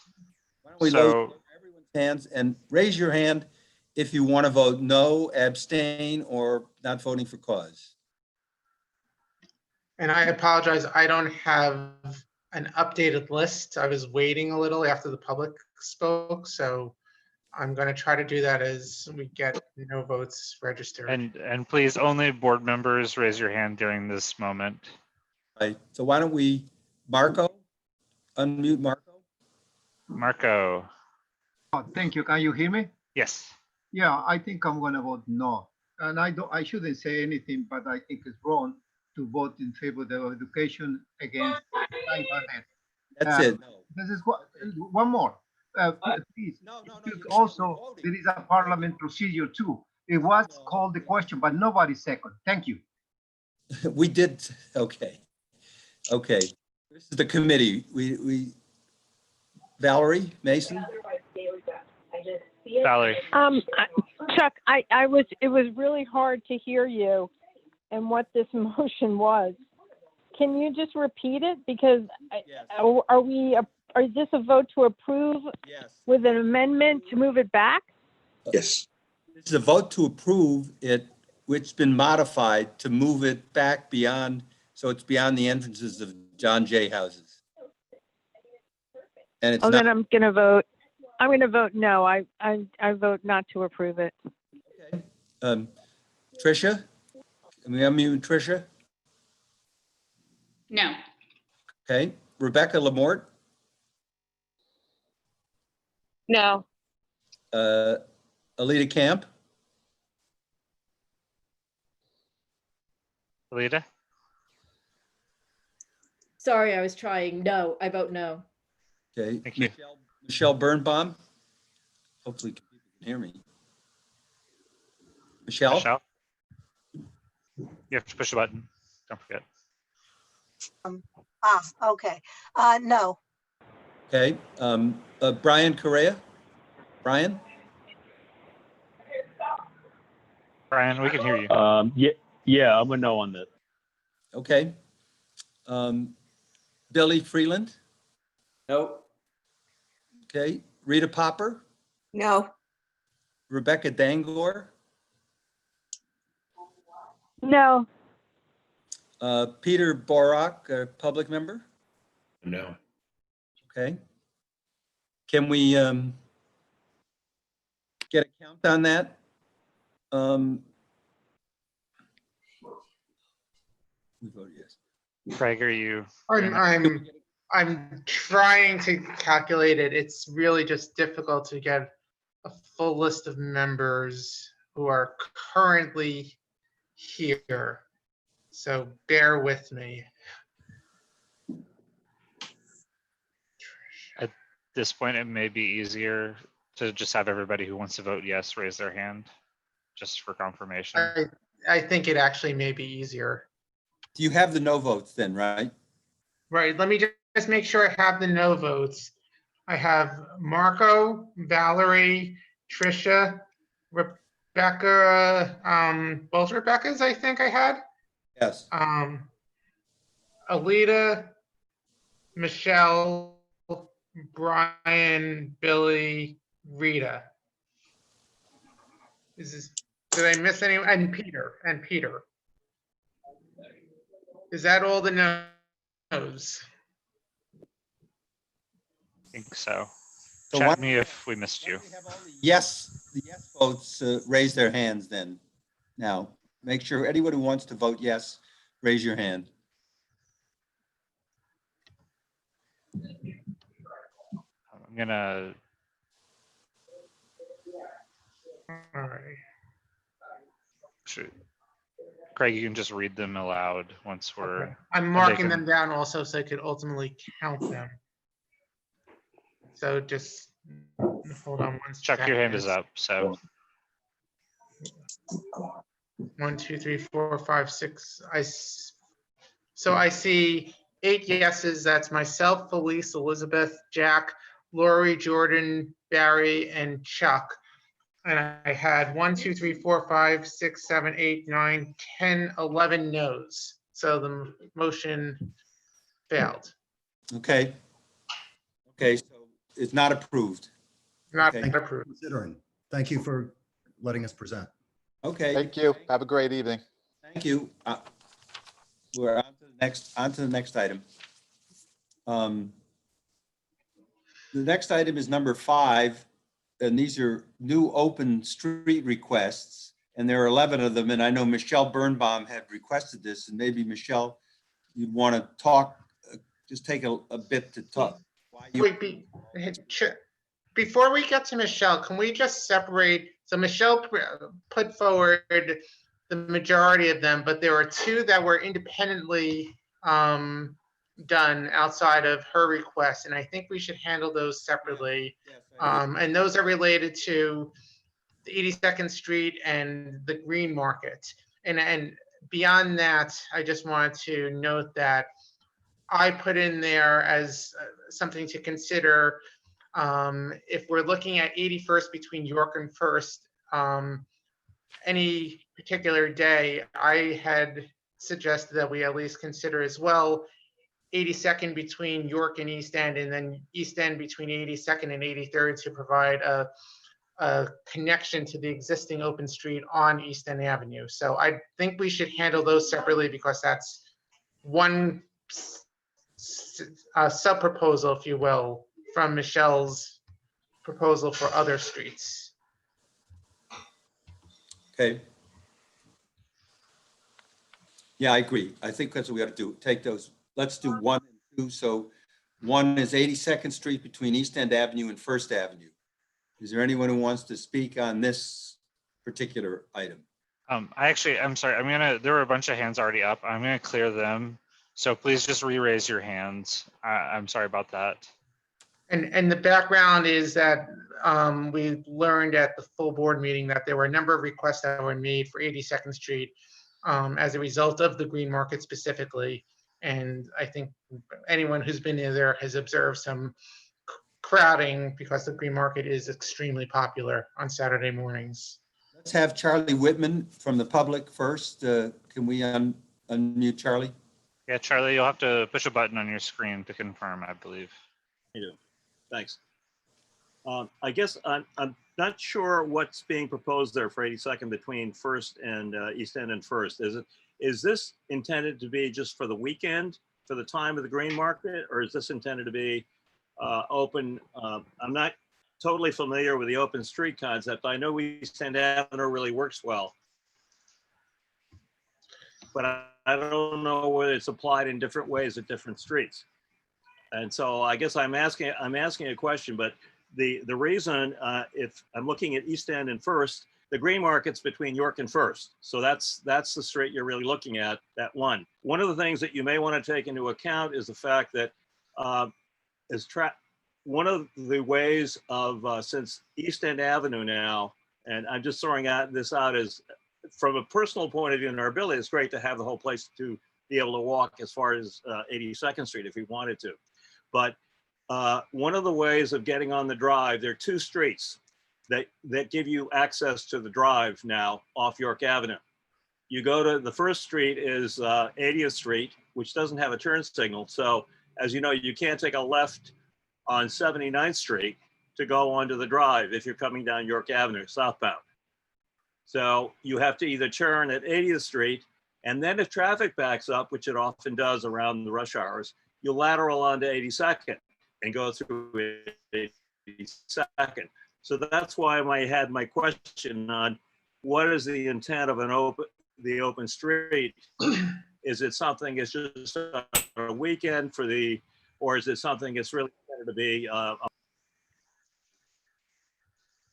Did you? So, Were you hear me?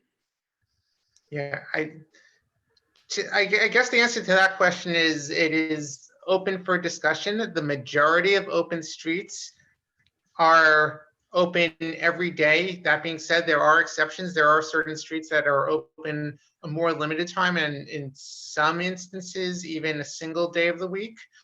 But it's up to everyone to decide how far they want to go. I think we're clearly talking about Saturdays on 82nd Street. There's always the discussion whether one block is enough, because the intent of open streets is to open up a slightly wider swath to give people space. And 82nd Street is already a crowded street. But if people are concerned about the access on to East End Avenue being limited to 80th Street, if that is a concern, then that could be discussed as well. Yeah. Well, it's from a personal point of view, I mean, it's fine. I'm just looking from an overall point of view more. You have an issue there of a couple of choke points down onto the drive, and that you're dealing during the week. On the weekend, it would probably be fine to have that, but that would be an issue. All right, thank you. Thanks. I maybe could have had my question later on in the discussion as more things unfolded. All right. Let's see more public comment. Sam Bernhard is raised his hand. Can we unmute Sam? Hello. Sam. Thanks so much for considering this and a really well-run meeting.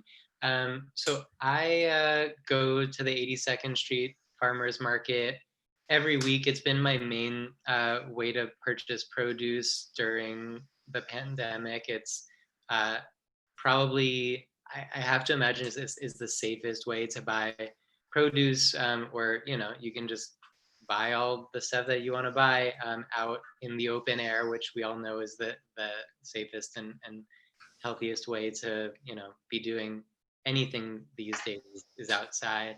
The farmers market staff have been doing an amazing job. If anyone's been there, you've seen this, just all the chalk that they use to sort of traffic control the different lines in different ways. And they've done the best that they can, but as strawberries have come in season and as more and more people have come outside, have come out to the market. It's just impossible to, you know, chalk your way out of the crowd, just the space limitations of just being on the sidewalk. So I think it would be really helpful to everyone who attends the farmers market, which is at least hundreds of people, perhaps in the thousands, I have no idea, to be able to have that entire street shut down for people, you know, to use the markets, you know, the entire street, both sidewalks and the road, for customers to be safe, for workers to be safe, and for people to enjoy the farmers market. Thank you. So next is Betty, this last public speaker, Betty Cooper Wallerstein. Betty. Thank you very much. You know, you refer to my having been on the board a long time, and what we have here now with all these streets, we didn't have a chance because you know, it used to be that people would walk the streets, people on the board, or live near the streets and take a look so that we knew. But this list was done without the going there. And I think with 82nd Street, I was at the church, which, as you know, no longer functions as a church, but it does have a school. And when I stopped in there were lots of little kids coming and going. So I wonder if the church was notified about this tonight. And also, again, for some reason, people weren't notified, I guess, in time, because I spoke today with the senior residents for people who have dementia. It's been there a very, very long time, on 80th Street between York and First, and they have they have several spaces in front with a couple of vans, but also an ambulance. And then the other part of 80th also has a school, which I don't know if they're doing anything, but the 80th Street residents did not know about this. I mentioned it because I found out late yesterday, so I asked today whether she'd had any notice. So there are some of these where we really, for example, 80th Street really would not work at all, as was just mentioned, that it's an alternate way to get down onto the drive. And then the other question I have is that these are very, very long, well, I have a third question. These are very long streets from Fifth Avenue to York. And there's a preponderance of streets in the 80s, nothing in the 60s, 2 in the 70s, 3 in the 90s. So, you know, I think we need some time that we can find out. Nobody would expect a school or the churches that were no longer functioning, and those 3 churches in our area all now go on 79th Street, but they are having schools. So I think it's going to take some time to try to figure that out.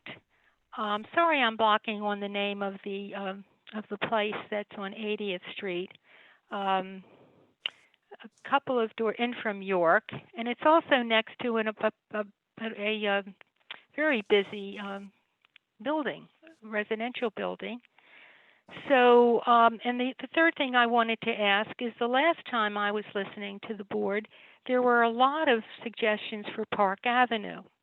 And I thought there were too many on Park. If I remember, it was a very large part of Park Avenue. But I did agree that Park Avenue is the only two-way street that has the 2 areas. And it doesn't have the buses. It doesn't have the traffic. So what happened to Park? Is that what we're going to talk about later? Because it's not on this list at all. Betty, can you hear me, Betty? Sure. We passed a resolution last month for Park Avenue between 60th and 72nd Street. We had a longer one. DOT said they wouldn't do it, but they'd entertain a shorter one. So it's 60th Street, that's the resolution to 72nd Street was passed last month. Okay, so we already have that one. Okay, well, but my comments are just that I think that, we have to have an opportunity to check on these streets, and I do oppose, since we do have a good part of, we have a lot of streets here, I'm not in favor of going from York to Fifth Avenue. Thank you for giving me a chance to speak. So let me just say, and we'll talk about this because as we mentioned, we're separating the ones that are related to or connected to the Green Market request versus the others, which all were proposed by Michelle Birnbaum. Her intention was that we choose from that broader list of streets if we're considering open streets. And I think part of the reason, I think she indicated at the last meeting that these were streets that community board members live on because we should share the burden of closed streets. So I don't think the intent was for all of them to be closed. We'll get to that in a moment. But in terms of, I think we should try to now just go back to 82nd Street and those connected with the Green Market, because that was a separate and distinct proposal from the ones that Michelle had put forward. Yeah. Listen, we have one more public. Well, we have a couple of public members, but I'm going to say that I think that we just ought to do these first two streets. I know Michelle won't like it, and the 3 to 11 we'll just have to put off till our next meeting because I think we're getting extremely late. We still have other things that we have to talk about, and I think we can spend. It's already now 10 o'clock, and we've been since 6:30, and I don't believe that we should now take another hour or more to go through some of these streets, and a number of them just aren't going to be particularly feasible. And as Betty indicated, there may be more time for people to think about them and be heard about them. So that's what I would like to suggest to the committee. But why don't we take some comments from the committee? And well, David Hales wanted to speak, a public member, so why don't we unmute David and let him speak first. David, you're unmuted. Yeah, I'm unmuted. I just wanted to say quickly that I live in the neighborhood at 83rd and 1st, regular goer to the Green Market. The discussion of closing that one block from First Avenue to York has been on the table amongst regulars and vendors, as well as the Green Market people for years. And it would make a huge difference to that market. And the Green Market people acknowledge that opening that street would actually create a market that is much more viable and much more used by the neighborhood. So I think closing that one block, which is equivalent to the one block, which is a Play Street block, one block over between 2nd and 1st, which is closed 5 days a week. We're talking about opening this one block for the Green Market on essentially the morning and early afternoon, 1 day a week. On Saturday specifically, is something that would be really beneficial to the neighborhood. Greg, can we keep it to one, keep it on Saturday to keep it for the Green Market? I think that's always been the intention in the discussions. Yeah, I know, I'm addressing Craig.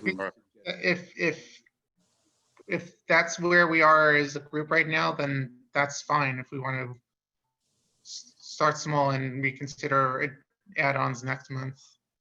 Okay, why don't we're in September since there is no next month meeting. Why don't we get some board members? We have a lot of people that want to speak here, and let me call on Michelle first, since we've made a number of things and she's proposed a number of these streets, and I made a suggestion that we put off essentially her proposals.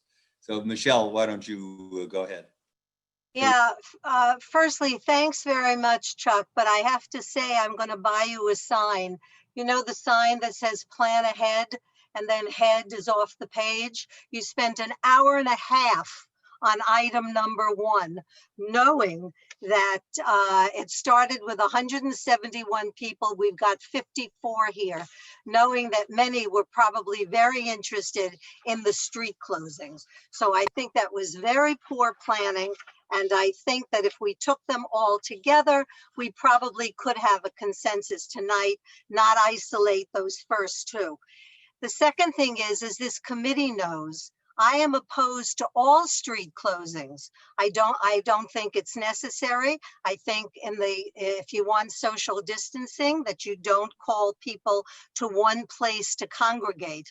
So I'm not in favor of any of them. However, because I know that this board is, and because I know that this board is going to vote for closing streets, I made an effort to look at the streets on which board members live, because I felt it was only fair that they share what might be an inconvenience. Now, also, the side streets have much smaller buildings than the avenue blocks do. And so just on that alone, there are less people who are living there that will be inconvenienced. My intention was from this list to pick one, not all of them, not two of them, not six of them, one street. We don't need all these closings in our area. Now, the reason there are none in the 60s is because I stayed clear of the hospital corridor. That is not a place to create a walking street.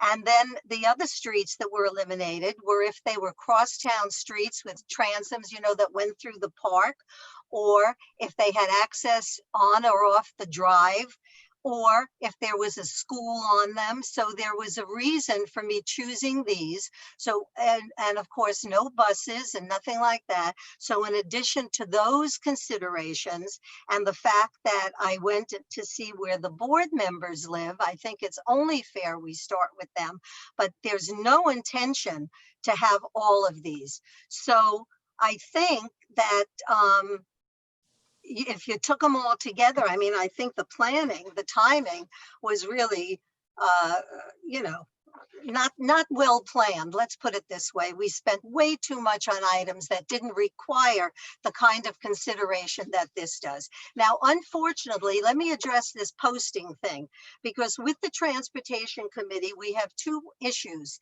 One of them is it comes up early in the month. Our agenda and our posting doesn't go up until the end of the month before. So basically, if this is on the 1st or 2nd of the month and the posting went up on the 28th, it's of course limited. We have that all year, every year with the Transportation Committee. The second consideration is that now all our posting is only done online. We no longer, because of the board office is closed and because of staff issues, we no longer have any street postings. So by virtue of that, through this entire pandemic, the public is not as noticed as it has been in the past. And that's very unfortunate. But look, this is what we have to work with. Now, I know each of these streets that I suggested. I am more than happy that they do not go from York or East End all the way to Fifth Avenue. But what you were tending to do as a committee and as a board was create streets that did have that distance. And that's why I was trying to accommodate. But be very, very clear, I am looking at one street here, not all of them. We do not need any more than that. And I would appreciate it if we could have a very brief discussion of all of them at the same time. I think we could come up with a consensus, and I don't think we have to wait another month. Okay, thank you. Thank you, Michelle. Why don't we go to Jordan Woke had his hand up. And why don't we go to Jordan? Jordan, can we unmute Jordan? Hi, okay. I live 301 East 87th Street, so I'm between 88th and 87th Street.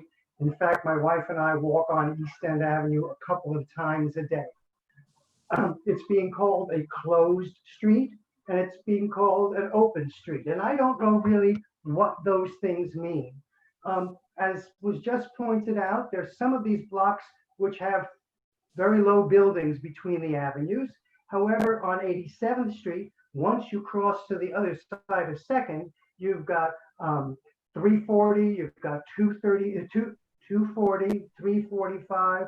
You've got other big buildings between 3rd and Lex, a brand new building. So these will have lots of access. I don't know what it means to have a closed or an open street. On East End Avenue, there will be double parked vehicles on both sides, and it's pretty easy for us to walk through and for people to pass us, and we're social distance away. but I don't understand what the purpose of the closing or opening of these streets is, because once you get a van delivering or something else, you're now going to have a choke point.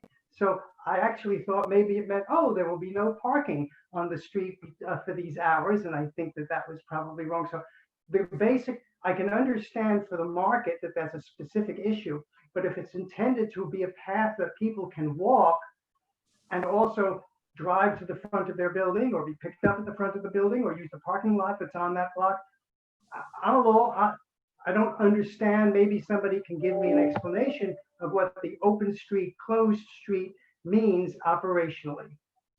Thank you. Okay, thank you. Rita Popper? Rita, can we unmute Rita? Rita, you may have to push a button. There you go. The 82nd Street between York and First Avenue, I am shocked that it's on this list. We support our local farmers.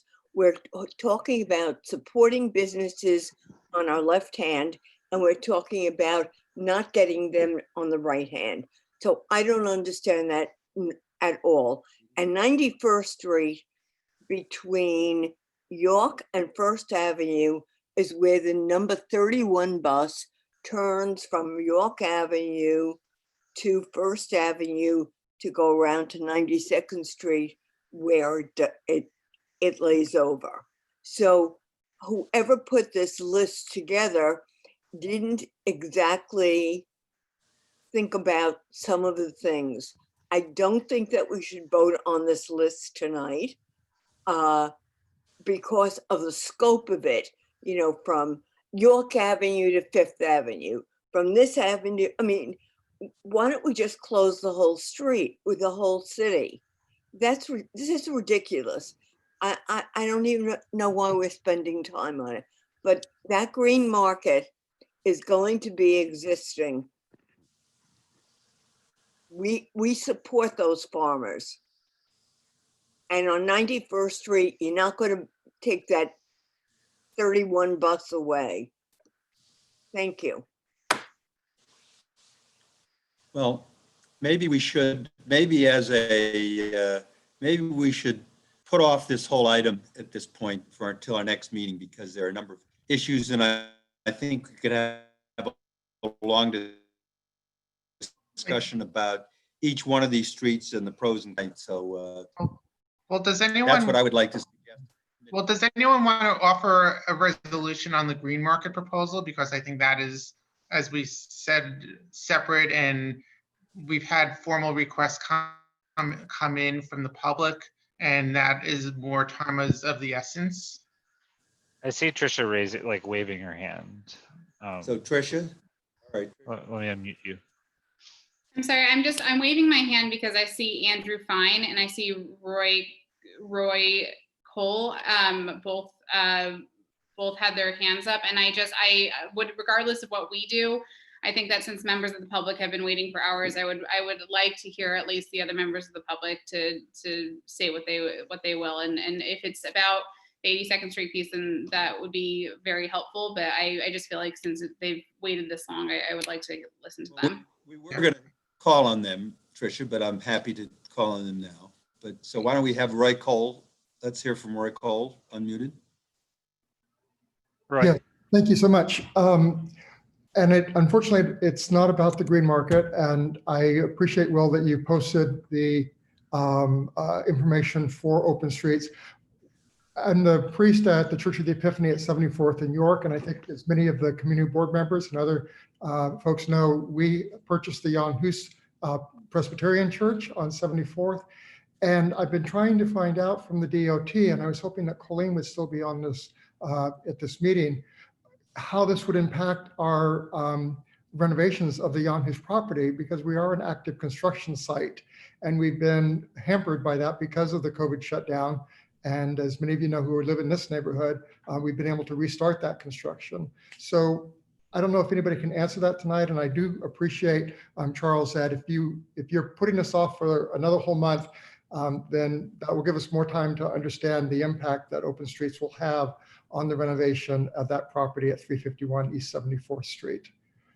Thank you. Thank you. We'll hope, I think we should put it off. We'll see what the committee wants to do, and we'll try to get you an answer on that too. Thank you so much.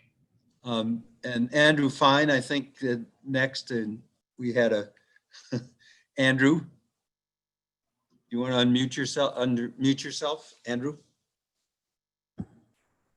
Thank you. I was waving my hand around earlier because I really wanted to hear what Michelle had to say before I ventured my opinion. But I do think that in terms of open streets, that parking spots for restaurants and bars to take over is one thing. Just opening streets altogether to pedestrians and not having any actual traffic on them is problematic and a nuisance to traffic patterns in general. I agree with Michelle in that, generally speaking, I oppose street closings altogether. And I would also like to back up Michelle on the point that this was an issue that was very important to me, and I've made it 3 hours and 45 minutes to voice my opposition to randomly and wantonly closing down streets. You can see streets across the city right now. I work downtown, Broadway in the Flatiron District. There are several streets shut down on Broadway that are completely unutilized by the public. They're just a traffic nuisance to the rest of the world. I drove across West End Avenue today on 96th Street, same situation, just streets shut down with no purpose except to shut them down. I agree with Michelle that in general, street closings are not a benefit to the public. Thank you. Listen, we have 3 more members of the public, and that's going to be it for the public comments. Then we'll stick with the board, and it's Patricia Louie, Stephanie, and Marilyn Lubell. So Patricia Louie, why don't you unmute yourself? Okay, thank you very much. I too have waited nearly 4 hours to to say something. I agree with Michelle. I think it's a very difficult thing to shut down the streets. I appreciate that she has selected the streets that she feels might be plausible candidates. I am on the board of 170 East 78th Street between Lexington and 3rd Avenue. For any of you who have walked in our neighborhood, you can see that there's immense amounts of construction going on. It's been going on for about 4 years and probably another 2 years to go. So we've been very blocked on this street. The idea of an open street on our block between Lex and 3rd is probably, a very, very difficult thing. And I think our board at this point opposes it. I just wanted to make that a public statement. Thank you. Now, thank you. The next is Stephanie, and can you unmute yourself, Stephanie?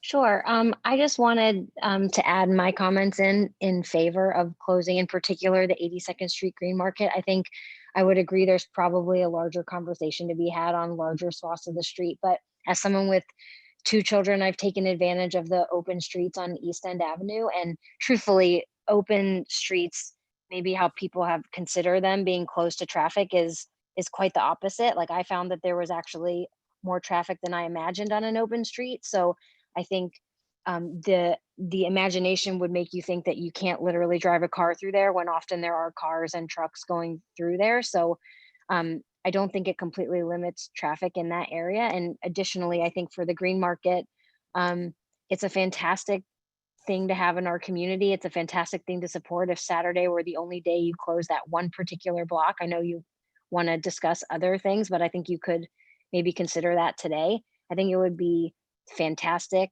There's been a lot of research around green markets and open streets to get combined together and the benefit they have for the community. So I definitely want to voice my my favorable opinion on that particular item tonight. Thank you. Okay, Marilyn Lubell, our last public comment speaker on this. Marilyn, can you unmute yourself?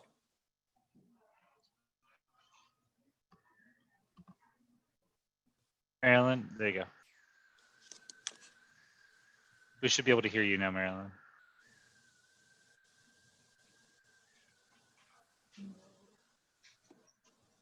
You're unmuted.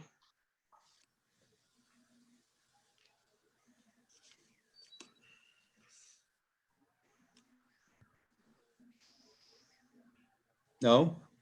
No, she's unmuted, but Marilyn, I'm going to mute you and try to unmute you again and see if that fixes it.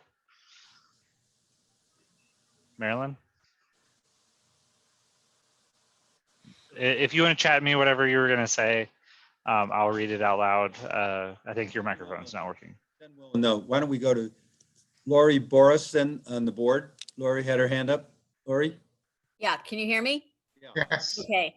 I want to say a couple of things. I do not believe that Michelle wants all of these streets closed. As she said, she's opposed to closing streets. I think that she just did it because she was angry about the Park Avenue situation.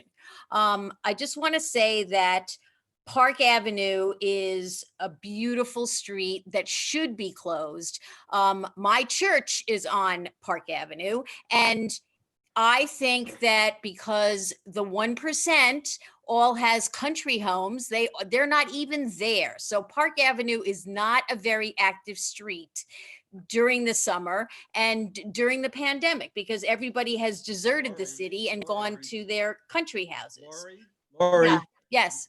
we passed the resolution on it already. Let's not talk about I know, but I'm saying that Michelle has just made this resolution because she's being vindictive. She's like, she's angry about Park Avenue being closed, so she now wants to close all the other streets that are around. And I think that that is incredibly selfish, and it's not in the best interest of the city.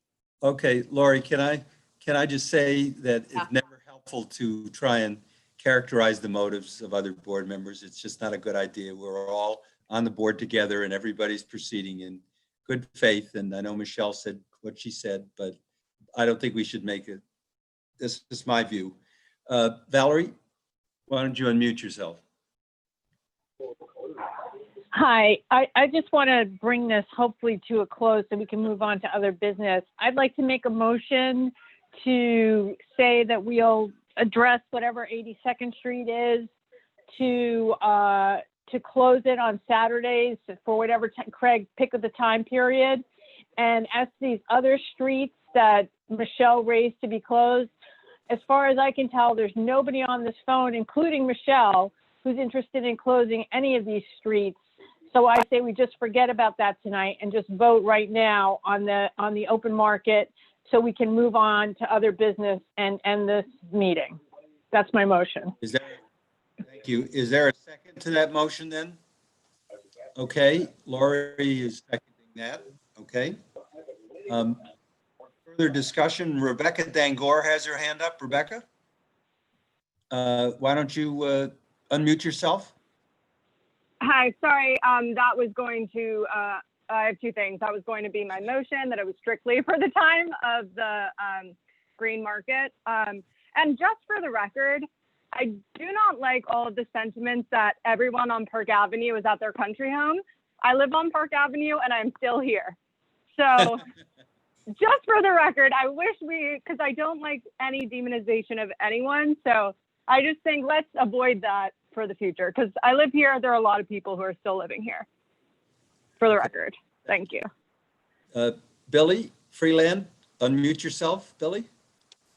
Okay, so I definitely support Valerie's motion. I just want to make two quick points. One is, on the comment earlier about the planning for this meeting. Look, we are in unprecedented times right now, and we have a lot on our plate. There's a lot of reimagining our streets that we have to be doing. So I know Chuck and Craig have a lot to handle, and I just want to applaud you both and Will for sticking around for this meeting. We all have to work a little harder and a little later, but let's all just be patient. I want to make one last comment, which is we initially conceived of these open streets as being something to do to help people socially distance at a time when we were shut down. We had parks that were getting overcrowded. Now we're starting to open up a little bit, including with open businesses and outdoor dining. I think open streets still matter, but I think we need, as a committee, start thinking about what it means to open streets that are busy avenues, because there's tons of crowding on First Avenue and Second Avenue particularly. And we need to think about what's going to happen to some of those lanes of traffic if we're going to have people crowding the sidewalk in a way that does not permit social distancing. So not that we're going to do anything today, but I think in the future, we need to talk seriously about those avenues and whether some of the lanes need to be repurposed. That's my comment. Thank you, Billy. Marco Tamayo hasn't spoken on this. Marco, unmute yourself. Yes, I would like to call the question. I hope that somebody else second. Okay. Is there a second to call a question? Yes, I see Billy and I see Lori. So the question's been called. And so why don't we, on this is on the Green Market Street, 82nd Street between East End Avenue and First Avenue, right, Craig? And Right, and if we want to do it, the cleanest way of doing it may be to just conform to the hours of the Green Market. I believe they are 9 a.m. to 2:30. But we can say during the Green Market hours. Okay. Now, I think, Will, I think what you should do is erase everybody's hands here and now, and then we'll assume that everyone's in the affirmative unless you put your hand up and I see, and then you be called on to vote something other than yes. Michelle, I see Michelle. Why don't unmute Michelle? Michelle? No. Okay, Michelle is no. Jordan Woke? I actually don't understand what we're voting on. It seemed like the motion said we will not discuss any of the other streets. And No. if that's the motion, I'm against it. If it's only for 82, I'm for it. It's only for 82. It's only for 82. Then I'm for it. Okay. Thank you. Are there any other people that want to vote anything but yes? I see no other hands. So I think we're okay. And so I think on the rest of these streets, we'll take them up at the next meeting, because I think we don't have enough time and we still have a few items to talk about. Okay, so item number 6, New York City Better Bus Action Plan. Is there anyone here to give us a quick? I can do this, and we'll keep this simple. Recently, a letter was put forward by a number of elected officials, including Keith Powers, Ben Kalos, Gail Brewer, and Dan Court, I believe, all signed on to a letter opposing budget cuts to the New York City Better Bus Action Plan, which included a number of priorities across New York City to improve bus service, including bus lanes and other bus upgrades. And I believe among the list included select bus service, funding for select bus service on corridors, including 96th Street. So I believe it is $2.something million in this current fiscal year and $5.7 million next fiscal year. Will, I think I sent you the letter. If you want to just post that letter quickly, if you're able. It's in everyone's chat right now. Everyone's, oh, my chat disappeared. And everyone can see that. And I thought the quickest way of addressing this would be if we as a community board wanted to endorse the letter and support the letter. Is there anybody who wants to comment on this? I saw some, I think Michelle had a hand up. Michelle, I don't know if you want to talk about this or something else. Why don't you unmute yourself? Yeah, well, I was just trying to skim through it. Let me make two comments. First of all, I hope nobody ascribes motives to me since they don't know me or anything about me. I hope they don't do that to anybody else. And the other thing is, I just want to make sure that in this interim, as you well know, I'm very happy to wait on the streets because I don't want them. But I hope in this interim that the DOT isn't aggressive in assigning them to us. After all, they did that to us in East End Avenue. We had no notice about East End Avenue. We woke up one day and it was a closed street. So that's why I wanted to get on it, because I know that the board wants to do that. If there is no threat of that, I'm perfectly happy to postpone this indefinitely. So if the chairs can maybe talk to the DOT and Colleen and maybe make sure they don't jump the gun, I would appreciate that. In terms of the letter and the bus now, if somebody could really, it's a letter that's now given to us, and now if we all stopped and read it, it's going to take a while. So can you, this is a temporary thing, Craig, can you just maybe give us a little more info, because I'm not sure I'm getting it. Sure, the letter essentially just speaks to the importance of buses in the city and some of the initiatives that were proposed to move forward to improve bus service. It alludes to the fact that 75% of bus riders are low income. And I'm looking at number 6 as temporary bike lanes. we switched the order. Maybe, well, who would know you may that? be looking at an old version of the agenda. Okay. I'm looking at the one I had printed originally. That's why I'm just wondering about this. So we're not talking about temporary bike lanes? We did that. That was item 2. That's what you moved up. Okay. All right. Continue. I'm sorry. No, that's okay. We only made that decision yesterday to swap items, just in trying to hopefully have better flow to the meeting and to have all the DOT items together so we would have them present. So the letter talks about the various bus initiatives and how what was at the time when this letter was sent earlier in June, the proposed cuts to the Better Bus Action Plan of $2.7 million in fiscal year 20 and 5.7 in fiscal year 2021, and how harmful those cuts would be. And the letter then was requesting that those cuts essentially don't occur or be reconsidered. Yeah. So it's just a budgetary thing.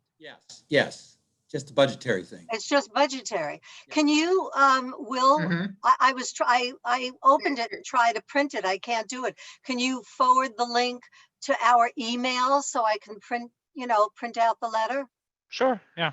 If anybody else would like me to email it to them, chat me in the chat box, but I'm going to send it to Michelle right now. Okay, but it's basically a budgetary thing and it's to improve bus service. Correct. Okay. Billy Freeland, you want to unmute yourself, Billy? You're next.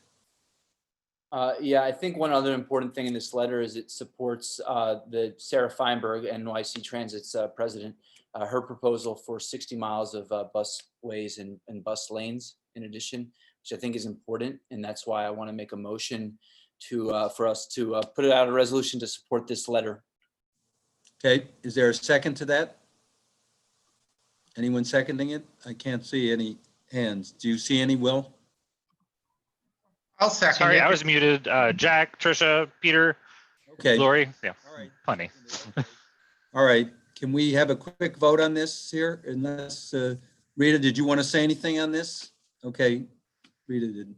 Okay, so why don't we have a quick vote? Everyone will be presumed in favor. All those who want to vote other than yes, please raise your hand. Press the raised hand icon. Okay, I don't see anyone. I think we're okay on that. Valerie raised her hand.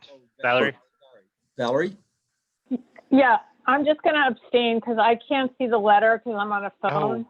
And so I'll wait for the whatever it is. Okay, thanks. Sorry, Valerie, I should have sent it to you. Okay. No, that's okay, Will. No problem.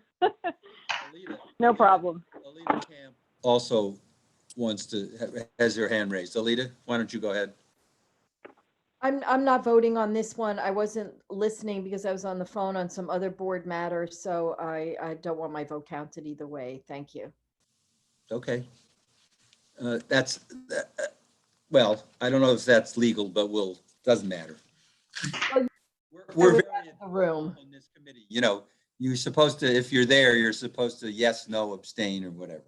Well, pretend I put up my coffee cup and was out of the room because I was mentally out of the room. Okay, Thank you. we'll keep you out of it. We're all mentally out of the room at this point. You shouldn't be admitting that as chair. Did you want to, There. Michelle, do you want to unmute Michelle?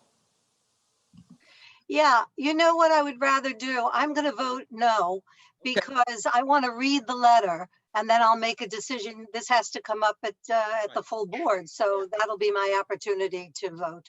Okay, great. I don't feel I know enough about it. That's fine. Okay, so we're done with that. Now, I don't know if Colleen is around. I don't think she's still here, so. She left a while ago, I'm sorry. That's okay. Any other business, any new business or? I know Billy had a item that was somewhat old, somewhat new. Billy? Okay, this is not going to make me popular. I apologize at this hour. I'll make it quick. This board has supported a plan on the Queensboro Bridge to take the South Outer Roadway and pedestrianize it. Right now, pedestrians and cyclists share the North Outer Roadway. We as a board voted 47-1, I believe, at the May meeting to support a plan to pedestrianize. And we've also supported back in January, a long-term plan to pedestrianize. We've been asked to sign onto a letter from a group called Transportation Alternatives to support exactly what we have in the past supported. I don't know if Will has had a chance to share this letter in the chat. I've just chatted it back to him, but it's pretty quick. It asks DOT to make this a priority and to pedestrianize the South Outer Roadway.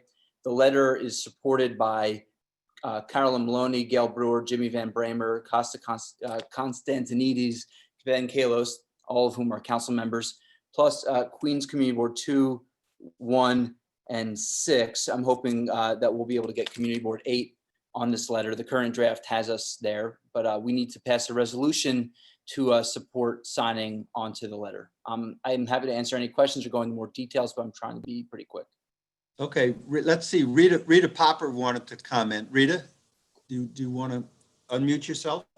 I think Rita wanted to comment on the other item of new or old business. Oh, okay. Oh, I know what Rita was. Okay, so Alita, did you want to? Alita, I think, wanted to comment on this. Alita? Sorry, unmuting.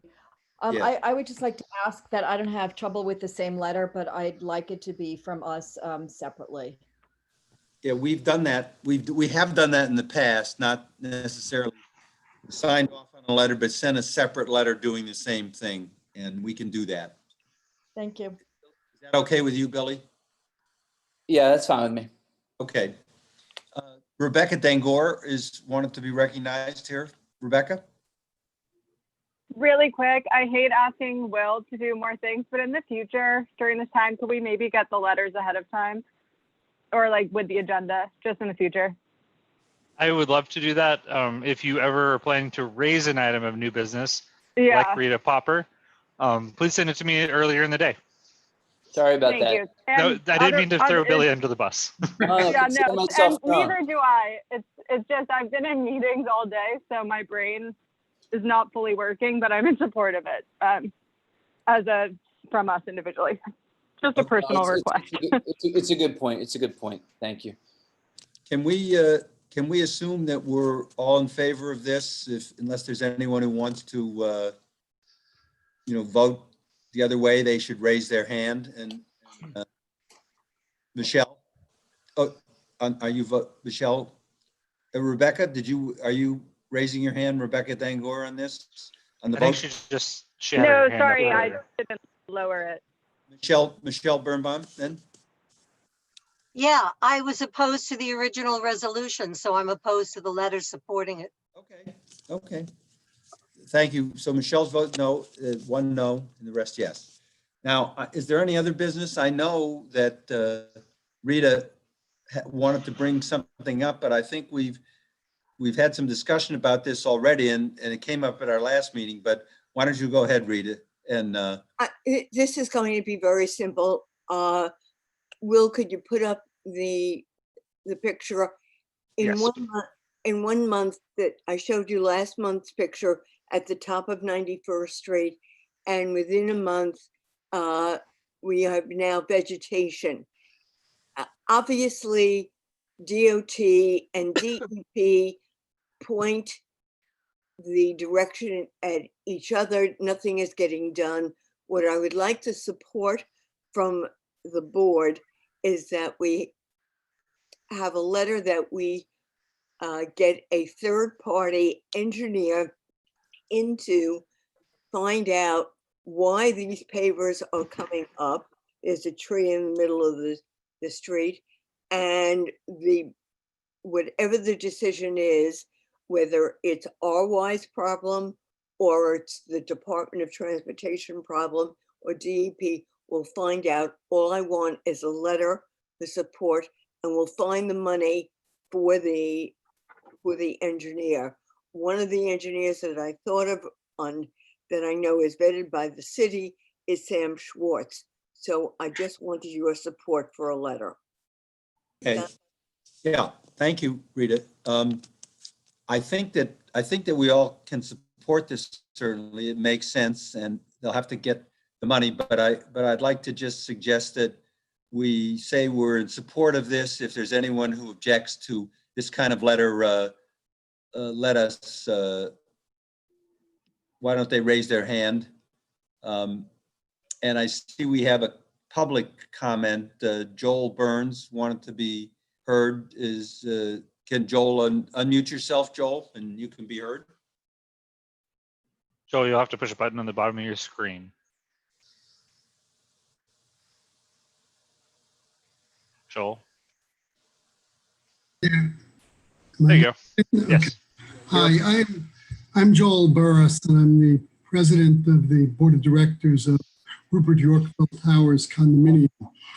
I'm not opposed to a letter, and I think a letter might be helpful, but we really don't need an engineer at this point. Our property manager has spent months and months trying to determine what was the problem. It's been ascertained that the problem was a sewer pipe that broke before underneath the roadway. The roadway has been sinking, is unsettled, is not only an eyesore, but is a danger to the community now.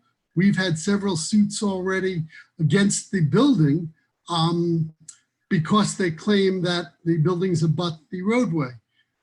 This is not a matter of RY paying any more money. Rupert Yorkville condominium is not going to pay any more money. This is a community problem that, frankly, DOT has not been addressing appropriately. So what I would ask is that the community board write a letter, but the letter should be to DOT saying you have to repair this road. Some people have alleged that we are responsible for maintaining the road because it was a private pedestrian walkway. And the answer is that's just not true. We never signed such a maintenance agreement, nor would I ever sign it, because I'm not exposing the owners of the condominium to tremendous expense of repairing roads and lawsuits, et cetera. So I would ask the board to write an appropriate letter demanding that the community be restored with a community roadway and that DOT pay for it. What's happening here is not only the danger that currently exists, but you're getting into sledding time when children are sledding on it. It can't happen this winter. There's not going to be community involvement there. Right now, you saw today some vegetation that's grown. What you didn't see is the pavers that are sunk. Bro, we have your barriers. sound broke up there. But the problem is with this, when Rita raised this last month, can people hear me? Mm-hmm. Yeah. When Rita raised this last month, I called the Department of Transportation, and Ed Pinkar is on paternity leave, but I spoke to the Deputy Borough Commissioner, Jennifer Sta-Innes, and she said it is not DOT's responsibility, that there is an agreement that the property owners are responsible. I said, well, find me the agreement. And they haven't yet found me the agreement. So I think the problem is here, and Rita's been fighting this for a long time. The problem is, even if we know what to do, no one is ready to pay for it. So, and get it done. So I think we're gonna have to, I don't know whether if Rita still wants us to send a letter, we can do that. And we can then get an engineering report that says this is what ought to be done. And maybe if we can't get anybody to do it, we'll try to work on our council members to get some money to do it. We can't, so it can't be, I mean, this is not building the West Side Highway or something. So I agree with you and I appreciate that. They won't find such an agreement because I'm the person who would have signed it. And I never signed such an agreement, nor would I. It would be insane for a condominium to take over responsibility of pavers on a street, be it a problem today or in 20 years from now. So if the council members are willing to take this on, it would be great. It happens, Rita mentioned Sam Schwartz. We did hire Sam Schwartz to determine what the problem was, I guess 6 months ago, maybe even longer than that. And with much due diligence and much effort, we led them to finally find the problem, which was the sewer, which has been corrected. So you're right, Chuck. The problem now is getting the city to appropriately pay to fix the street. And yeah, what you can do to help would be greatly appreciated for the community's sake as well as the condominium's sake. Rita, why don't Rita, yeah, why don't you respond, Rita? What would you like here? The finger pointing is over. We know how it happened, or we think how it happened. And Joel, you and I have worked together on many things. What we need, and we will get the money from our elected officials, not from the condo, not from anybody else. We will get it, and we will get a definitive reason as to how those pavers are and the condition that they are. Whoever is responsible, we think it's the sewer, we believe it's the sewer that ran down and lifted the pavers. DOT says it's not. The Department of DEP says it's not. So meanwhile, this is what we have. So let's get in an engineer and say, how did it happen? And whoever is responsible for it has to pay for it. But Joel, Rita, Joel already said that Sam Schwartz looked at it. And did he make a report? Do you have a report, Joel, from Sam Schwartz? Can we? He's muted. Yeah. 1 second. Joel. No, I don't believe that we have an actual report showing what the problem was. And I'd like to defer to our property manager who's on the call because she had them put dye down the street and determine where it was coming from, which they did determine. And I don't think anybody's denying now that it was a sewer break and that the sewer break has been fixed. But whether it's DOT who has to pay or DOT who seeks subrogation against DEP, that's not the community's problem. The community's problem is getting the street fixed. Can I defer and ask Diana Bosniak to speak for a second, who is our property manager, and she'll tell you what exactly we have. We heard last month, I think Anna was there last month, actually, Yeah. and she did talk about the dye tests and everything, right? Yeah, yes. Well, what came out from when it wasn't a dye test, the DEP came out and they were opening up all the fire hydrants on 3rd Avenue. What we were trying to recreate was this rush and gush of water into the Con Ed vault. And then while we were there, the gentleman from the DEP had said that there was a break up on 3rd Avenue and that it was fixed, which answered the question as to why the water was no longer gushing into the Con Ed vault when we had this water, when we had heavy rains. So there, the DEP had basically, told us that there was a problem up there. They fixed it, but we're left with this problem now, which is, far more than just maybe 100 square feet of pavers having to be reset. It's the street from Third Avenue halfway down to the Cagney Monument that has to be redone. And, you know, now it's just a matter of, you know, somebody taking, well, one of them taking responsibility for it. It was the gentleman that was there was Mike Farnan from DEP. And I was quite stunned. I mean, I'll have to get from, we've been dealing with Luke Martinek from Sam Schwartz, and I'll have to get something from him that, you know, I don't know that he was there that day when he had said that, but we can go back and ask DEP about that and have them show us when they fix that.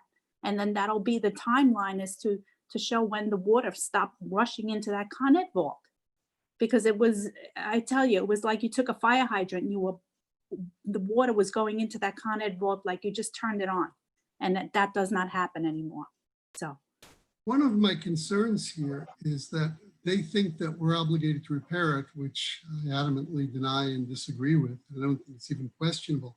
But the party that's going to be hurt is the community as a whole, because what Rita worked very hard to do was to get a designation so there could be community events held on the street. Yeah.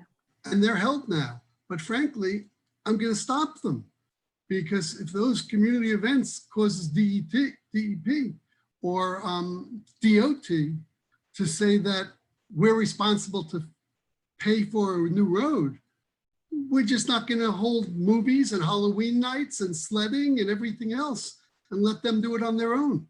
We've actually funded these events, thanks to Rita and her group, to be honest. So anything you can do would be greatly appreciated for the community and for us. Can we, to sort of put an end to the end point on this, if we can we just, since Sam Schwartz has apparently gone out there and done something already, can we just see if we can get a report from him and maybe Joel, working with Joel, and we can do that and without getting, you know. Sam. Yes. Yeah, we're willing to pay Sam. I think that I wouldn't use him because Sam is a traffic consultant, and this is a traffic issue. This is a technical issue of utility lines below the street. So it may be a different engineer. Michelle, I think he has a full-on consulting firm that does engineering. Yeah. Okay. But, yeah. Did you call? Am I unmuted? Oh, you're unmuted. Go ahead. Yeah. Thank you. I'll tell you. I wouldn't use Sam Schwartz for the reason that you said. First of all, you have an opinion from him. The opinion that you have, whether or not you have it in writing, one of you has heard it, you've worked very hard on this. This is an extremely frustrating, really outrageous situation that the city's not taking responsibility here. But the bottom line is you have an assessment from him that the DOT is differing with. They're saying they don't believe that that's the reason. Now, I suggest that we write a letter that this get fixed, that we do not name an engineer, but that we ask for an engineer who has not been involved in this before. And then we get a fresh set of eyes. There are vendors, engineer vendors that are, you know, that the city has that they can call in. But I would also say that our letter we should ask the elected officials to sign it so that it's also coming from them. What's the this street is it a private street or is it a POP? What is No, it's I a public remember street. there was a designation for this street, I remember. What was it? Pedestrian plaza. It was what, Rita? Pedestrian plaza. Okay, so it's not a POP, then it just belongs to the city, correct?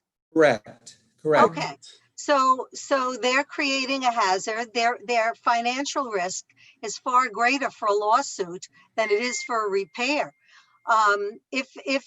If you believe that the underlying problem has actually been fixed and that the idea is just to fix the pavers because this is never going to happen again with the existing problem, then we should ask the electeds for money. If you believe that we don't really know if the cause has been diagnosed and we need to know that before there's an expenditure for the repair, either way, I think we should write a generic letter, but I think we should get the elected officials on board to sign the letter and also to verify that they will provide funding if the city won't do it.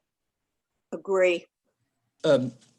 Okay, so listen, Rita, I guess the issue is how to best get this done. And I don't know whether we have a couple more people, hopefully, before, let's try to get this over by 11 o'clock. And it's now about 7 minutes to. So I'll call on Marco Tamayo is next. Why don't we, Marco, unmute yourself? Yes, can you hear me? Yes. Oh, okay. So the issue right here is very simple. First of all, there is no engineer. There is nothing that they can come and see it, where is the leak. It's impossible to detect. So the situation is right here is next. The owner of the development, he is fully responsible. The sewer system from the development, from the building toward to the main street. That section that even is in the road, the developer is responsible. So what it has to do right here is the developer or the owner has to open and demonstrate to DEP or whoever it is that is not his problem, and who has to pay now. At that time, it will be DOT or whatever agency will be. But who has to lead this issue? It has to be the developer with its own money, and has to open the street and demonstrate to the city that is no, the leak is not coming from one of the pipes that connect to the main street at the center of the street. I'm sorry. That is responsibility, fully responsibility of the owner.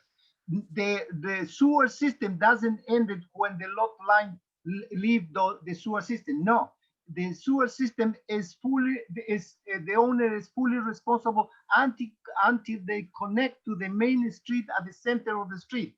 And usually, even that section, if there is some leaks, now this is completely is responsible of the owner of this development. If not, so then the city will be liable to pay every single penny to the developer. I think that is the procedure. Thank you. Marco, the sewer isn't where it was on the street. The sewer was on 3rd Avenue that leaked down the street. So before you say that, you should really understand what is entailed. It happened a long time ago, and what it is that the water came down from the sewer. And it lifted, Marco, let me talk. And it lifted the pavers. And every time it rains now, it lifts it more. But what DOT is saying, that their sewer leak on 3rd Avenue had nothing to do with this. However, until that sewer leak, these pavers were fine. So it has nothing to do with the developer. The developer didn't have a leak. The city had the leak. Okay, listen, we're going to have one more comment from our board chair, and then I'm going to suggest how we can deal with this. Alita Camp? Just unmute yourself, Alita. Sorry, am I writing the letter? We're no, we're not writing any letters at this point, I don't think. Okay, because if there is any letter, I would say that any obligation to host the 3 events a year is deferred per force majeure, as long as this is not fixed. Right. Yeah. Let me suggest, Rita. I know that this is something you've been working on, and let me suggest that we try and work this out if we can with the city, and if not, we'll go to the elected officials and try to put together a letter from the board and the elected officials that says the city's responsible to do this, and we've got to find the money. And DOT said they never do these pavers, and that's a whole other issue. But I think this is something we have to just hack our way through the bureaucracy, and I'm committed to help you do that. And but I think at this point we're not exactly sure of what kind of letter that we want to write, and I think we need to, but we'll figure it out. And before our board meeting this month, we'll have something that we can do. So I'd like to. Well, I agree. Chuck, with what you said, but I just want you to know that the pavers at the bottom of East 91st Street, a huge section was picked up for the Second Avenue subway. And RY management kept those pavers and replaced if any were broken, and the city replaced it because the city had dug up the hole. So the city does know how to put the pavers down. I absolutely agree with everything that you said up until that. Okay, thank you. Rita, Chuck, I'll help too in any way. Thank you. I'd like to, I know Elizabeth wants to say something. If you can, why don't, Elizabeth Rose, why don't you take 2 minutes and then we'll call it a night. We can just beat the 11 o'clock. Yeah, I appreciate that. Thanks very much. Obviously, I have not been involved in this particular item as long as you all have. So listening to it from the perspective of somebody sort of hearing a lot of it for the first time, my experience when my building was damaged by something that was ostensibly caused by the city was that we had to fund all of our own repairs and use our insurance, and then have our insurance company basically sue the city for reimbursement. And this sounds very much like that. So it is unclear to me listening to this why what was clearly a unusually paved street that was done as part of a development, why that is the city's financial responsibility. And there probably are documents or paperwork way back when. The question is finding it of, was there an agreement when these streets were paved differently than regular streets? How that agreement, what did that agreement entail?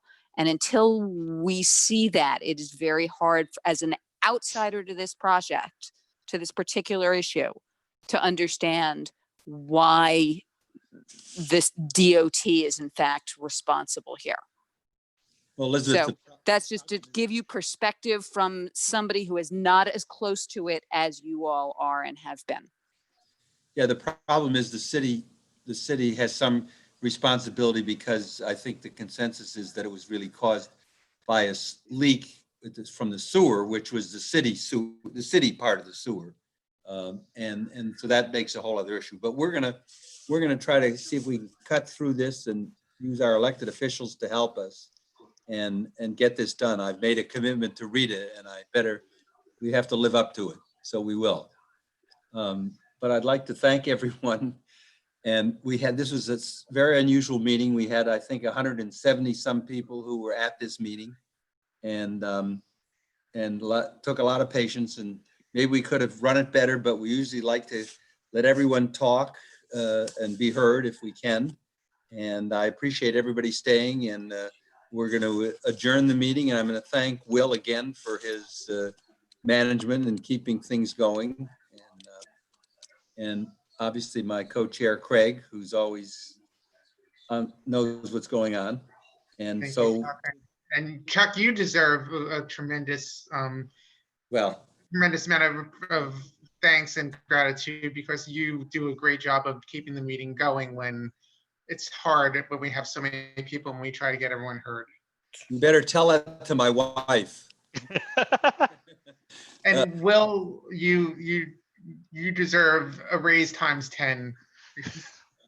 We are adjourned till the next meeting, and thanks everyone. Have a Thank you. Have a good 4th. Thank you.